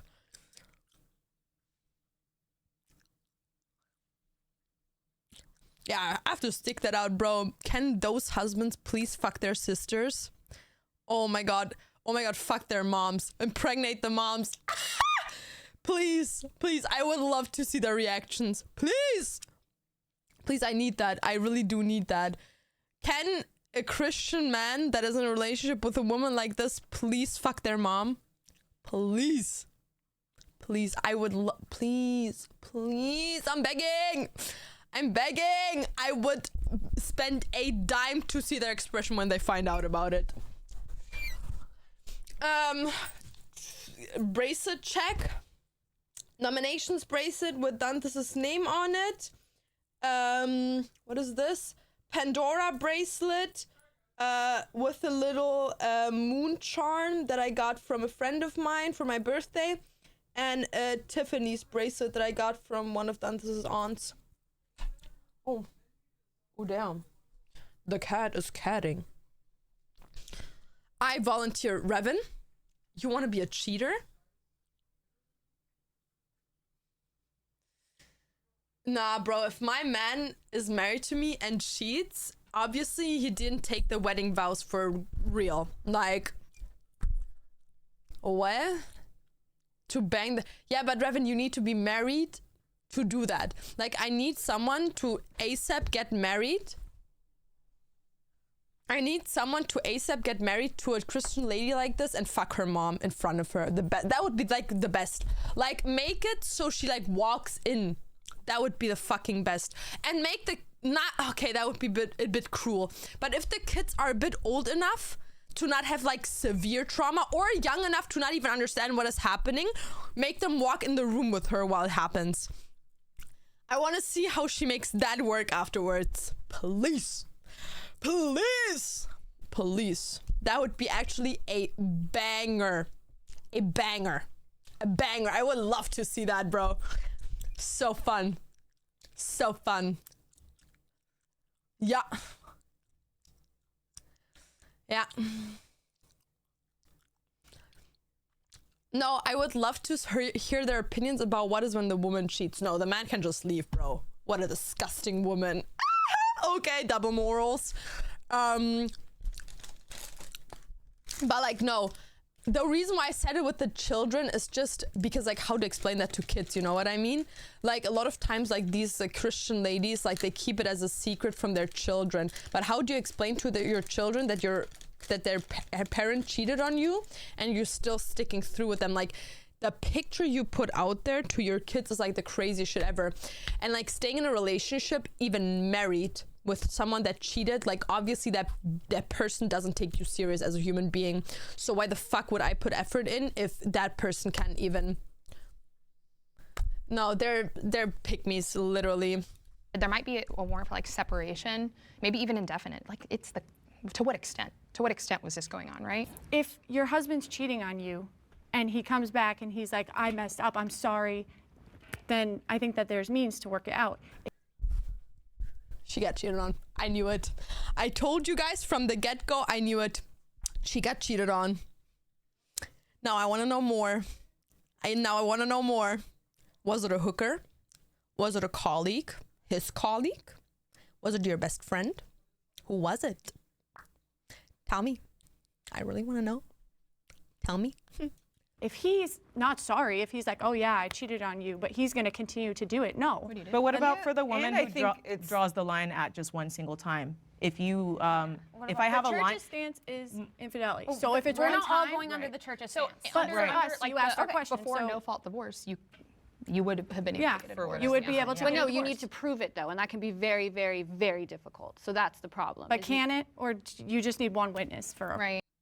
Yeah, but find a witness. You know how many men literally cheat on their wives years after years after years, and they just don't find out? Like, motherfucker's not gonna come to you and be like, oh yeah, by the way, here's a picture of the woman that I fuck on a regular. Like, what?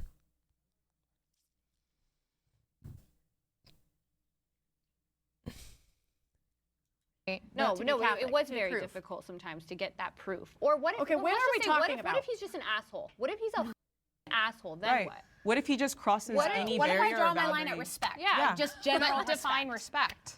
Oh, okay. He's rude. He's cold. He's not a good partner. I just wanna and say you're that if unhappy. that- What if you were just So it's about miserable? happiness. So no, it's- because he's an asshole. But I thought You're unhappy earlier in the because last he's a- prompt we said happiness is fickle, right? I Yeah, think but it's I'm about saying personal he's boundaries. making you. You have a direct I think it's about cause. personal Yeah, boundaries. you For should your agree on those before you get married. Those personal boundaries, like if Right. X, Y, Z. Yeah, but like, like this gives me the ick so bad because they're like, oh yeah, you need to make sure before you get married.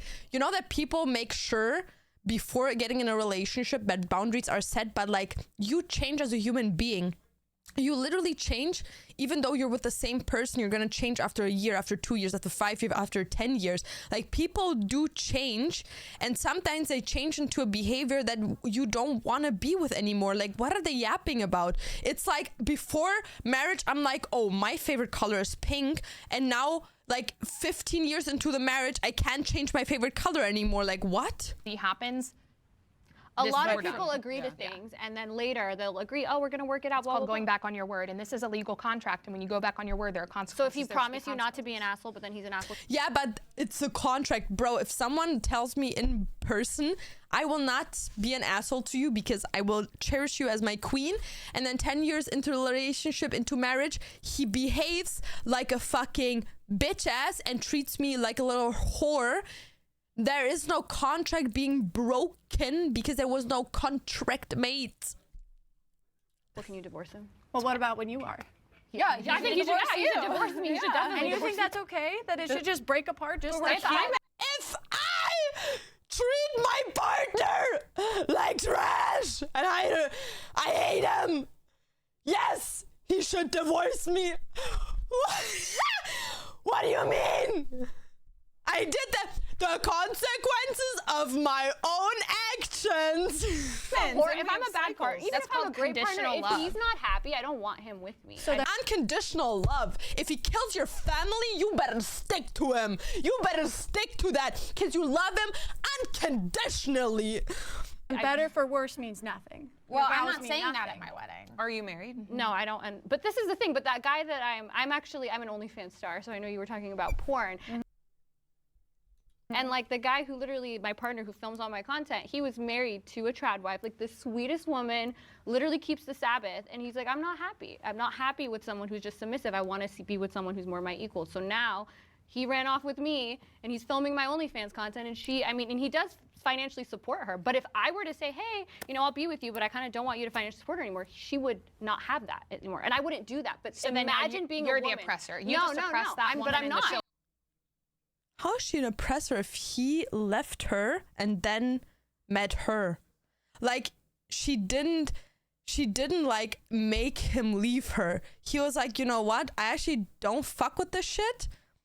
I don't want to be in this relationship anymore. Oh, 1 year later, I meet someone that I'm really in love with, but I still, because I feel like some sort of responsibility, because I changed my mind, I'm financing my family. How's that?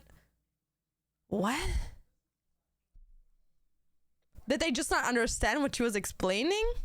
First You of said all, I she's said, not. but You are. how horrible of a position are you putting yourself in life where now your ability to financially support yourself is not only dependent on a man, but it's also dependent on Can the that woman poor woman that you pretty much took her husband? No, Okay. no. He left her on his own because he was Okay. unhappy, So- and then 10 years later he met me. Okay. So do you not think she can get back up on her feet? And It's very, very difficult because she has given her entire life into raising their son. I've given my life into raising my kids. I agree If with my you. I think husband she should get dies, up and work. To be I'm gonna honest go. with you. I'm gonna go work. No, but that's the funniest shit ever. She literally talks like that OnlyFans girl. She literally talks about an existing situation, about a woman that was a trad wife, that had kids with a man, that is for years and years and years on now not able to finance herself. And there's this trad wife that is still in a relationship saying, well, if something would happen, I 100% could finance myself. Bro, you're talking from a perspective of like potentially, while there's women living that actual reality, literally not being able to, like, what the fuck are you talking about? I feel like you guys. L'ambition, ça se vit en dedans. Qu'on peut pas l'avoir. Alors. Then I guess I don't know. You can tell me. No, he needs to shut the fuck up.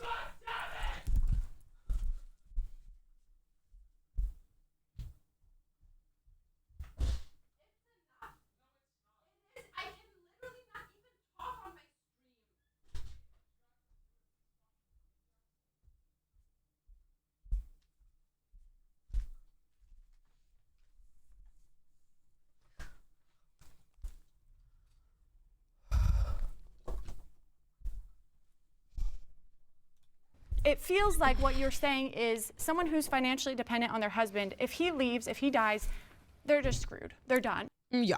No. It is. No, that's that's not what you're true, portraying. But I'm the saying whole- that. Misinterpreting yes. again. Yeah. You need to have something to fall back on. So be educated. Also, maternal education is one of the biggest predictors of childhood success. Be educated. Have skills. But how do you know that they're not? My goal for coming here was to tell young women that are like young that instead of growing up saying I want to just be a homemaker, I develop other skills. Have an education to fall back on. Have a plan, because nobody gets up on the altar and vows to be together forever and expects to be divorced. I would agree with you. So- I have a degree. Right, that's for awesome. many years, was actually the breadwinner in our relationship. I made way more money. He worked for a nonprofit. Like, it was, so I think I would agree with you in the sense that young women, you are powerful. You can make an amazing decision. I could have continued on, got my doctorate, become a family and child psychologist, sat with children who are dealing with this mental health crisis right now. Instead, I'm choosing to be at home. Yeah, that's great. It is a choice. But I It's hope super that you're empowering. ready so that if something happens, you are able to take care of yourself and your child without him. My impression of what you guys are here, it's not to force anything upon anyone. My impression is that your viewpoints are myopic. And that it is more, you're viewing, it's like you have this very singular one-dimensional view of, well, this is how I live my life, so other women should live that life too. But I think that true feminism is intersectional and it is all-encompassing, so it affects so many different facets of our lives and of our experience as we navigate the world. It even impacts the way that men move through the world, because true feminism, dismantling the patriarchy, men benefit from that too, because there's less pressure on them. Yes, they do. And I just feel as though that like singular, like very like closed view of what feminists are actually fighting for is discounting and taking away from the very, very real work that is creating space for all of us and for everyone, regardless of what individual, whether you're a married woman or not. Because yes, we're talking about married women specifically, but what about all the other women that don't want to get married or don't find empowerment through being a mother or being a wife? They should have an ability to just do whatever they want to do. That's what we're fighting for. There is no shame in having a high body I don't think there's a shame in it. I just think it's a preference. count.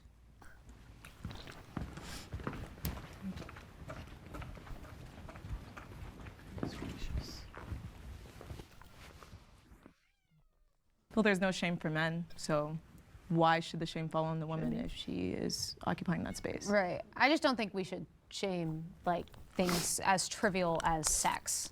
Like everybody does it. Like you can say like, oh, she has a high body count versus like I have sex with my boyfriend like every day. Like I just don't feel the difference there. Like so what if it's different men? So like as long as you're being safe, as long as you're being. I just don't like it. But I would never shame someone, you know what I mean? It's like, if you want to fuck 600 people, you do you, girl. You do you, boy. Do I find it a little bit nasty? But it's like, if you open with that, bitch, stay open. Good for you, you know? For me personally, no gracias. Like anybody should be able to just have sex with someone if consensual. My lollipop is in the taste caipirinha. Sex. Yeah. So I think interestingly, I think this is what's moral and what's healthy may be different for different people. So there's something called sociosexuality, which is just like there's like a test you can literally take about how likely you are to engage in casual. Don't judge my life, Laura. It's a full-time job pleasing so many women mentally and physically. Revan, talking to your own family members is not having a high body count. Relationships depending on your attitudes, your preferences, etc. And while it's true that men tend to score higher in it, some women do score high in it. And for those women, it is a very healthy, wonderful thing to do. But I also think that we've been shamed so much and been called so many derogatory terms that I think some women feel like, okay, I need to fight back from this and I need to go and, you know, engage in hookup culture, and that may not be right for a lot of women, and it's not right for me, so I don't personally engage in it. And I do think that, again, what's healthy may not be the same thing as what's moral, and I think those two things get convoluted a lot in this topic. I completely agree. All right, can the disagreeer step forward? Like what? What is this, bro?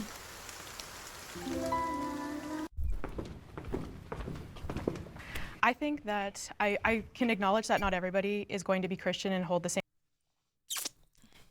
How do you resist urge to bite? I'm just not a big biter, more of a sucker. They lost a girl, she's for the other POV, is that why there are only 3? Yeah, one of the girls stood back. Same values that I, as a Christian woman, do. 1 Corinthians chapter 6, verse 18, I believe it is.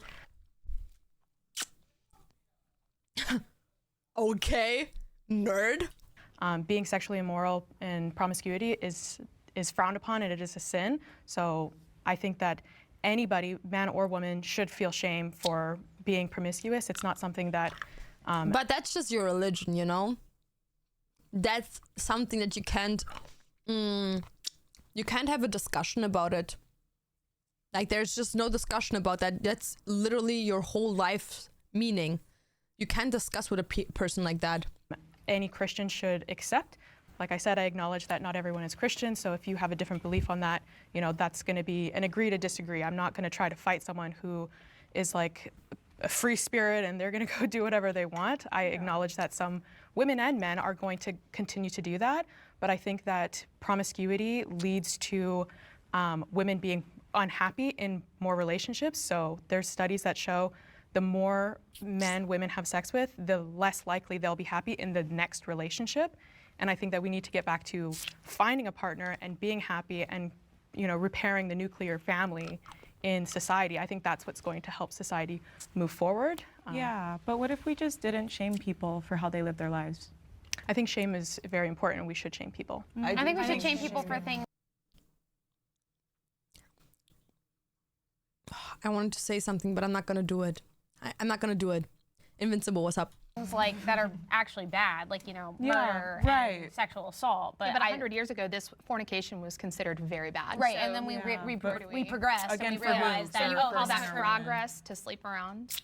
I wouldn't say sleep, using terms like sleep around, sexual promiscuity. What would you, I guess, what would you call high it? body count, you're sleeping with lots of people. Sure. Yeah. So no, it is what freedom is to that not be outside shamed or have a scarlet letter or like be able to do OnlyFans like what I do. I think but that it's is shameful. progress. You want to let society know, hey, this person does this. And so if you connect your life.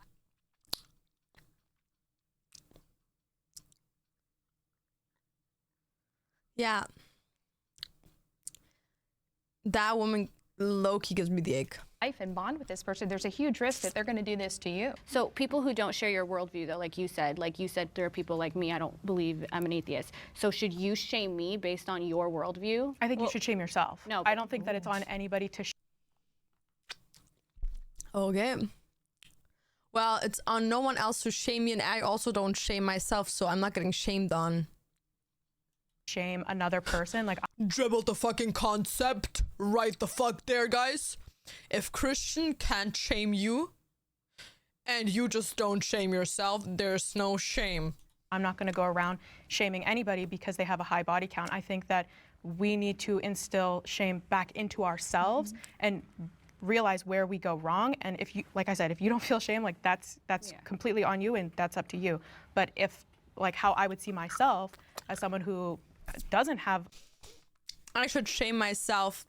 I would sit in my room and read books or like watch movies like Teen Wolf and see Dylan O'Brien in there. And when I was younger, I would have literally dropped down my puss right the fuck there in that moment to a stranger man that played a character in a series just because I had the biggest crush on that dude. Shame on you, girl. a high body count, I have one, it's my husband, then like I don't have shame on myself for that reason, but like that's me coming from a Christian point of view. And more power to you, going back to the myopic thing that we were talking about earlier. So more power to you. If that's how you find your empowerment, that's fine. But for the woman who doesn't necessarily occupy your world and your space, then do you not think that she should be free to do whatever she... I think she can, I said it already. Like, I think you can completely feel however you want to feel about yourself. I don't think that that's on somebody else to shame. Like, that's not a Christian... Right, because it's not biblical. So, I think one-on-one, it's not biblical, but societal it is. We need to enforce shame like pedophilia, right?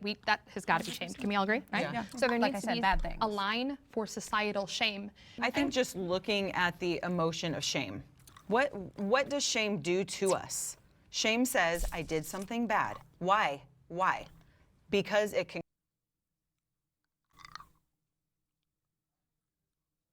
Bro, it's literally like two walls talking to each other.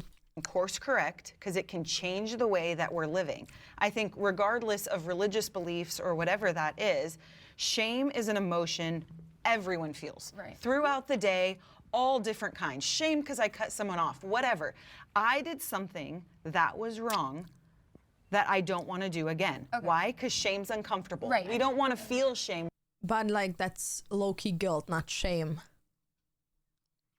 Shame is something that you feel when you do it in public, or it's a public construct, a social construct that you go for that isn't accepted. Like as an example, like cheating. You should feel, or you feel shame after cheating, because in society cheating is seen as like, and it is like using someone else's emotional vulnerability, hurting someone, and then you should feel shame. But how's fucking someone shameful? Like maybe at some point, like Dantes always tells me, bro, I feel so fucking guilty and disgusted on like how I like used to have like sexual interactions with people. Like I wish I could like minimize that. And he feels like guilty, but not like shame for it. We don't want to put shame on people, but I actually think shame is a great emotion. Great. Shame keeps us safe and keeps you from making the same mistakes again and again. Great, and we sure, and I think that society should shame people like pedophiles, sexual offenders, murderers, because these are things that pretty much everyone in a society can agree that's a bad thing. For now, what about abortion? And what about people? I don't.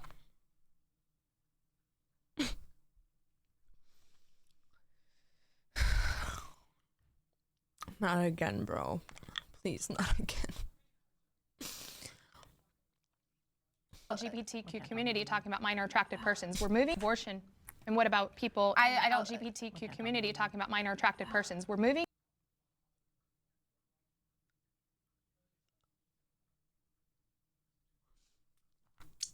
Did I just hear what she said? That she just said minors attracted person, like a person that's attracted to minors, and she just said LGBTQ plus accepts pedophiles?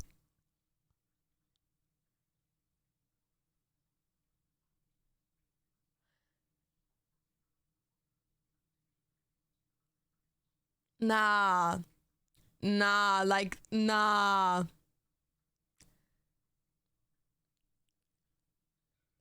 Nah. The Overton window, and it started by de-stigmatizing.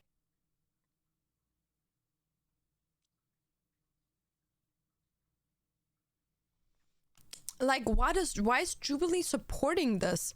Why is Jubilee not saying that pedophilia is literally not part of LGBTQ plus? What? Stigmatizing fornication. I think. So you think 100 years ago things were better? I do. These issues existed on the fringe, and when they happened, Well, actually, that was 200 now, but yeah, we can all still. condemn that. But like, that's a separate issue that we yeah. Slavery was a thing 200 years ago. Well, newsflash to you, Karen. 50 years ago, racism because of slavery backgrounds and the thought in society about people with darker skin tones still existed. Slavery maybe didn't exist that wide broad, but the stereotypes and this taking away their human rights was still a thing. Oh my god, newsflash. Equality wasn't a thing back then. But it wasn't. But you're bringing in making it separate okay. Yeah, I meant with this, but I think the disagreement here is you guys think we all agree when with something that's wrong or something you believe is wrong, depending on your moral philosophy, you should be shamed. But I think the discrepancy is we don't agree this is wrong, and if all you're going to throw at us is Christianity, So but if there's men an objective can have, if truth. men can have a high body count, so should women. I'm No, like, again, I we're think that trying people to make ourselves. I think both sex men. isn't wrong. That's sex so is not weird. wrong. So you guys have to convince us that it's the most It's beautiful. powerful thing It's in the world. That's amazing. why you have to have standards because of that. Loki, you can tell that they've never been fucked well. You know what I mean? Like, they're trying to defend their, like, husbands that literally come in, like, 2 minutes. They're probably pillow princesses. No shame in that. Yeah. Probably they have husbands that cheated on them, and then the husband is like, but you fucked me better. Trust. The power. Like, I would imagine you ladies don't like Donald Trump. So, you know, he was made by two people having sex. That's pretty powerful that one person.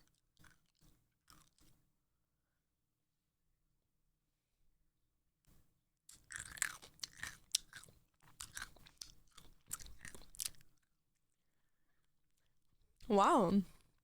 Yeah.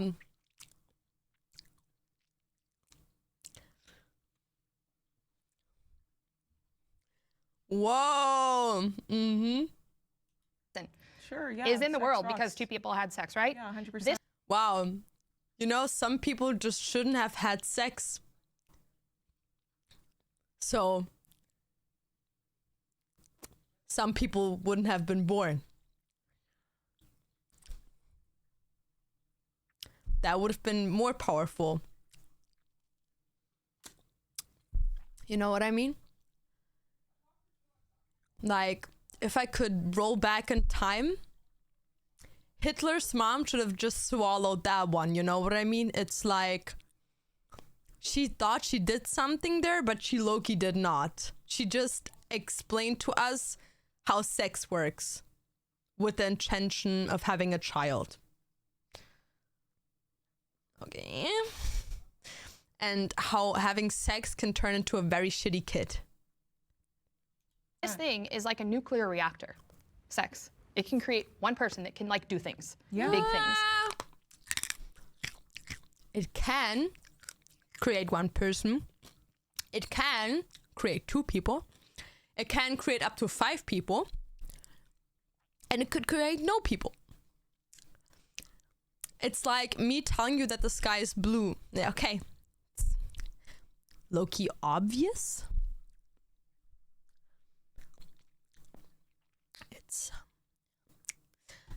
It feels low-key like we're just pointing out obvious things now.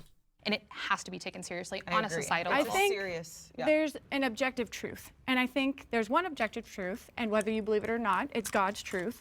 And whether you're aligned with it, or not. That's up to you. But that's your subjective belief, no, that thought. There's one objective truth, and from that truth, disorder comes. So we go off, we have sex with multiple people, disorder follows. When we are disobedient to God's design to the objective truth, disorder follows. We have people getting pregnant that they don't want to be. Now we have families breaking up. We have 52% of relationship divorces saying, I think she needs to get fucked right, you know what I mean? Like, maybe her sex life is so bad that for all of them it's just reproductive, you know what I mean? Like, do you understand where I'm coming from? Maybe their sex lives are just so shitty that for them it's slowly and only reproduction.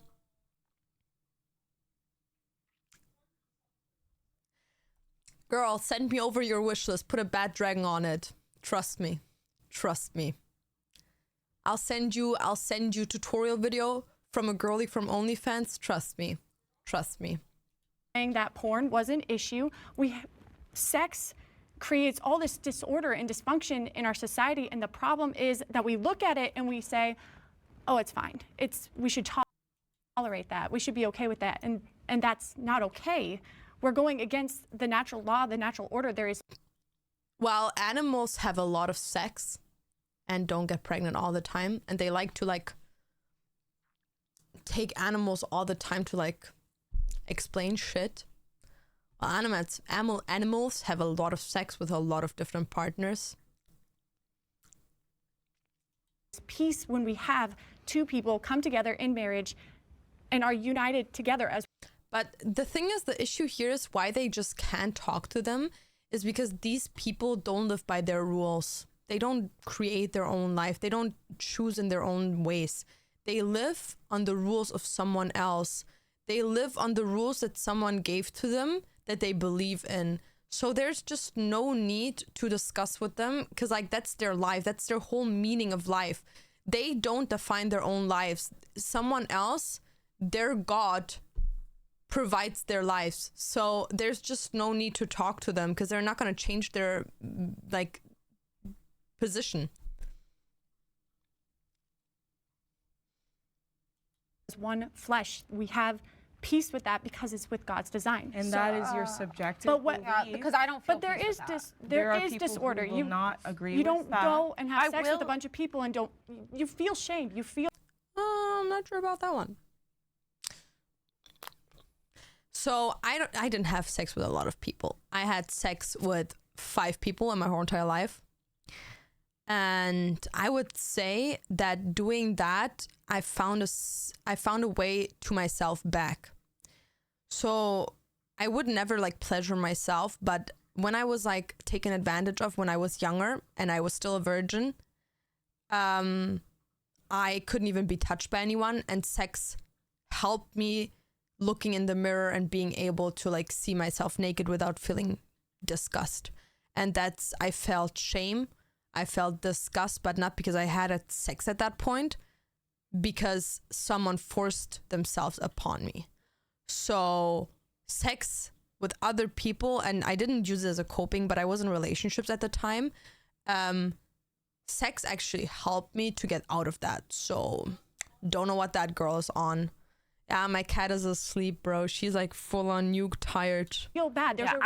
I don't feel any shame for doing OnlyFans. So what are you gonna use? So convince That's because me. your conscience is hardened, and that is the voice inside of us that when we go past it and we keep going past it, it's like taking a hot iron to the conscience, and you can no longer feel. This is why people who view porn, they seek out more intense types of porn, over the years, to where the basic vanilla stuff isn't doing it anymore. They're all pillow princesses. They're all pillow princesses. They just straight up told us that they're all vanilla pillow princesses.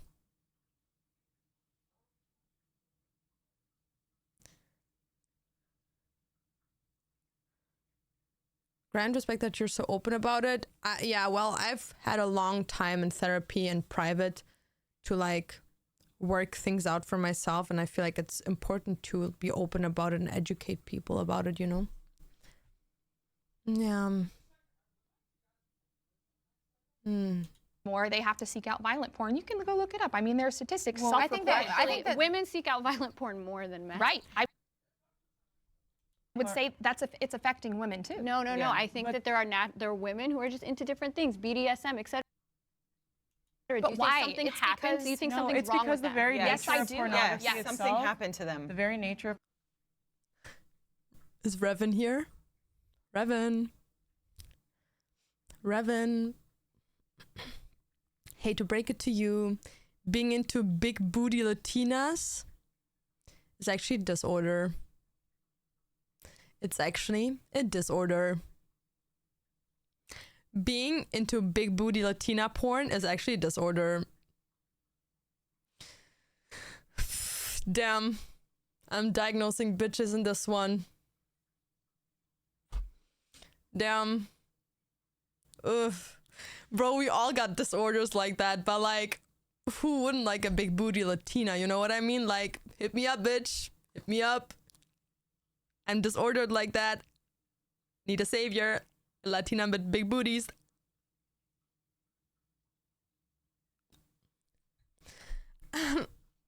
Yes, I'm sick. I'm so sick.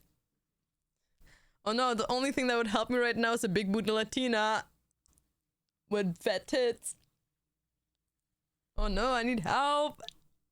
pornography itself is built and rooted within the patriarchy, which is a violent system. So the reason for that is that pornography itself, the reason why it's so uncomfortable, the reason why it disrupts marriages is because pornography, as we...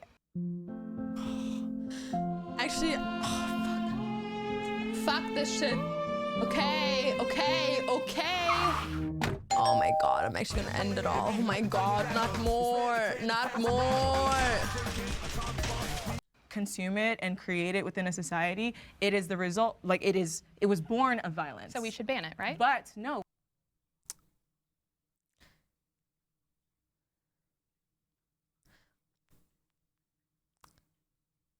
You know what these people hate?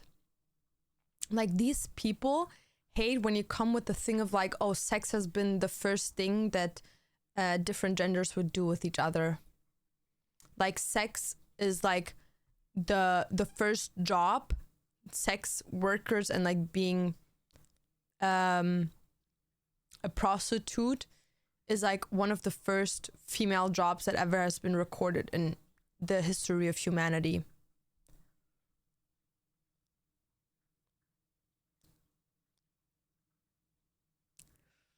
Like, I'm so sorry for them though. Do you think if they would get fucked by like fucking like a guy that like a very good fucking dude, like someone that knows how to fuck right, do you guys think they would change their minds? Be honest. Not that I'm forcing anything on them. I'm just like wondering if they would get fucked like fucking good. You know? We should create empowerment and safety within it so that women can... Yeah. There is no safety. There's sex trafficking. There's exploitation of women in...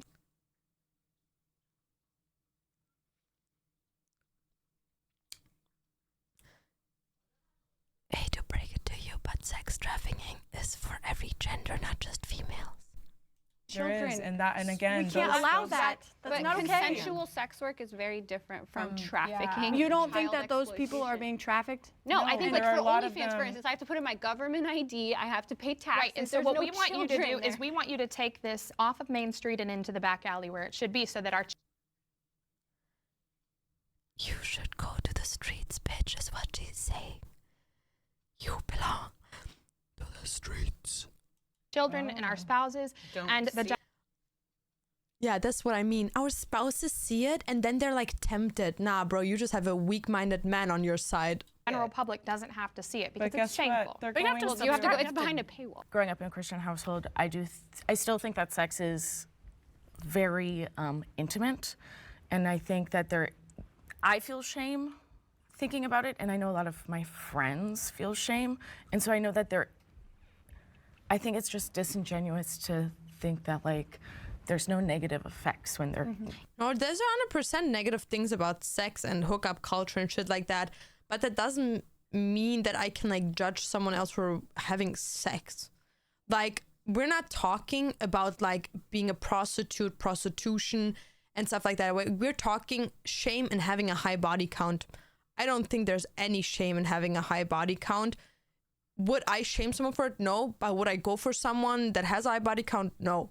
But that's just my personal preferences, because I have a lot of insecurities because of how I've been treated in the past. And I don't think I could live with someone that has a high body count, because for me, sex is still very exclusive, especially with the traumatic past that I had. But I don't think we should shame anyone for wanting to have sex. Watching porn and shit like that is a complete different story. Like, there's like a lot to unpack there. Comes with a lot of like sex. Yeah, that's why I said it may not be healthy. Yeah. But with their world, we were saying you should feel shame, and I go, okay, why? Because I don't, and they go, oh, it's because your heart is hardened, or because you're not falling into Christianity. I think that's a crazy thing to say. That's a crazy thing to because say. you're not believing. I just don't. I don't find Christianity convincing. So is there any Well, you other don't have to be a reason? Christian. You can be, you know, a virtuous person of any conviction to believe in these things because they're revealed.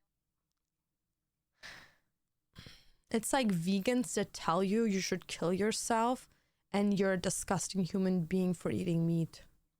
It's like, that's what you believe in. That's like 100% fine. But why you gotta be a bitch ass? You know what I mean? Yo, Tim, thank you for 100 biddies. Sorry for the interruption. Haha, I turned off the alerts. By nature. Have you ever felt any shame doing For what doing you did? OnlyFans? No. Or Why should before she? before OnlyFans? Yeah. Why I mean, there- any there was- shame? Yeah, I feel shame when I mistreat somebody. I feel shame if I'm dishonest in a situation. I feel shame if I'm being a bad friend. And what does that I don't shame feel move you to do? Be a better friend. But I Okay. don't feel shame by taking my body and doing something with my body that I want, that I feel great and empowered That's because doing. you value money more than your morals. No. It's just that my morals are not the same as your morals, right? But I would never ever violate my morals to do anything. I just don't.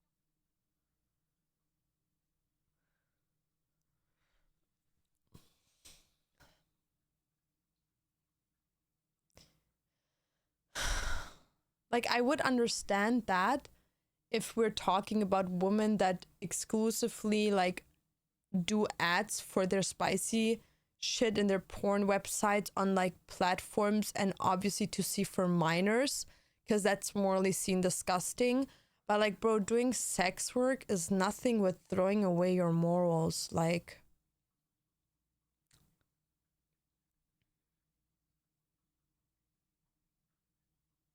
we all, guys, we all know the way she reacted, the passive aggressive. We now know that her husband that cheated on her probably slept with a like stripper or some shit, because that bitch seems like, or like, he didn't cheat physically, maybe he just cheated in a way where he was like riding with an OnlyFans girl or anything like that, like paying money for porn. I think that's it, guys. Don't share your morals. Right. That's the And difference. that's fine. This is what your body was. You're not honoring what your body was made for. I came to these conclusions before I was a Christian, just because I studied, mother baby health and everything, like what the body is made for. Your body, God gave women a beautiful body. Like, we have beautiful bodies to generate life, to do something men could never ever do. But I still like to fuck.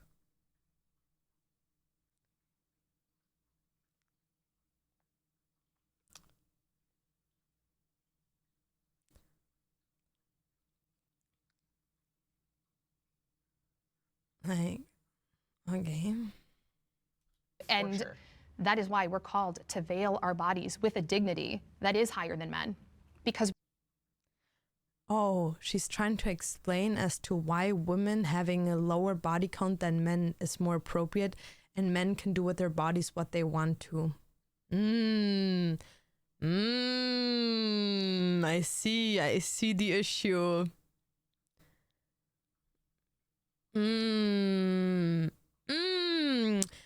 Hate to break it. You know what is gonna be funny? When they find out that sex actually has a lot more purposes than just making babies. That it has health purposes. That if we have good sex, if we have consistent sex, that we overall our rates of feeling happy and fulfilled in life are way, way higher. That if we get out the need to have sex, horniness, which everyone feels, when we get that out of our system, anger as well as stress get relieved. And that doesn't have to do anything with getting pregnant. So, yep.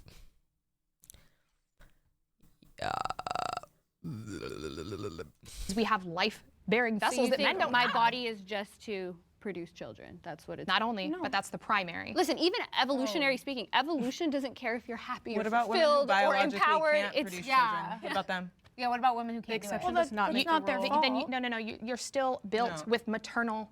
Toujours m'élever, jamais lâcher. Instincts and maternal. This is why But I don't women think that's true. seek I don't think caring that's true. professionals. That's so untrue. If you can't have children, you don't have the hormonal reproduction to have hormonal instincts.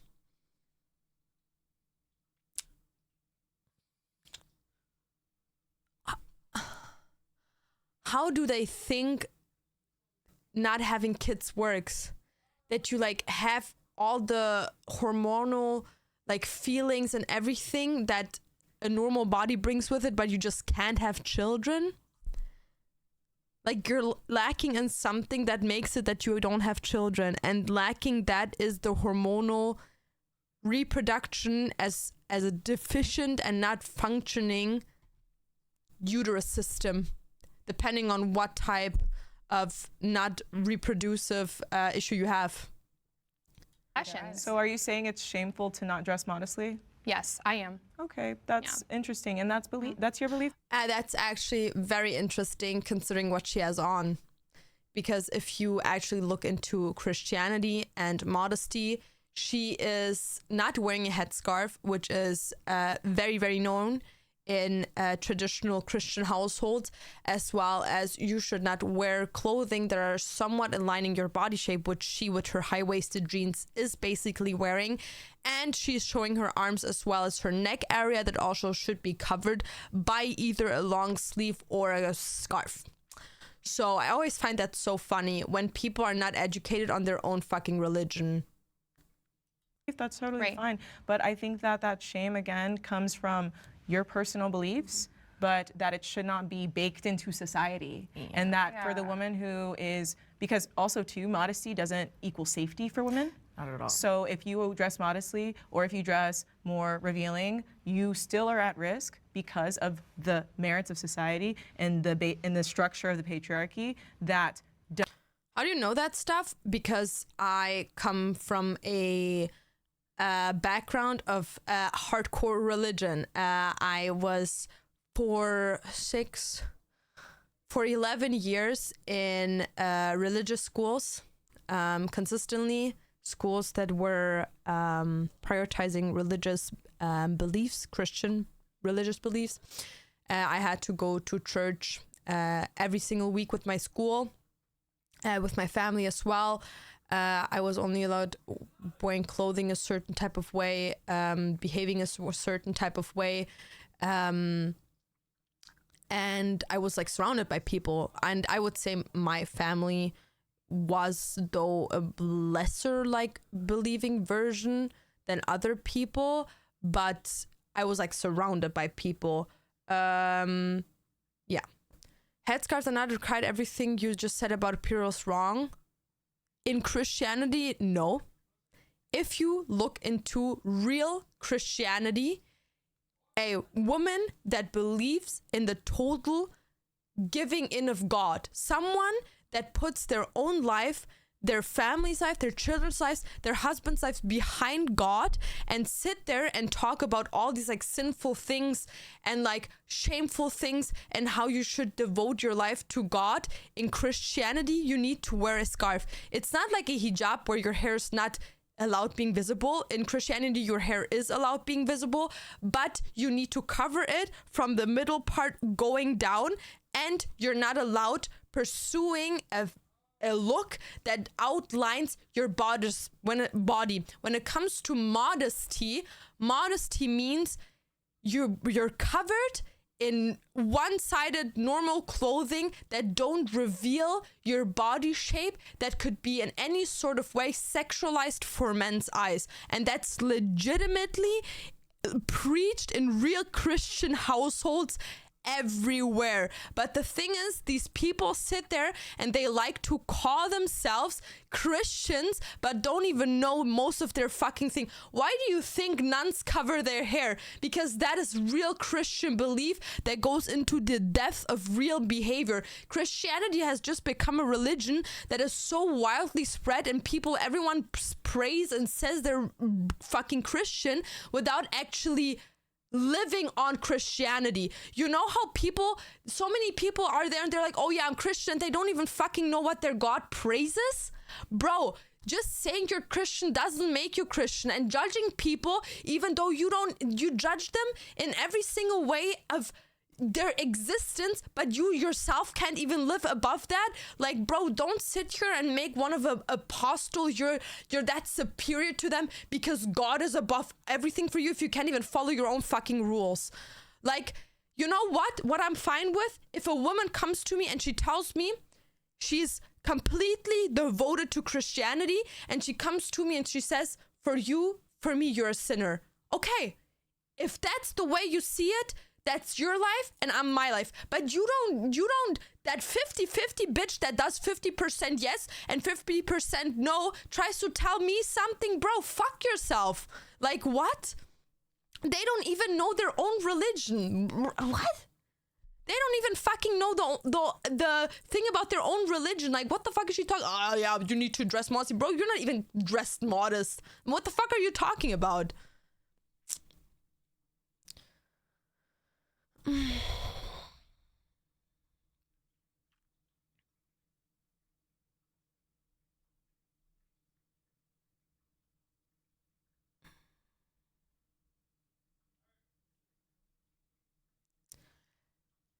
Nuns are Catholic. Oh my god. Oh my god. No.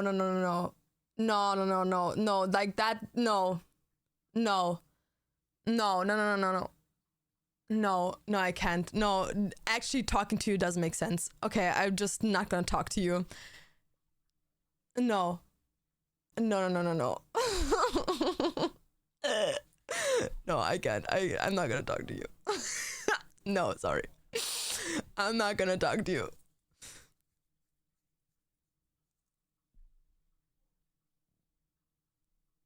I think religion is a sensitive topic to discuss about. This is really hard to come into an agreement. No, and that's why what I mean. Like, if I have, as an example, a nun that devotes her whole life, or like a fucking priest that devotes their whole life to their religion, if you tell me, like, I've lived that. I've literally, a lot of my teachers were nuns, because in like Catholic, Christian schools, especially if you're in a Catholic school, like the teachers a lot of times are nuns. So I had a sister that was my Spanish teacher, and like, when she would tell me like things like, oh, this and that, yada yada yada, I would never talk against her, because that's her being, that's her life choice, and she lives that to the fullest. I'm not gonna talk against you, and you're not talking against me, because people that actually devote themselves to their religion know that you will not go above and beyond to criticize someone else. You're gonna tell them, or like if they ask about it, you're gonna let them know, like, yo,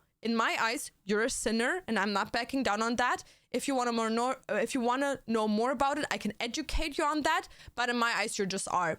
But they're not gonna shame you in your face and speak untruth without even experiencing and living out their religion fully. But you're not gonna sit there in front of me being like this, oh, pick and choose Christian one day to another, trying to tell me something. Like, bro.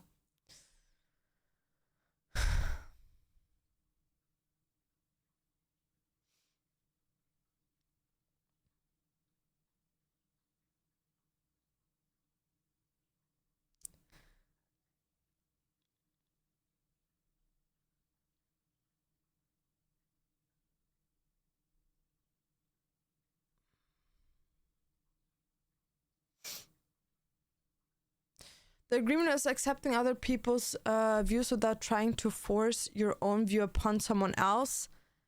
Yeah, because like you have to understand, like someone that's devoted to their religion, I'm just talking about the religion that I grew up with, like they're not gonna back down, they're not gonna sweet talk you, like they're gonna let you know that they don't support what you're doing. But you have to understand that they never force themselves upon you, because for them, you're not a believer if they have to force you. Like if you tell them, like you talk against them as an example, they would not try to convince you, because that's not the way. You're not a believer if you don't believe from yourself. Like if they have to force to believe, they're not gonna like try to convince you. Okay guys, let me just go to the toilet and then we can continue watching.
Okay.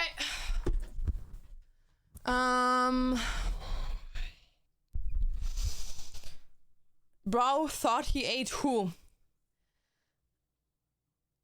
Catholic and Christians are two different religions. Oh my god, no.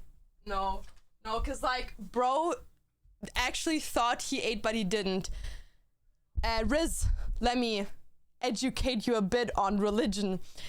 Every single Catholic person that believes in the Catholic beliefs is a Christian, but not every Christian is Catholic.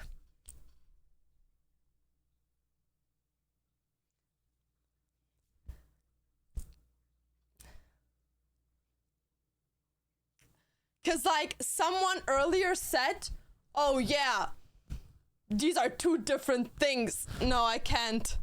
You were amplifying on the other person. Who was that? Was it the German Slovak that said that? Wait, what did he send in? What did he send in?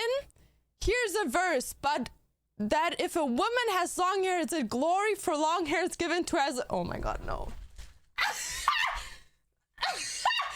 Okay, motherfucker just thought he did something. Yeah, no, if you just a little like inside of being a Christian person, covering your hair is actually a thing. And it is 100% a thing because of devotion to God. God does not tell you you have to do it. No religion tells you you have to do it.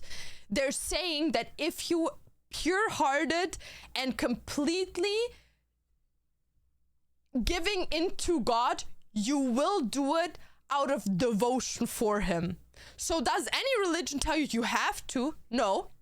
But they tell you if you're a real believer and really devoted, then you will cover your hair. So what the fuck are you talking about? Like,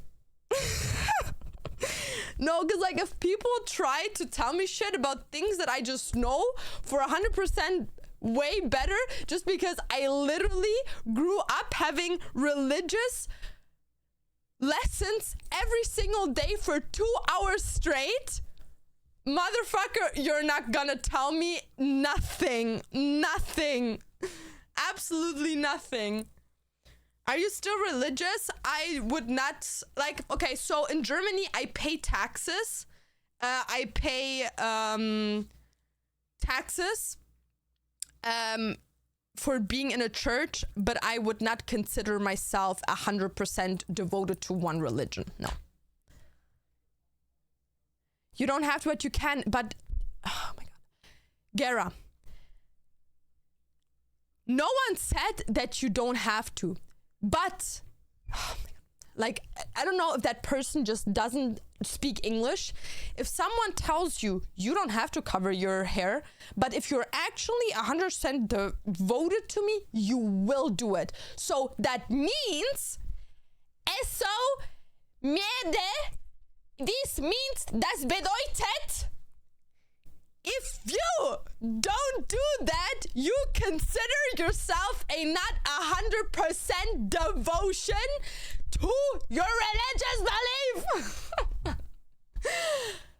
Do you understand?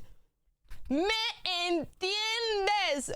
Du verstehen mich, wenn ich rede. Or not? Bro.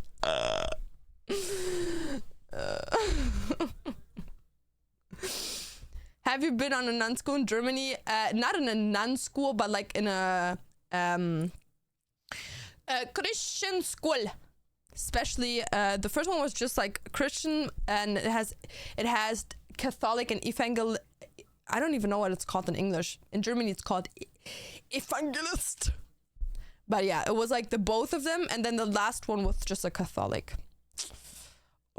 Skibbity. Kirchensteuer! Yippee!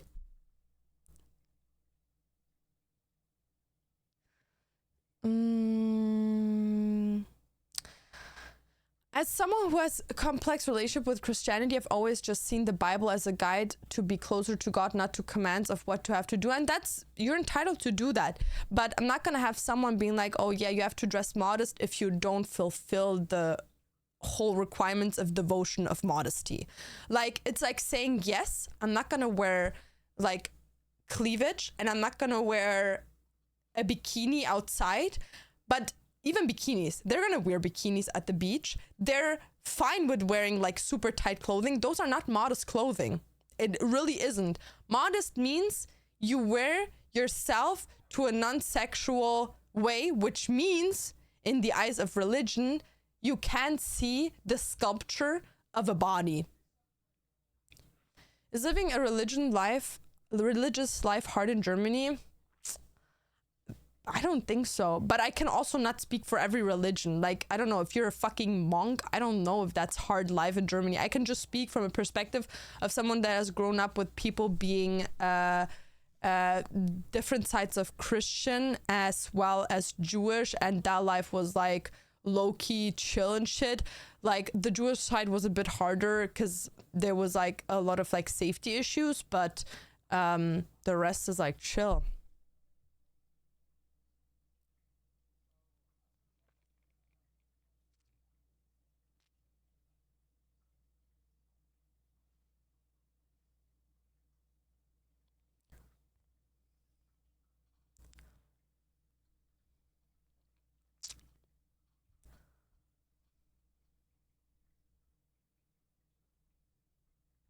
Muslims are suffering in Europe nowadays.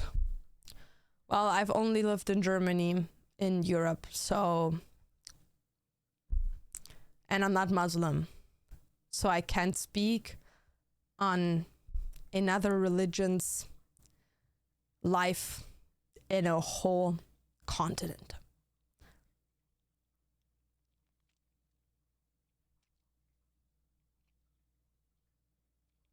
When you scream, you kind of sound like Vhagar, because I am. does not respect your body or your autonomy. So if a woman biologically can't produce children, then based on what you've said so far, then she inherently does not have the same amount of value or equal. What about trans women who biologically Well, they're can't? not women, they're men. Oh. So like here, like this is not modest. This is not modest.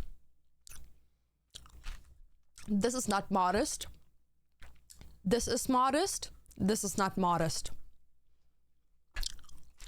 Hate to break it to you, girlies. Of course, she's a trans woman, of course. What did you expect? Penis. And to go back to the previous point, I was so scared to ask him. I knew it. I knew it. To go back to the previous point you made, you said that our beliefs shouldn't be baked into society, but you're essentially saying your beliefs should then be baked into society. No, but they're not beliefs.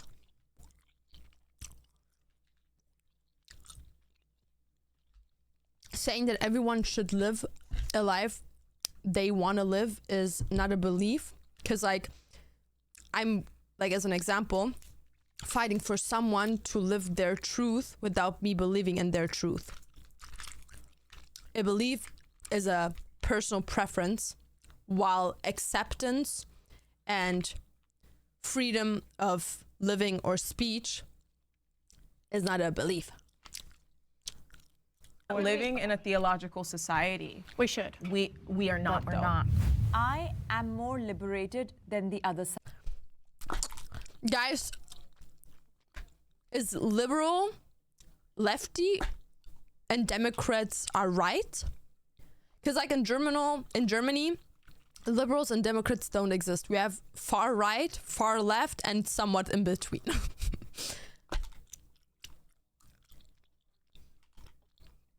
Yes.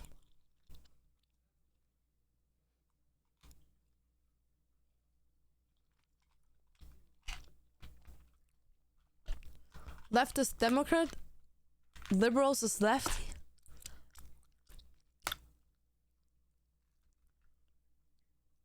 Democratic and okay, bro. What do liberals believe in? Can someone just fast explain it?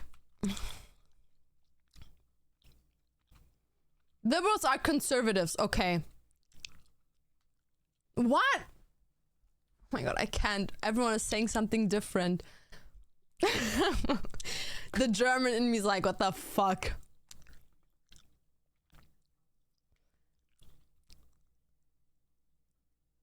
They're lefties. Democrats, liberals are like the ones that believe in freedom, okay. And Republicans are conservatives, okay. Okay, thank you. Thank you. Thank you. Thanks for explaining. Side. Oh. Yeah, 100% you are. Like, Christians are 100% Republicans. All the way through. Like, they literally said they're fucking Trumpies. Trump is not a liberal.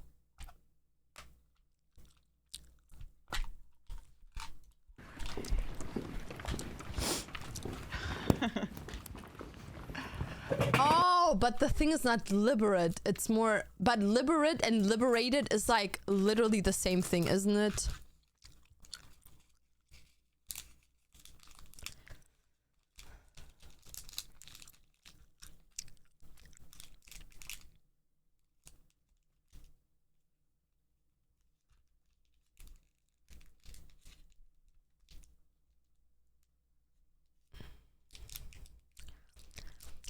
What does liberated mean, bro? I'm literally losing my shit. I'm living more free than the other side.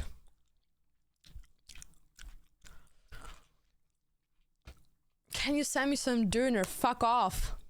You send me döner. Well, I would be on the feminist side. Cause like the other side can actually... Well, actually, that's not true. I would be a trad wife, like a stay-at-home mom in the future, in the hopefully near future. But a lot of things that they said, I do not agree with them. Because like it's low-key Christians against feminists. Like why didn't they get like stay-at-home moms that aren't Christians?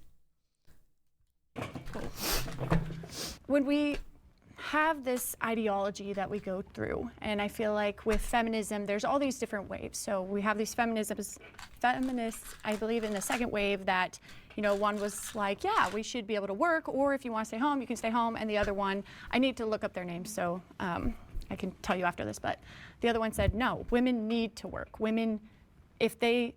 You can want to be a stay-at-home mom, but like what is the difference between a stay-at-home mom and a trad wife? Because like a trad wife is like a traditional wife, and I do feel like a traditional wife explains the way I want to live my life pretty good, just without, like, traditional wife doesn't have to be like Christian, does it? Because if it has to be Christian, then never mind, bro.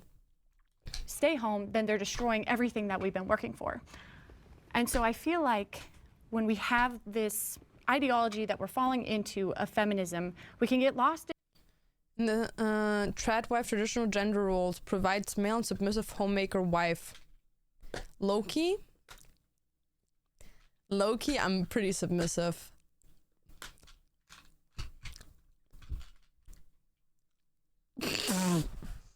Sorry.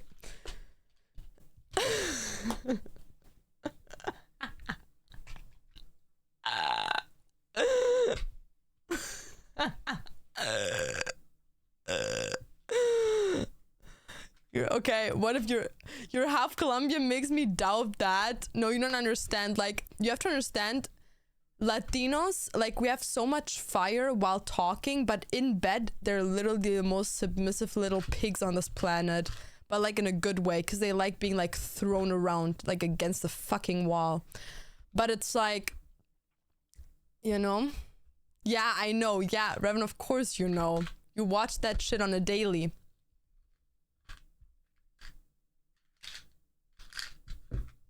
The difference between you and trad wives is you believe women should have choice to work, whilst these women don't because they believe women belong at home.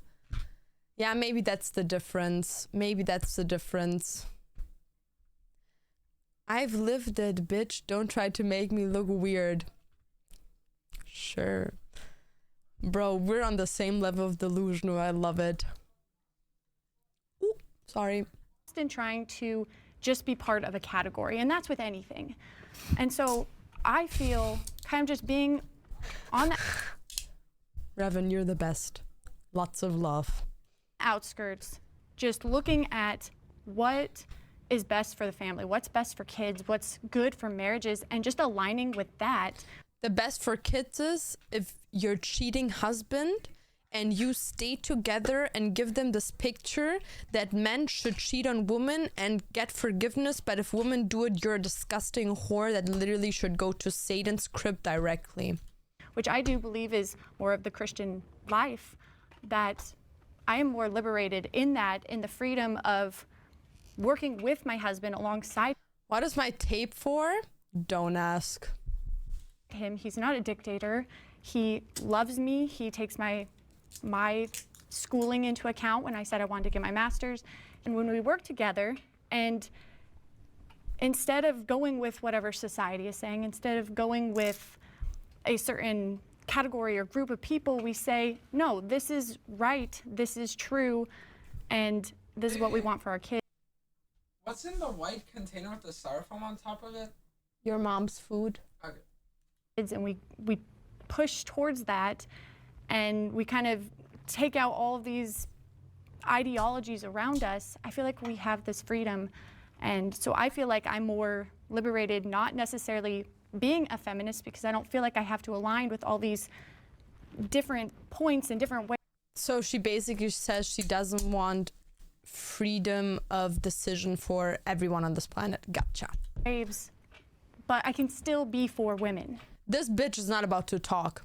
This bitch better shut her goddamn mouth.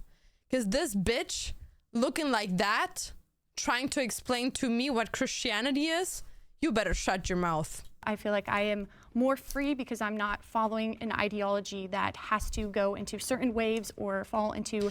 Yo, what? She's still with him? That's forgiving as fuck. Yeah, and stupid.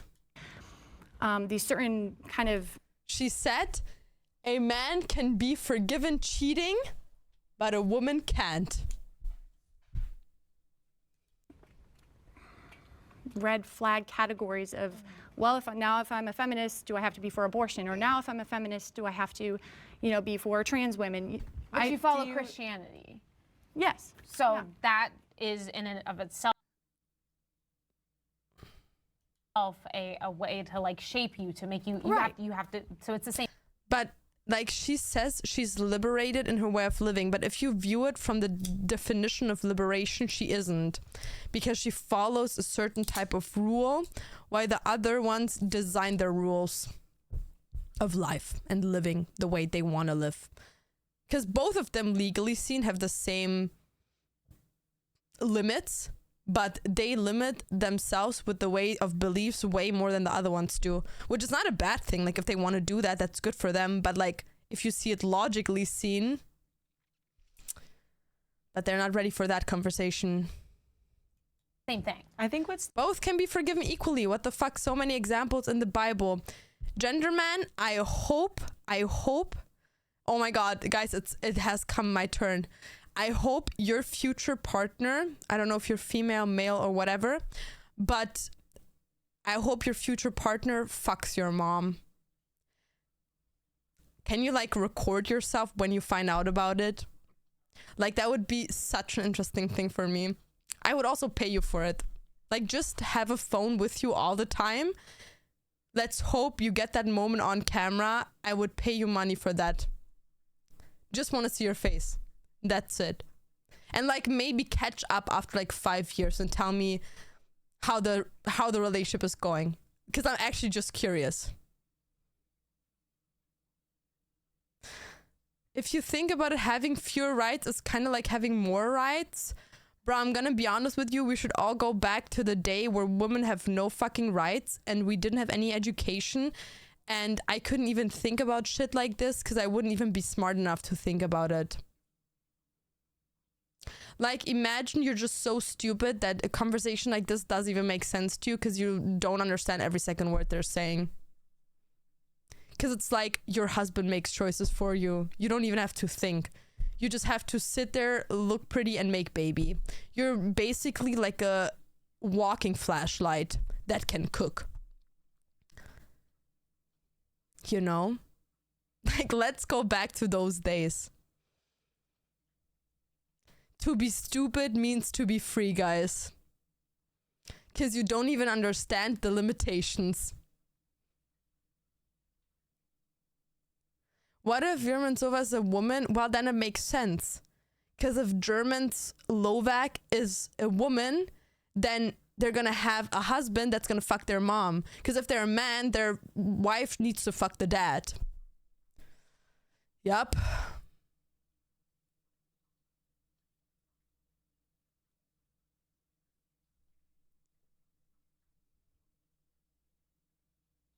Yup. Let's all just become stupid.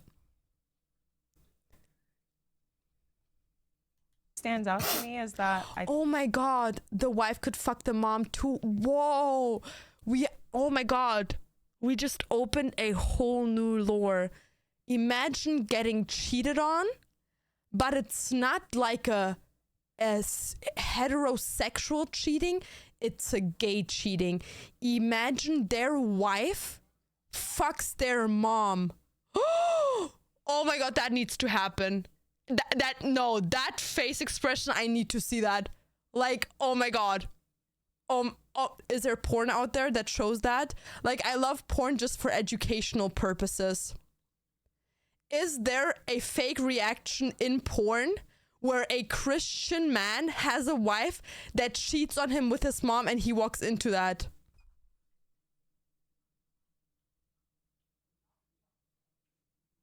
Educational purposes.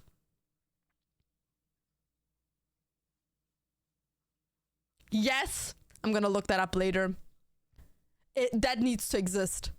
That needs to exist. I need to see the expressions in their face. Even though it's fake, like, I need to see that.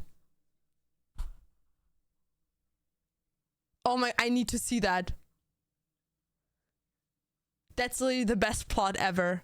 Like, yes, like I love my Christianity and Christian beliefs, but I forgave my wife because she cheated on me. Oh my God. Was it like a coworker? No, it was like a family member. Oh, she fucked your dad? No, my mom. She's gay. Oh. I need to meet your wife. Wow.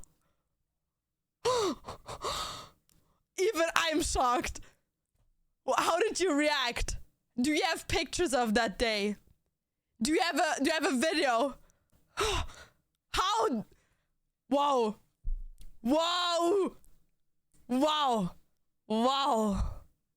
I think the thing that is, it's almost ironic, is that your sense of freedom is the work of feminism itself. That freedom and empowerment that you feel occupying that role within your marriage and the way that you show up within society, that is the work that true feminism is doing. It's not trying to force any singular role upon you.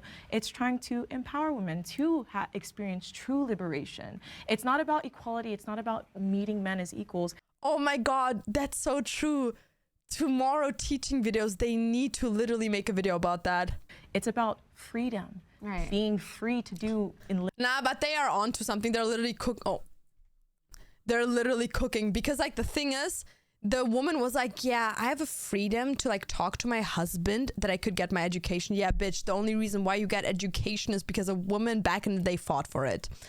Be happy that you can fucking vote, bitch. Live your life however you find empowering, and then having fail-safes within society that create that freedom so that we can, that create agency so that we can experience more and more. She just wants to fuck someone's mom, but yet, be honest, Megan Fox is a mom.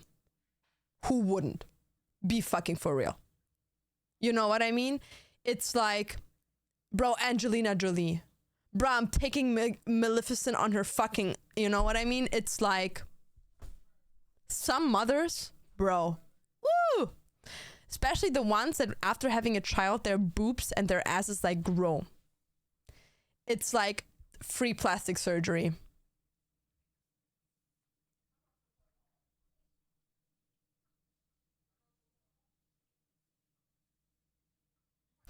No one is allowed to cheat and agree.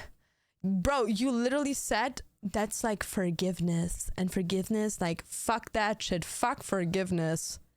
People don't live if you, they don't learn if you forgive them. You gotta double down on that and make them feel even worse. More of that freedom as we progress as a society. Yeah, I think a lot of us here, we value choice. And the reason I stepped forward is I feel like with my worldview, I have more of a choice. So if I had the ideology you have, I don't think I would be as happy as I am now, right? I wouldn't be able to have the career I have now. I wouldn't be able to have the freedom I have now. I would be more forced to follow a certain thing. Whereas my brand of feminism, if I wanted to get married and be at home with kids, I could. And if I wanted to be an OnlyFans star, I could. And so because of that, I feel like I was more liberated. I just want to say something though on choices. I don't think that feminism is about choice. I think that feminism created choice. Yeah. Because I don't. I just gave them a point. You just gave them a point to tell no to abortion. Like, you can have nice tits and a big ass. I'm gonna be honest with you, not Mal. If I go to a rally for anti-abortion and I tell them I'm here because we're taking away free surgery in form of big tits and big potential asses, I think they would be really concerned. I would be concerned. I said you couldn't according to the Bible, but I wouldn't. Yeah. Okay. No feminist will ever say that you can choose to see me as lesser than a man.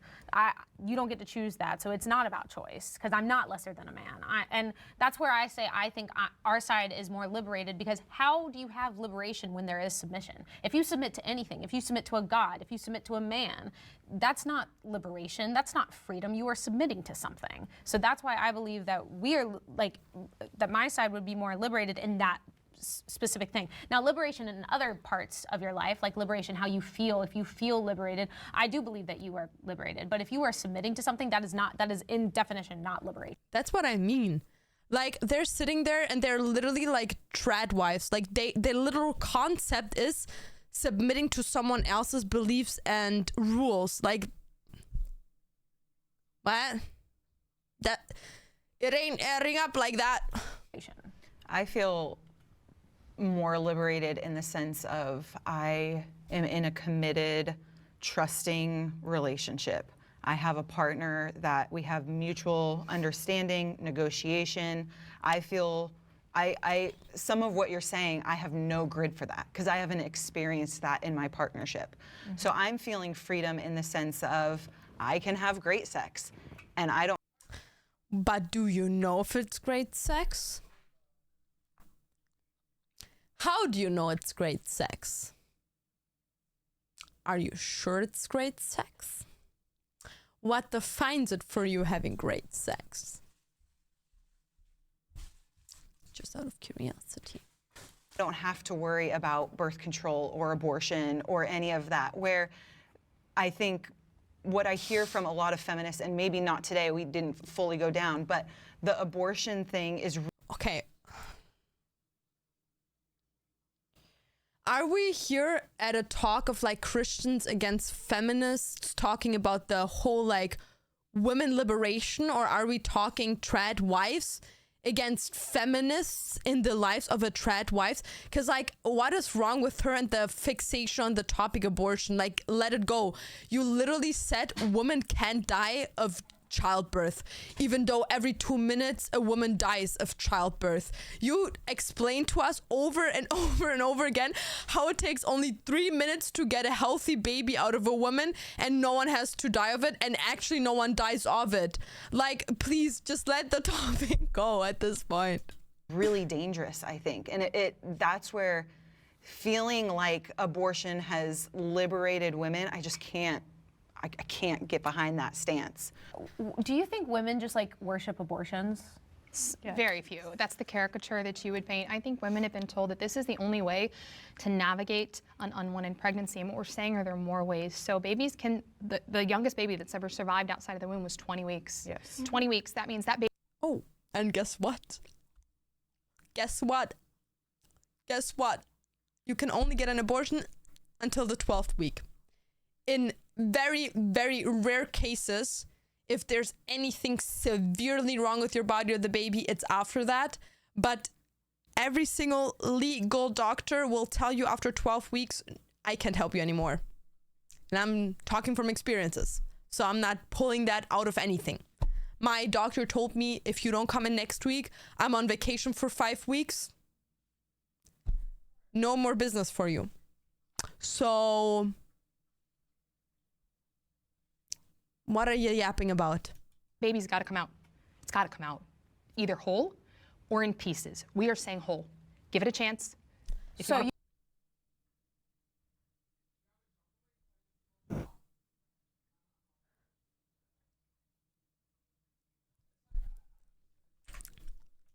either whole or in pieces. We are saying whole.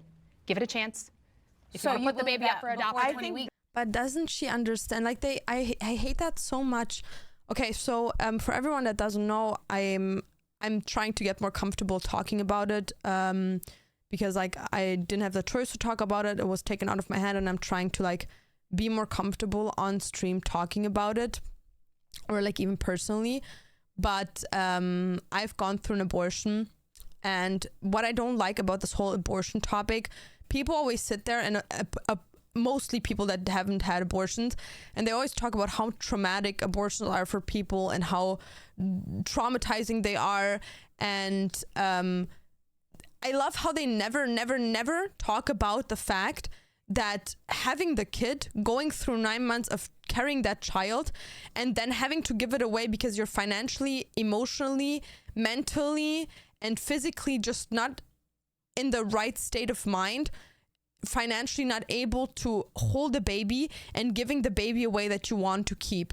Like, do they even know how many women literally give birth to a child and then end up literally suffocating on that, starting to take drugs, and end up on the streets homeless, getting raped monthly, having to go through multiple pregnancies that die off because of intake of drugs, because that one baby that they had to give away fucked up their whole lives, and how many women go through abortions because it was not a choice they made, it's because a specific product of pregnancy evasion didn't work for them. They still got pregnant because no single way of protection is 100% guaranteed. There's always a 0.01%, and a lot of times that actually takes in, and they get pregnant. They did it, or some even get pregnant like tracking their cycles or whatever way, and they still get pregnant, and they give away their kids. They suffer, of course, from trauma after that, because who wouldn't if something like that happens to your body? Like, even women that go through periods, cry, have bad days, feel depressed. That's just our hormone cycle, and that sticks with you. But later on, they build a life and give a child the love for two that they build up, and they are such great mothers. They have so much love to give, and they turn out to be amazing human beings, and they love to like keep that out and don't talk about that. I love that. I love that they don't talk about stuff like that.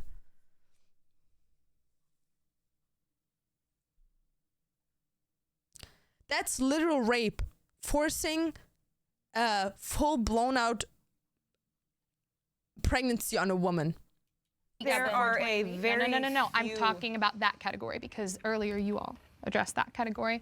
Now, if we're looking at abortions before that, there are different types of abortion, but if we're talking about empowering women, mifepristone, which is used for most medical abortions, that has a black box warning. This is incredibly dangerous for women. What I'm saying is empower that woman to make the choice not to get into that position, but then if she's the 0.1% that is in that position because of rape or incest, 0.1%, then we're going to walk by her and stop that cycle of violence and say that we're going to move forward and help you find an adoptive family and, you know, pay all these fees, pay for your, you know, maternity care, and just support that one, that 0.1. Yeah, but like, bro, in what universe does she live? Like, 86% of all women that goes through with their pregnancies, that give away their child later, or at some point have to give it away because they weren't ready for a child, those kids, 80% of those kids turn out to be criminals. So obviously there's something lacking in helping to protect those children. And how can you expect a woman that sees those percentages and be like, oh, my one child is going to be, that one kid is going to be the exception? And how is that liberated or liberating for women to be taken away the choice to decide? What if she 1%. still doesn't want Nowhere the in pregnancy? society. Well, then, two wrongs don't make a right. It's not going to make it right. It's not going to That's undo what I the was gonna rape. say. It's No- not. and it- Nowhere in society is one violent act righted by another violent act. Okay, well, that's just not. What that's- you're talking about the abortion pill being being dangerous. What about pregnancy? There's no black box warning on pregnancy. I think that's a lie.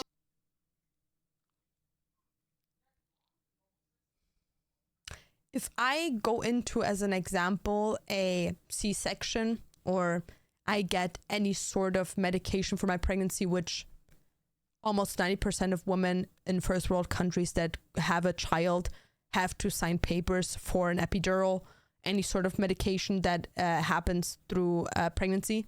There's always a box that tells you can have complications, you can be, it could potentially happen that those kind of like injections in your body could paralyze you.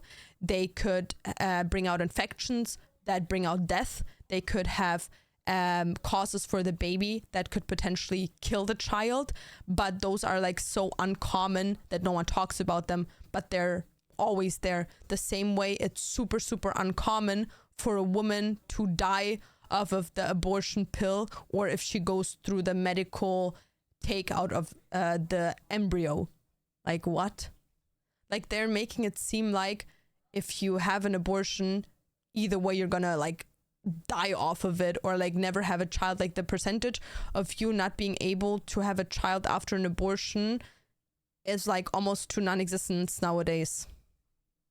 I would be, no.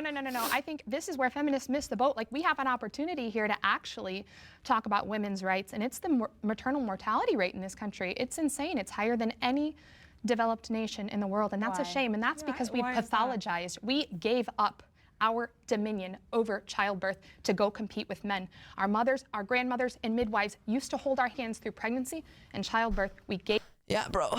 Nah, these women, you know what actually needs to happen to them? And I don't wish that upon anyone. Like, I'm sitting here and I literally am saying, like, I don't wish that upon anyone, but what would it take for them to understand what they're saying is the biggest bullcrap on this planet is for their daughters that happen to them, like that a daughter of theirs gets raped and gets pregnant and has to live with that, them getting raped and pregnant while being married, their husbands leaving them because they don't accept that child, raising that kid, giving that kid up. Like, you have to understand, people like that, they will never understand it as long as they don't go through it by themselves. It's all sweet talking because they speak of a privileged position of, yo, that never happened to me.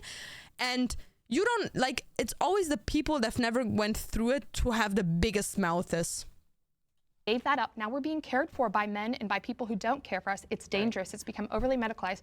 And pregnancy and birth are not a pathology. Yes, it is, because we left and we went out to pursue other things. And I think feminism has to deny that biology of what makes us truly uniquely feminine, our ability to carry and sustain life. Feminism, like, I just feel like I'm losing brain cells. Feminism doesn't exist to explain to people why I'm a cis woman or my gender is female. Feminism is standing for the equal rights of all genders.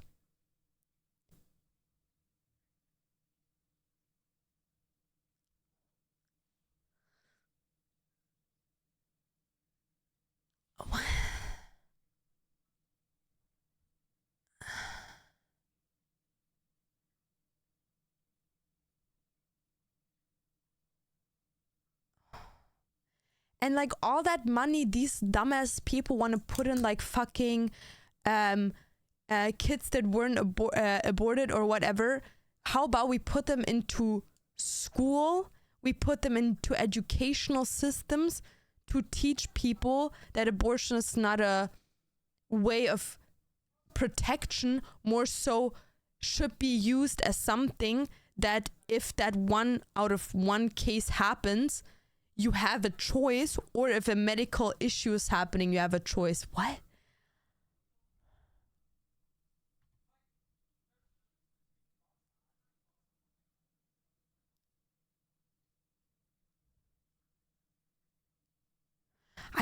I just really think that these people are stupid. Like, in the best way possible, I just feel like they literally have no education.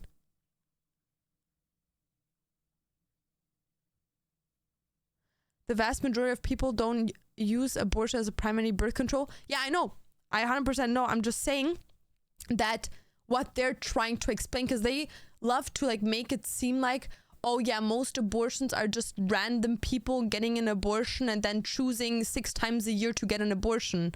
Like, as an example, the Plan B pill, you're only allowed using that twice a year. Like,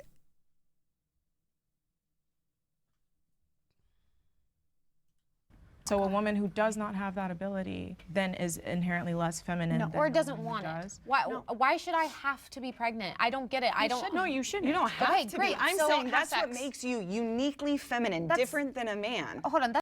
But so a woman that can't have children is not feminine? Oh my god. I'm Did they all go to the same school? I love how she just shuts the fuck up.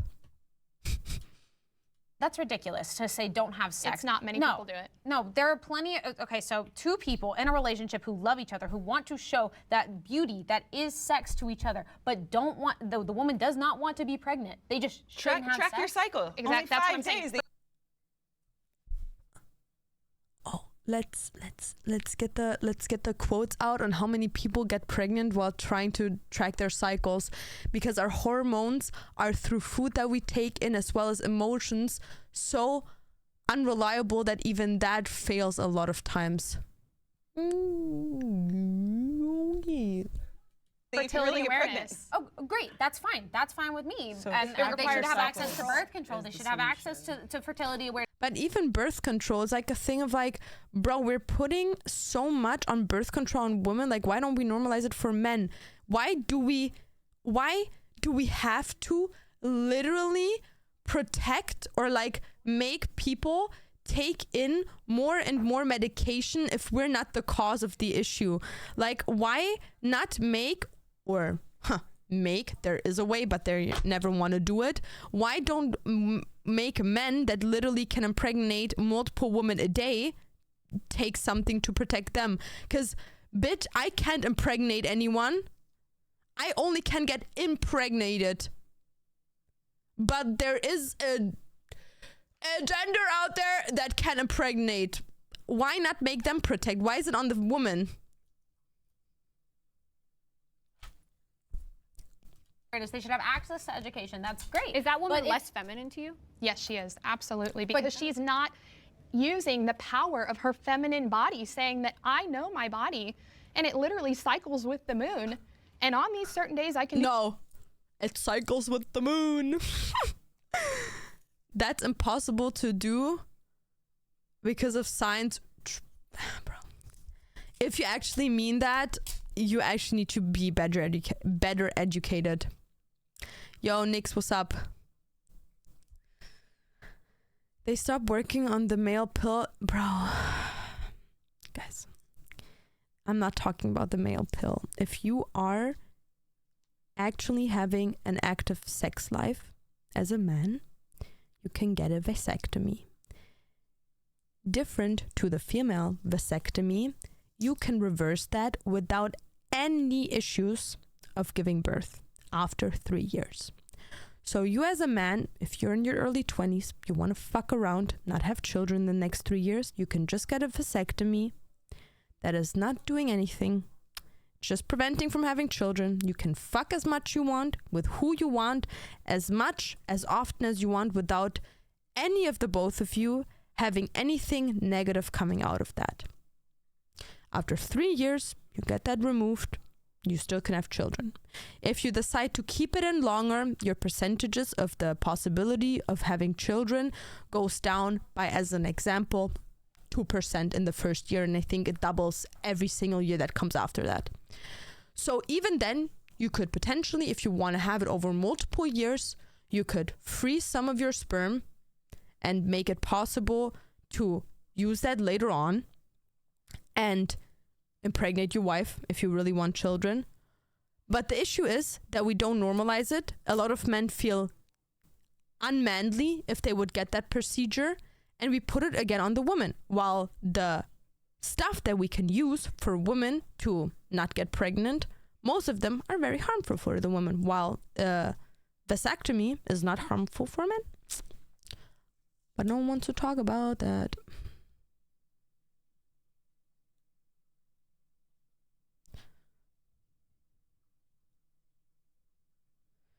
IUDs are still hormonal. Should make an attachment like valve type thing where you can just flip it on and off without having to get a vasectomy. Well, you can just get a vasectomy and then you don't have to worry for the next 3 years. Just do whatever the fuck you want to do. And then your doctor calls you after 3 years and is like, yo, sir, it's time. And then you can decide, do I want to get it fixed now or not? It's not expensive. In Germany, it costs around 380 euros and you're good for 3 years. Danny, was geht?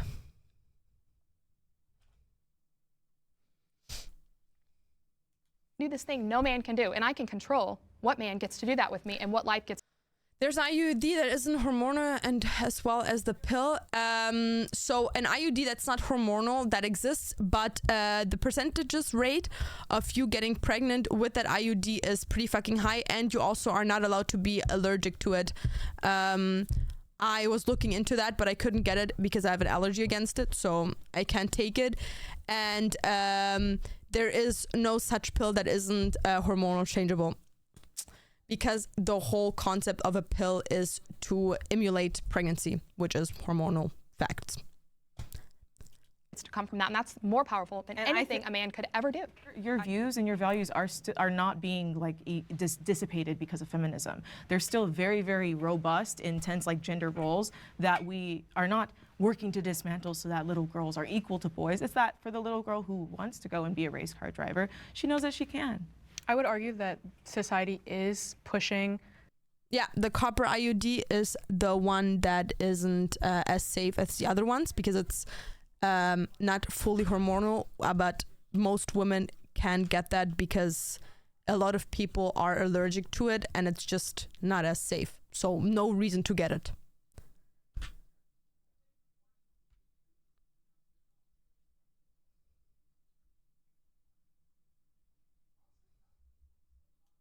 Traditional women out of the window, and that is, I mean, I don't really want to get too much into the topic of LGBTQ, but they're basically telling children at an extremely young age, oh, you don't have to play with dolls. We're not going to get you dolls. We're just going to have a neutral household, and you're gonna play with neutral toys, and like that is being That's pushed not what back. we're doing. That's not what we're Maybe doing. that's not what you're doing, but that is what is happening. We have feminists telling us it's okay for my girls to be on the same sports team as biological males. I'm not saying that is freaking scary. I don't know. That is not okay. just that is not safe for women. Okay, I actually looked up the other pill, and your percentages of getting pregnant through that are higher than with the normal pill. It doesn't have the side effects of estrogen because it's a POP pill, progestin not lil pill, but it is more likely for you to get pregnant with that. You have a 93% chance of not getting pregnant, but 7% chance of getting pregnant, because the only thing it does, your cervical mucus is getting thickened, which means it's harder for sperm to enter like an egg, but your percentages are way higher. While with a normal hormonal pill, the percentages of getting pregnant are 0.01%. With the mini pill, your percentage is at 7% of possibility of pregnancy, which if you have 100 times sex, there is 7 out of those times the possibility of you being impregnated. Doesn't have to happen, but the percentage, like the rate of potentially being a pregnancy, are way higher. And I'm gonna be honest with you, I think I go through 100 times sex a month, so I would probably end up pregnant after like 3 months. So yeah, no thank you.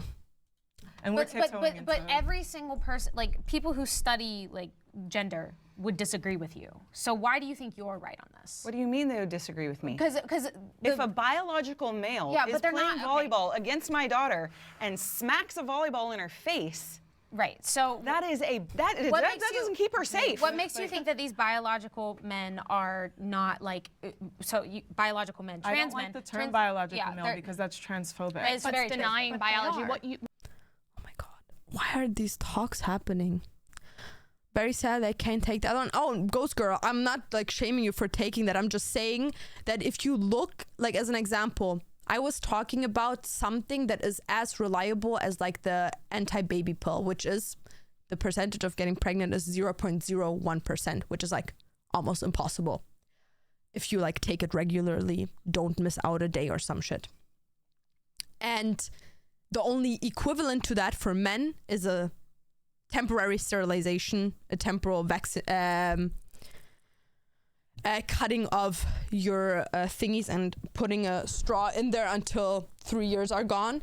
But your pill that you're saying, because I don't want girls to now hear that and think, oh, like there's this wonder pill. No, that's wrong advertisement. That pill has a way higher rate, a way more likely rate of you getting pregnant. And if you don't have an allergy against the other ones, you should never go to that one, because that is not as safe as the other ones are.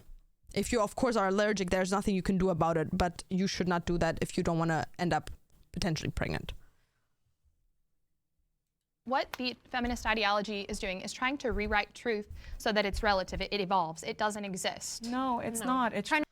Nah, but also it's not fair in sports since men have biological advantages. Yeah, but you have to understand.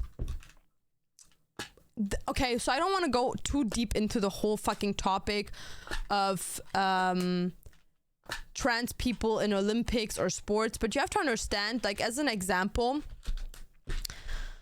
I used to be I used to play basketball, and for people that have ever played basketball, you have to be extremely tall and extremely muscular to play that sport. I've also played volleyball, and even for that sport, you need to be very muscular because it's a very demanding sport.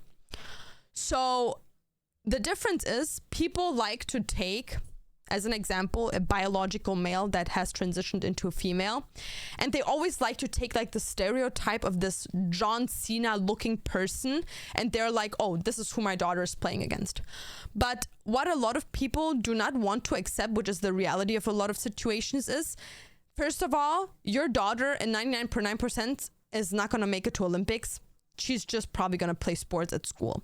Second of all, nowadays at least, the percentages of girls being muscular and very tall build as well as muscular build in a sport that requires muscles is very freaking high. Me as an example, I've been in 3 different sports my whole entire life: volleyball, basketball, and dancing. And in all 3 of those, I had at least a handful of girls that all could have passed as a young boy, if I'm going to be honest, from their structure, if I just look at their body physiques. So now you're telling me just because there's a trans kid in the group and them hitting a ball into your daughter's face, that could never happen with a girl, which is stupidity. That's blank out stupidity. I've been in school. We've played basketball, baseball with our school, and a girl, carved out with the baseball thing. I was standing in the wrong way. She hit me with the baseball in my face and I broke off a tooth, and she was a girl. So that woman will tell me now that would have been a big difference if that would have been a guy. Motherfucker, be fucking for real. Like, stop being delusional. Do I understand if women sit there and they're like, okay, you know what? Like, if someone has gone through like male puberty and they're obviously their whole life have experience as a male bodybuilder, like as an example, or fitness athlete, and then later on in life they transitioned and they're still having like physical advantages to females, I feel like long term there needs to be found like a solution as like maybe like weight classes or stuff like that to just be inclusive for everyone.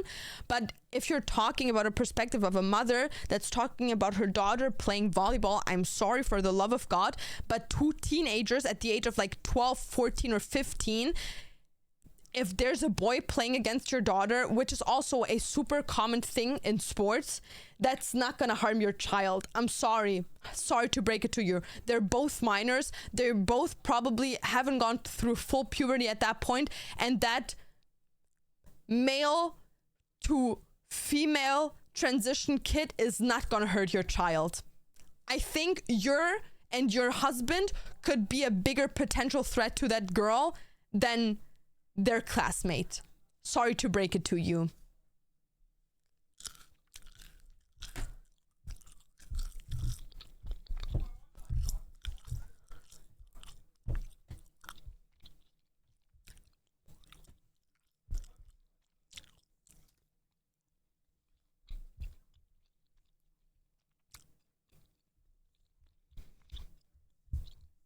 We play sports class in Germany regardless of the gender. Yeah. We've played basketball, volleyball, football. We play everything against the boys. Like, be fucking for real. To reflect equity so that does marginalized biology groups, exist? So marginalized groups have higher protections in society. You cannot transform into the opposite sex. And again, we are. You cannot transform into the opposite sex.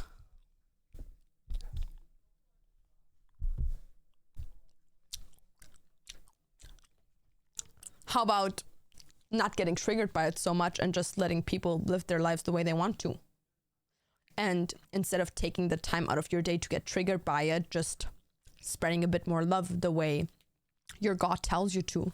Because in the eyes of your God, we're all creations of him and children of him, which means we're all part of God, which means if you deny someone else, you actually deny a part of God.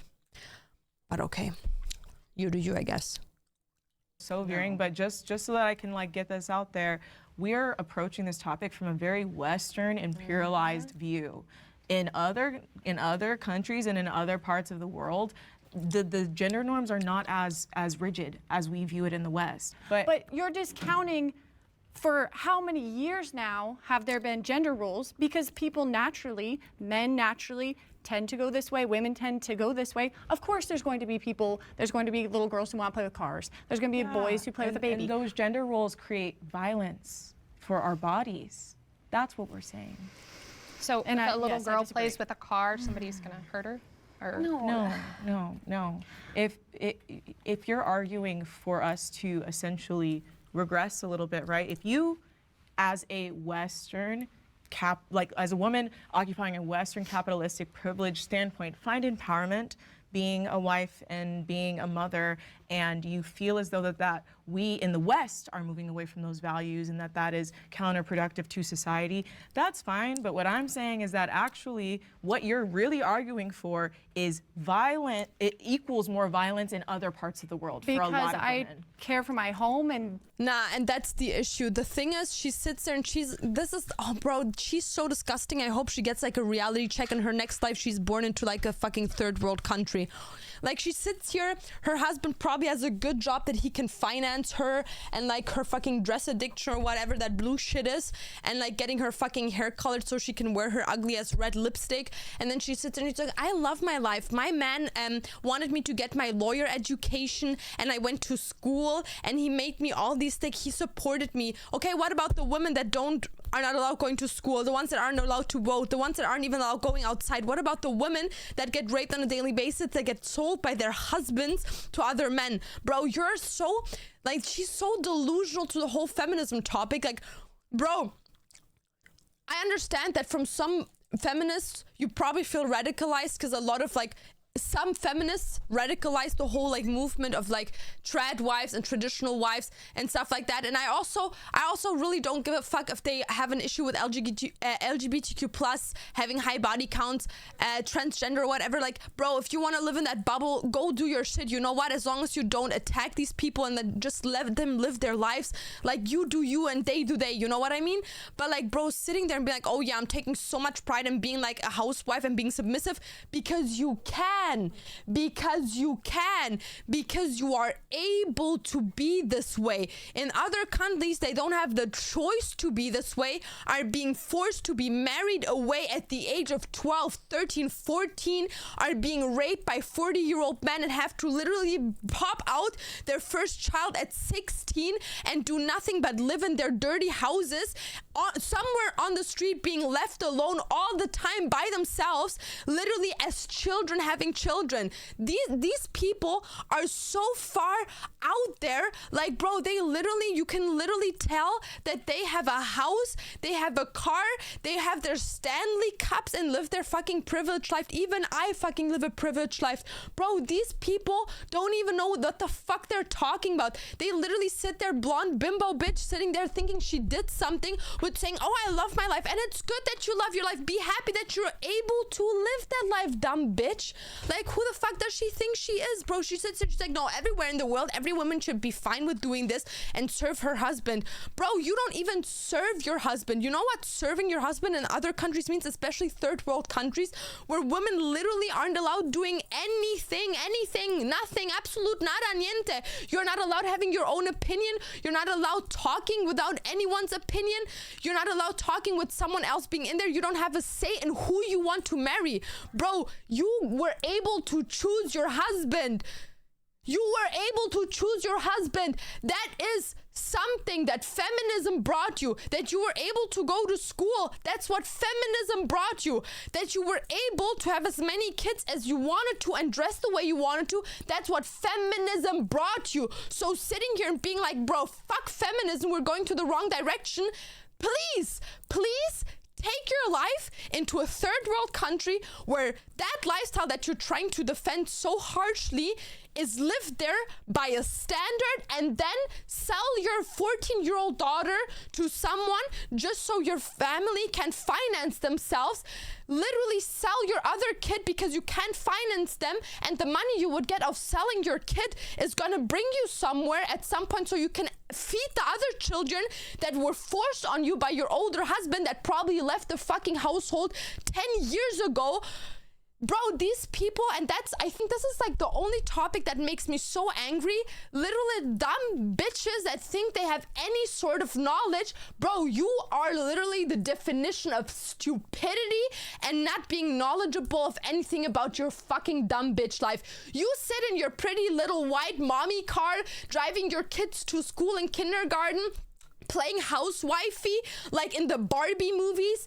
That's not what being a trad wife in most countries is. This is a white privileged female woman that lives there and does her little itty bitty trad life role play for the rest of her life, thinking that's what it is for every single woman. Be happy that you can choose that for yourself, that you live in a country where your husband's work provides that, and that you can choose and pick to leave if you wanted to. But the reality for most women out there on this planet, not just in your country, isn't like that. Hate to break it to you. Bro, sorry for the crash out, but it's just the reality of things. Like, these women literally piss me off so badly. Like, they actually need to, like, bro, give some poor little woman and fucking, you know how many women fucking in Africa get raped, fucking have to see their children get raped and sold because their husbands left and now they're all by themselves, no one to protect them? Bro, please give a poor woman like that her life. These women would be so grateful. They would literally kiss your feet for a life like this. Like, please send a woman like that into a situation like that and then let her come back after, I don't know, 6 months, if she even survives that, and let her speak again. Let's see what she has to say after that. If trans kids in her school or LGBTQ plus is her biggest problem, as well as body counts. Big food from scratch, that's leading to more violence, and I'm not going to work. Those natural biological differences that you're arguing for are the reason why women are reduced into those spaces and don't have a choice. And the flip side could be said to, what, transgender males in women prisons, and these women that are being killed and raped, all, like... Wait, that's happening because of trans people? Because there's a man in a woman's prison? So the women in that prison are dying? I'm curious. Like, I really want to understand. What about the females in male prisons that transition from male to female that are getting raped? Okay, cool. How you can reconcile that? Because I believe that trans women are women. Wait. And you don't. And there's no fear in that? Can I just say something? You would be okay. There's no fear in that, bro. In most prisons, there's gangs in there, and they will literally knock the fuck out of you if you just look at them. It locked in a cell with a transgender woman. Hell yeah. A biological man. There's no fear. To my knowledge, no one here is transgender, so I really think that there's no reason for us to be veering into these waters because we don't even have a trans person on this panel to advocate for themselves. Exactly. We are veering into something else that as cisgendered females, we have no business talking about because it's not our fight, it's not our struggle, and it's not our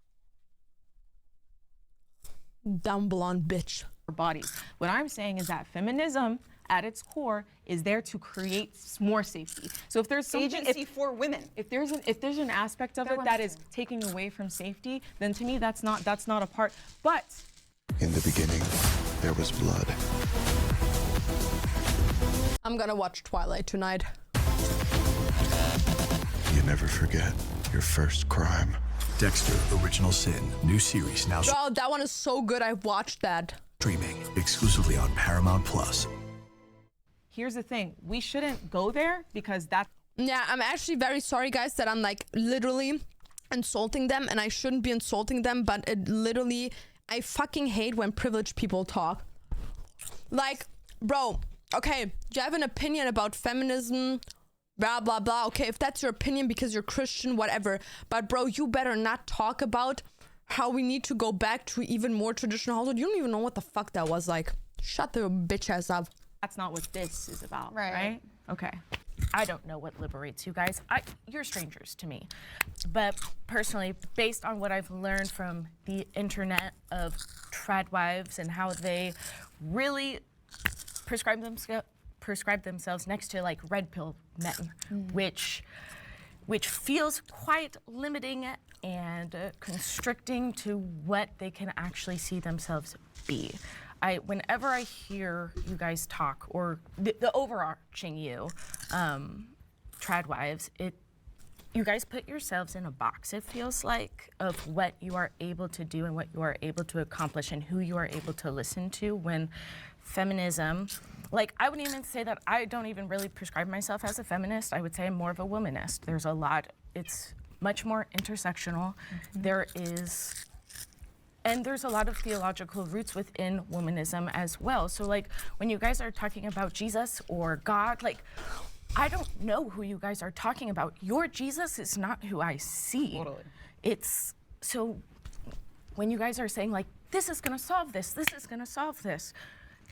Loki, she always sounds like she's about to cry. It's just not. So what we're saying is that there's so many different ways to solve societal problems that do affect women, and that we need to be open to more things. And I don't feel like you guys are the ones that are open to more. You know, no. Helpful solutions. All of us can agree that women are very capable of going into the workforce, and we're not saying that right after high school or before high school you have to go and get married and have babies and be a homemaker. Right.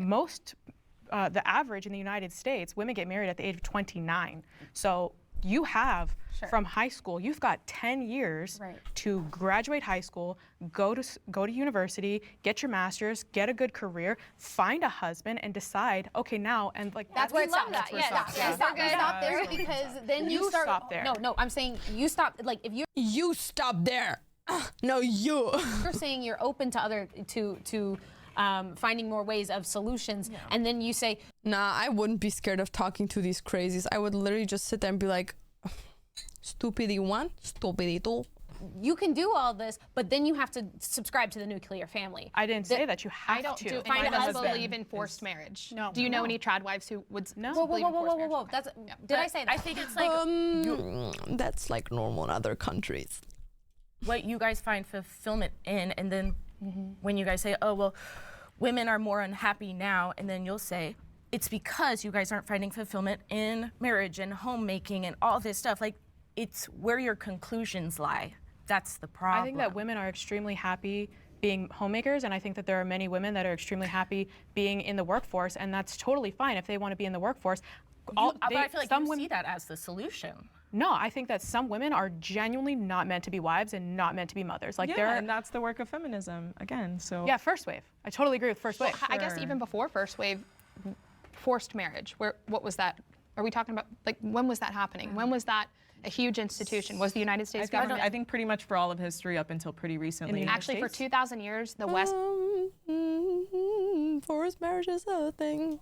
Has been built on the Catholic Much. I thank you for the tier 1. Church, and from day one, it has been a mortal sin to force a marriage. And I think that. Oh, wait!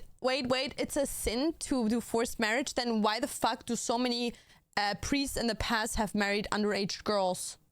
Because they were seen as pure and sent from God to belong to them. Why were there priests taking multiple wives and preaching sister wifelyhood as something that God has given them? And I think that child marriage is still legal in what, like 20-something So we states? have work to do. We need missionary work to take the church there. Why does it all have to do with like church? We need to take missionary work there. How about working on your own people that always like, okay, no, we're not going that way. I'm not going to say it, but I wanted to make a very unpleasant joke. And tell them, you can't do this. You can't do, you cannot make somebody get married without but the church is not the be all end all. That is exactly what the church doesn't do shit except giving people a reason in life when they don't have one. Like, what big thing did the church do? Did the church uncover a sex trafficking ring of children? Have the church found a way to solve pedophilia on the net? Has the church changed anything about abusive households instead of telling the woman to stay with their husbands because they're just going through a bad time? What exactly did the church do instead except of taking donations and money from people? What exactly did they do? Like, what did they help?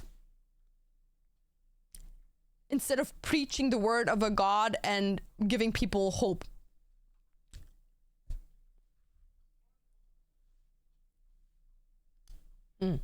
What turns people away from the church, like the what you are putting on us right now is exactly why people don't want to come and be in your spaces. So if I didn't say any of this, you would want to? I wanted to Probably. before people said that to me. I'm gonna be honest, most of the time, so what I've experienced with people, in the church, I feel like most people feel more torn towards religion that doesn't force themselves upon them than people that force them. Because like, as an example, when I used to be in like the schools that were like very religious, we like the nuns there and also the people that worked in like the church, like the priests and shit, like they would never force themselves upon us. Like they would, okay, not in that way, like in a knowledgeable way. Like they would never say, oh, you're a sinner or like stuff like that. They would always say like, you know, like, do you see this as like doing something bad? Like as an example, if like someone would like stupidly said, let's say someone cheated in a test, that's a sin because it's lying, and someone would go there and be like, oh, I want to like confess that I committed a sin, and they would be like, oh, like, what did you do? They would tell them, and then they would be like, okay, but you know, like sometimes we feel just hopeless, and then we like try to find ways that will help us go to an extent that helps us make people proud of us, so it doesn't really come from a point of maliciousness. And then they would say that it's not a sin, like you don't need to come here to free yourself of that sin, like that is not a sin, like you're not a sinner, you don't need to feel bad. And even if people would be like, oh yeah, you know, I'm like here because my family sent me here, but I don't really believe in God, they would still like take you in the core, like to sing, and they would still like help you with things or listen to your issues. And I feel like that's why a lot of people in my school just felt more open to religion than others, is because these people that try to force their religion onto you and make you feel bad for not being in their religion, people don't want to be surrounded by people like that. People want to be surrounded by people that make them feel welcomed, and these people don't make you feel welcomed. If a woman wants to be a stay-at-home mom, that's fine. If she doesn't want to do that, that's also fine. In my humble, the right side can say it's wrong. I wonder if the right side even knows about Asia and South Korea and even Japan. They have stay-at-home wives. Okay, I'm not sure what I just read. You're saying if a woman wants to be a stay-at-home mom, that's fine. If she doesn't want to, then that it's also fine. In my humble, the right side can't say it's wrong. The right side never said it's wrong. The left side said it's wrong if you don't want to live that lifestyle. The right side has been nothing but understanding, open and supportive of the other side, but trying to make them understand that there's also another way to this whole thing, while the left side has been nothing but racist, homophobic, not understandable, very red-pilled, and very, very discriminative. And lying. Blank out lying, saying that women don't die off of childbirth. What?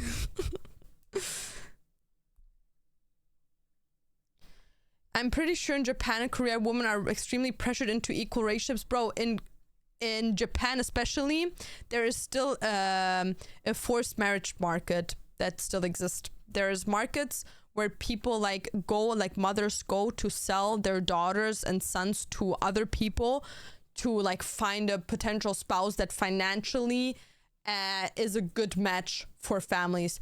And in China, we don't even start with North. Where's bro? These cats. No. Shh. I think it's North Korea where there's still people forced to marry and being sold into marriage. So yeah, sounds like a fun time. Back when I was in the church, like I loved being at church. It was so great to have fellowship. It was so great to have a community of people who were awesome people around me. But then whenever I get told that I'm wrong for slightly believing something else or pushed out in ways that I could never imagine by people that I thought were my friends. Yeah, ghost girl. That is what makes me not want to go to places like that. You coming in here and saying, well, the church is the be-all savior, and I'm saying, no, it's not. At its core, if your beliefs or if your lifestyle is imposing upon the will of another, then you are against that liberation and that freedom. So regardless of whether you think that that person is so well spoken, abortion is wrong and that women shouldn't have it, that's cool, that's what you think. But there is a there's a bigger overarching societal ripple effect that comes from that, and it's also built off of theological morality views and clauses that are baked into our government and into our society that we still have not evolved or moved past yet. So feelings of shame because of how you live your life or your body count, feelings as though if you are a woman who is single or unmarried or can't biologically have children, that you are somehow less than a mother or a wife. That, to me, that's the thing that true feminism is trying to address or create equity for, that those women should be allowed to show up in the world just as powerfully and as empowered as the women who find empowerment through their own lifestyles.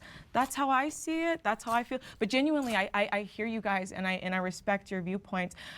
There are a lot of things that we do not see eye to eye on, and that's totally fine, because I feel as though it's about finding where that freedom and those doors and those pathways can be opened in a way that creates safety for everybody. Yeah, I'm just happy that 8 women here are all feeling fulfilled in our own ways. Yeah. Like, I'm so happy that everybody's happy, because yeah.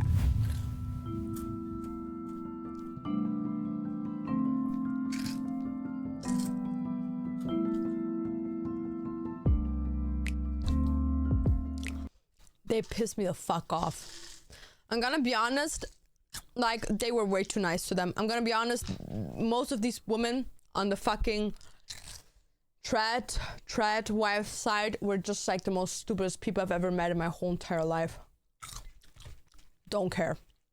Don't care if they feel insulted. Don't care about anything, but just blank out stupidity. Blank out stupidity.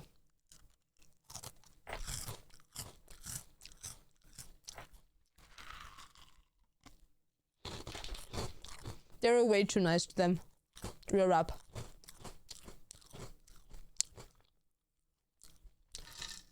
They should invite me, bro. I would like literally like fucking, I would end them verbally.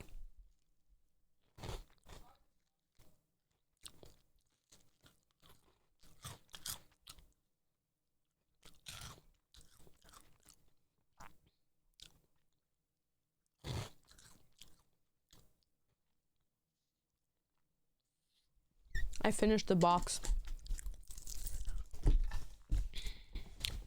No, that was like a hard watch. That was a hard watch.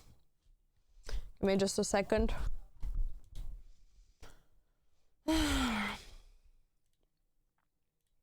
That was a really hard watch.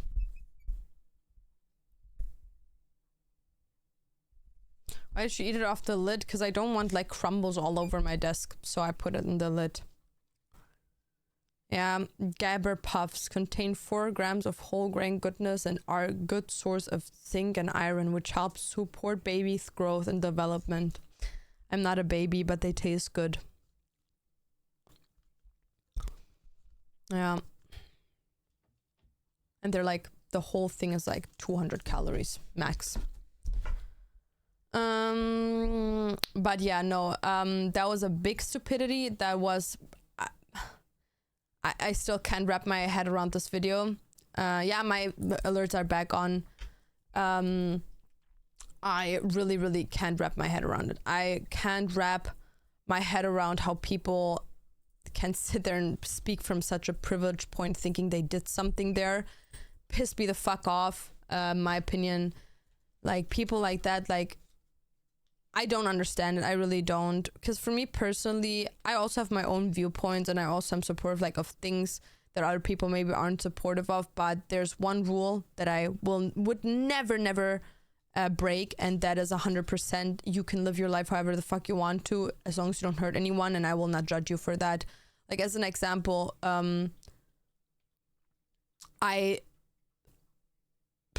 what can I give an example as? Like me personally, I could never be like 100% submissive for a man and religious, but do I judge you for it? No. And if they say, oh yeah, there's nothing judgeable about it, well, there is. In my standards, in my life, you live a lifestyle that I find extremely saddening, extremely powerless, and is extremely stupid. But I would never judge you for it. Like if that makes you happy, we all have just one life, and that we can choose and pick and choose what we want to do. And if that's what you want to do with your life, you're entitled to doing that, because I don't live your life. I am not you, and I'm no one to tell you what to do with your life. So how dare you think you are someone to tell that to someone? Some people eat baby foods. Yeah, and I also eat like these things. These are like num-nums. Baby food. This shit is bussin'. It's so good. Laura, we know you're only 2 months old. Well, on the package it says it's from 8 months. So I'm already 8 months old. Calm down, bro. I'm already grown up.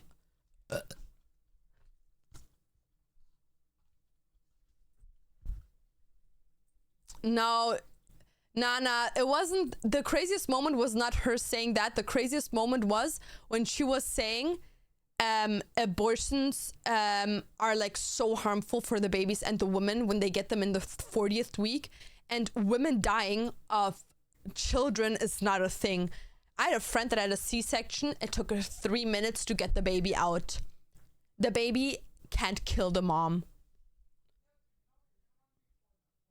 No,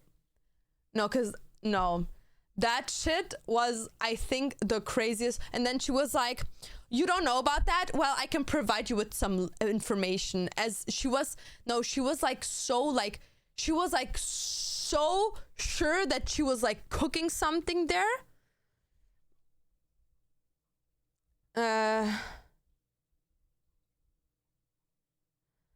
If a woman wants to be a stay-at-home mom, that's fine. If she doesn't want to, that's fine as well. Yeah, this is what I mean. Like someone was saying, like the rift here is too big. I think Christian trad wives versus Christian feminists would have made more sense 100%.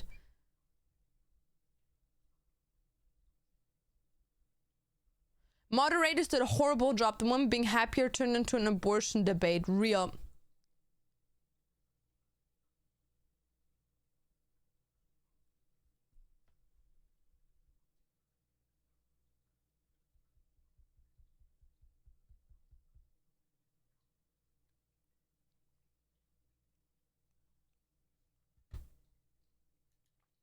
Such stupidity.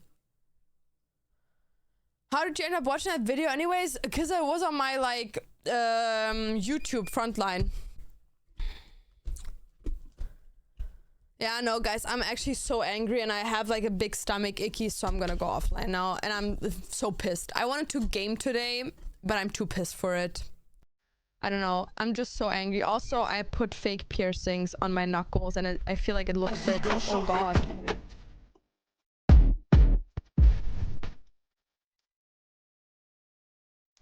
International, guck mal, Baby Girl. Look what they got in. Shapes in cash. Guys, be honest, does this piercing look cool? I feel like it looks nice. Overly! You're doing it too much. You're doing too much. What the fuck? Overly, you make it possible for me to be a trad wife. Oh my god, thank you so much. I really do appreciate it. Okay, refund then? No.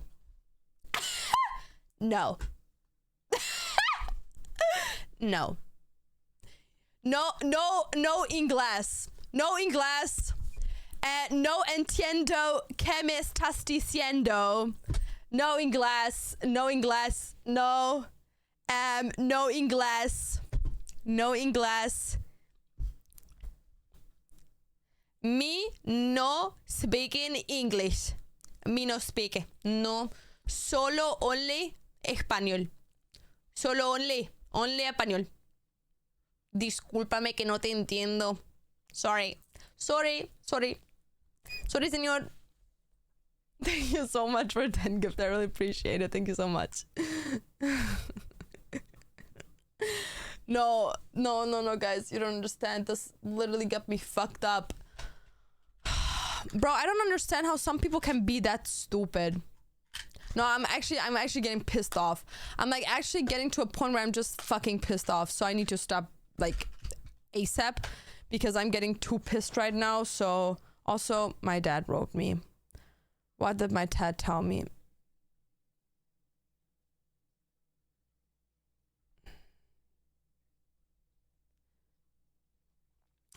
Also guys, I got my dad to play Infinity Nikki.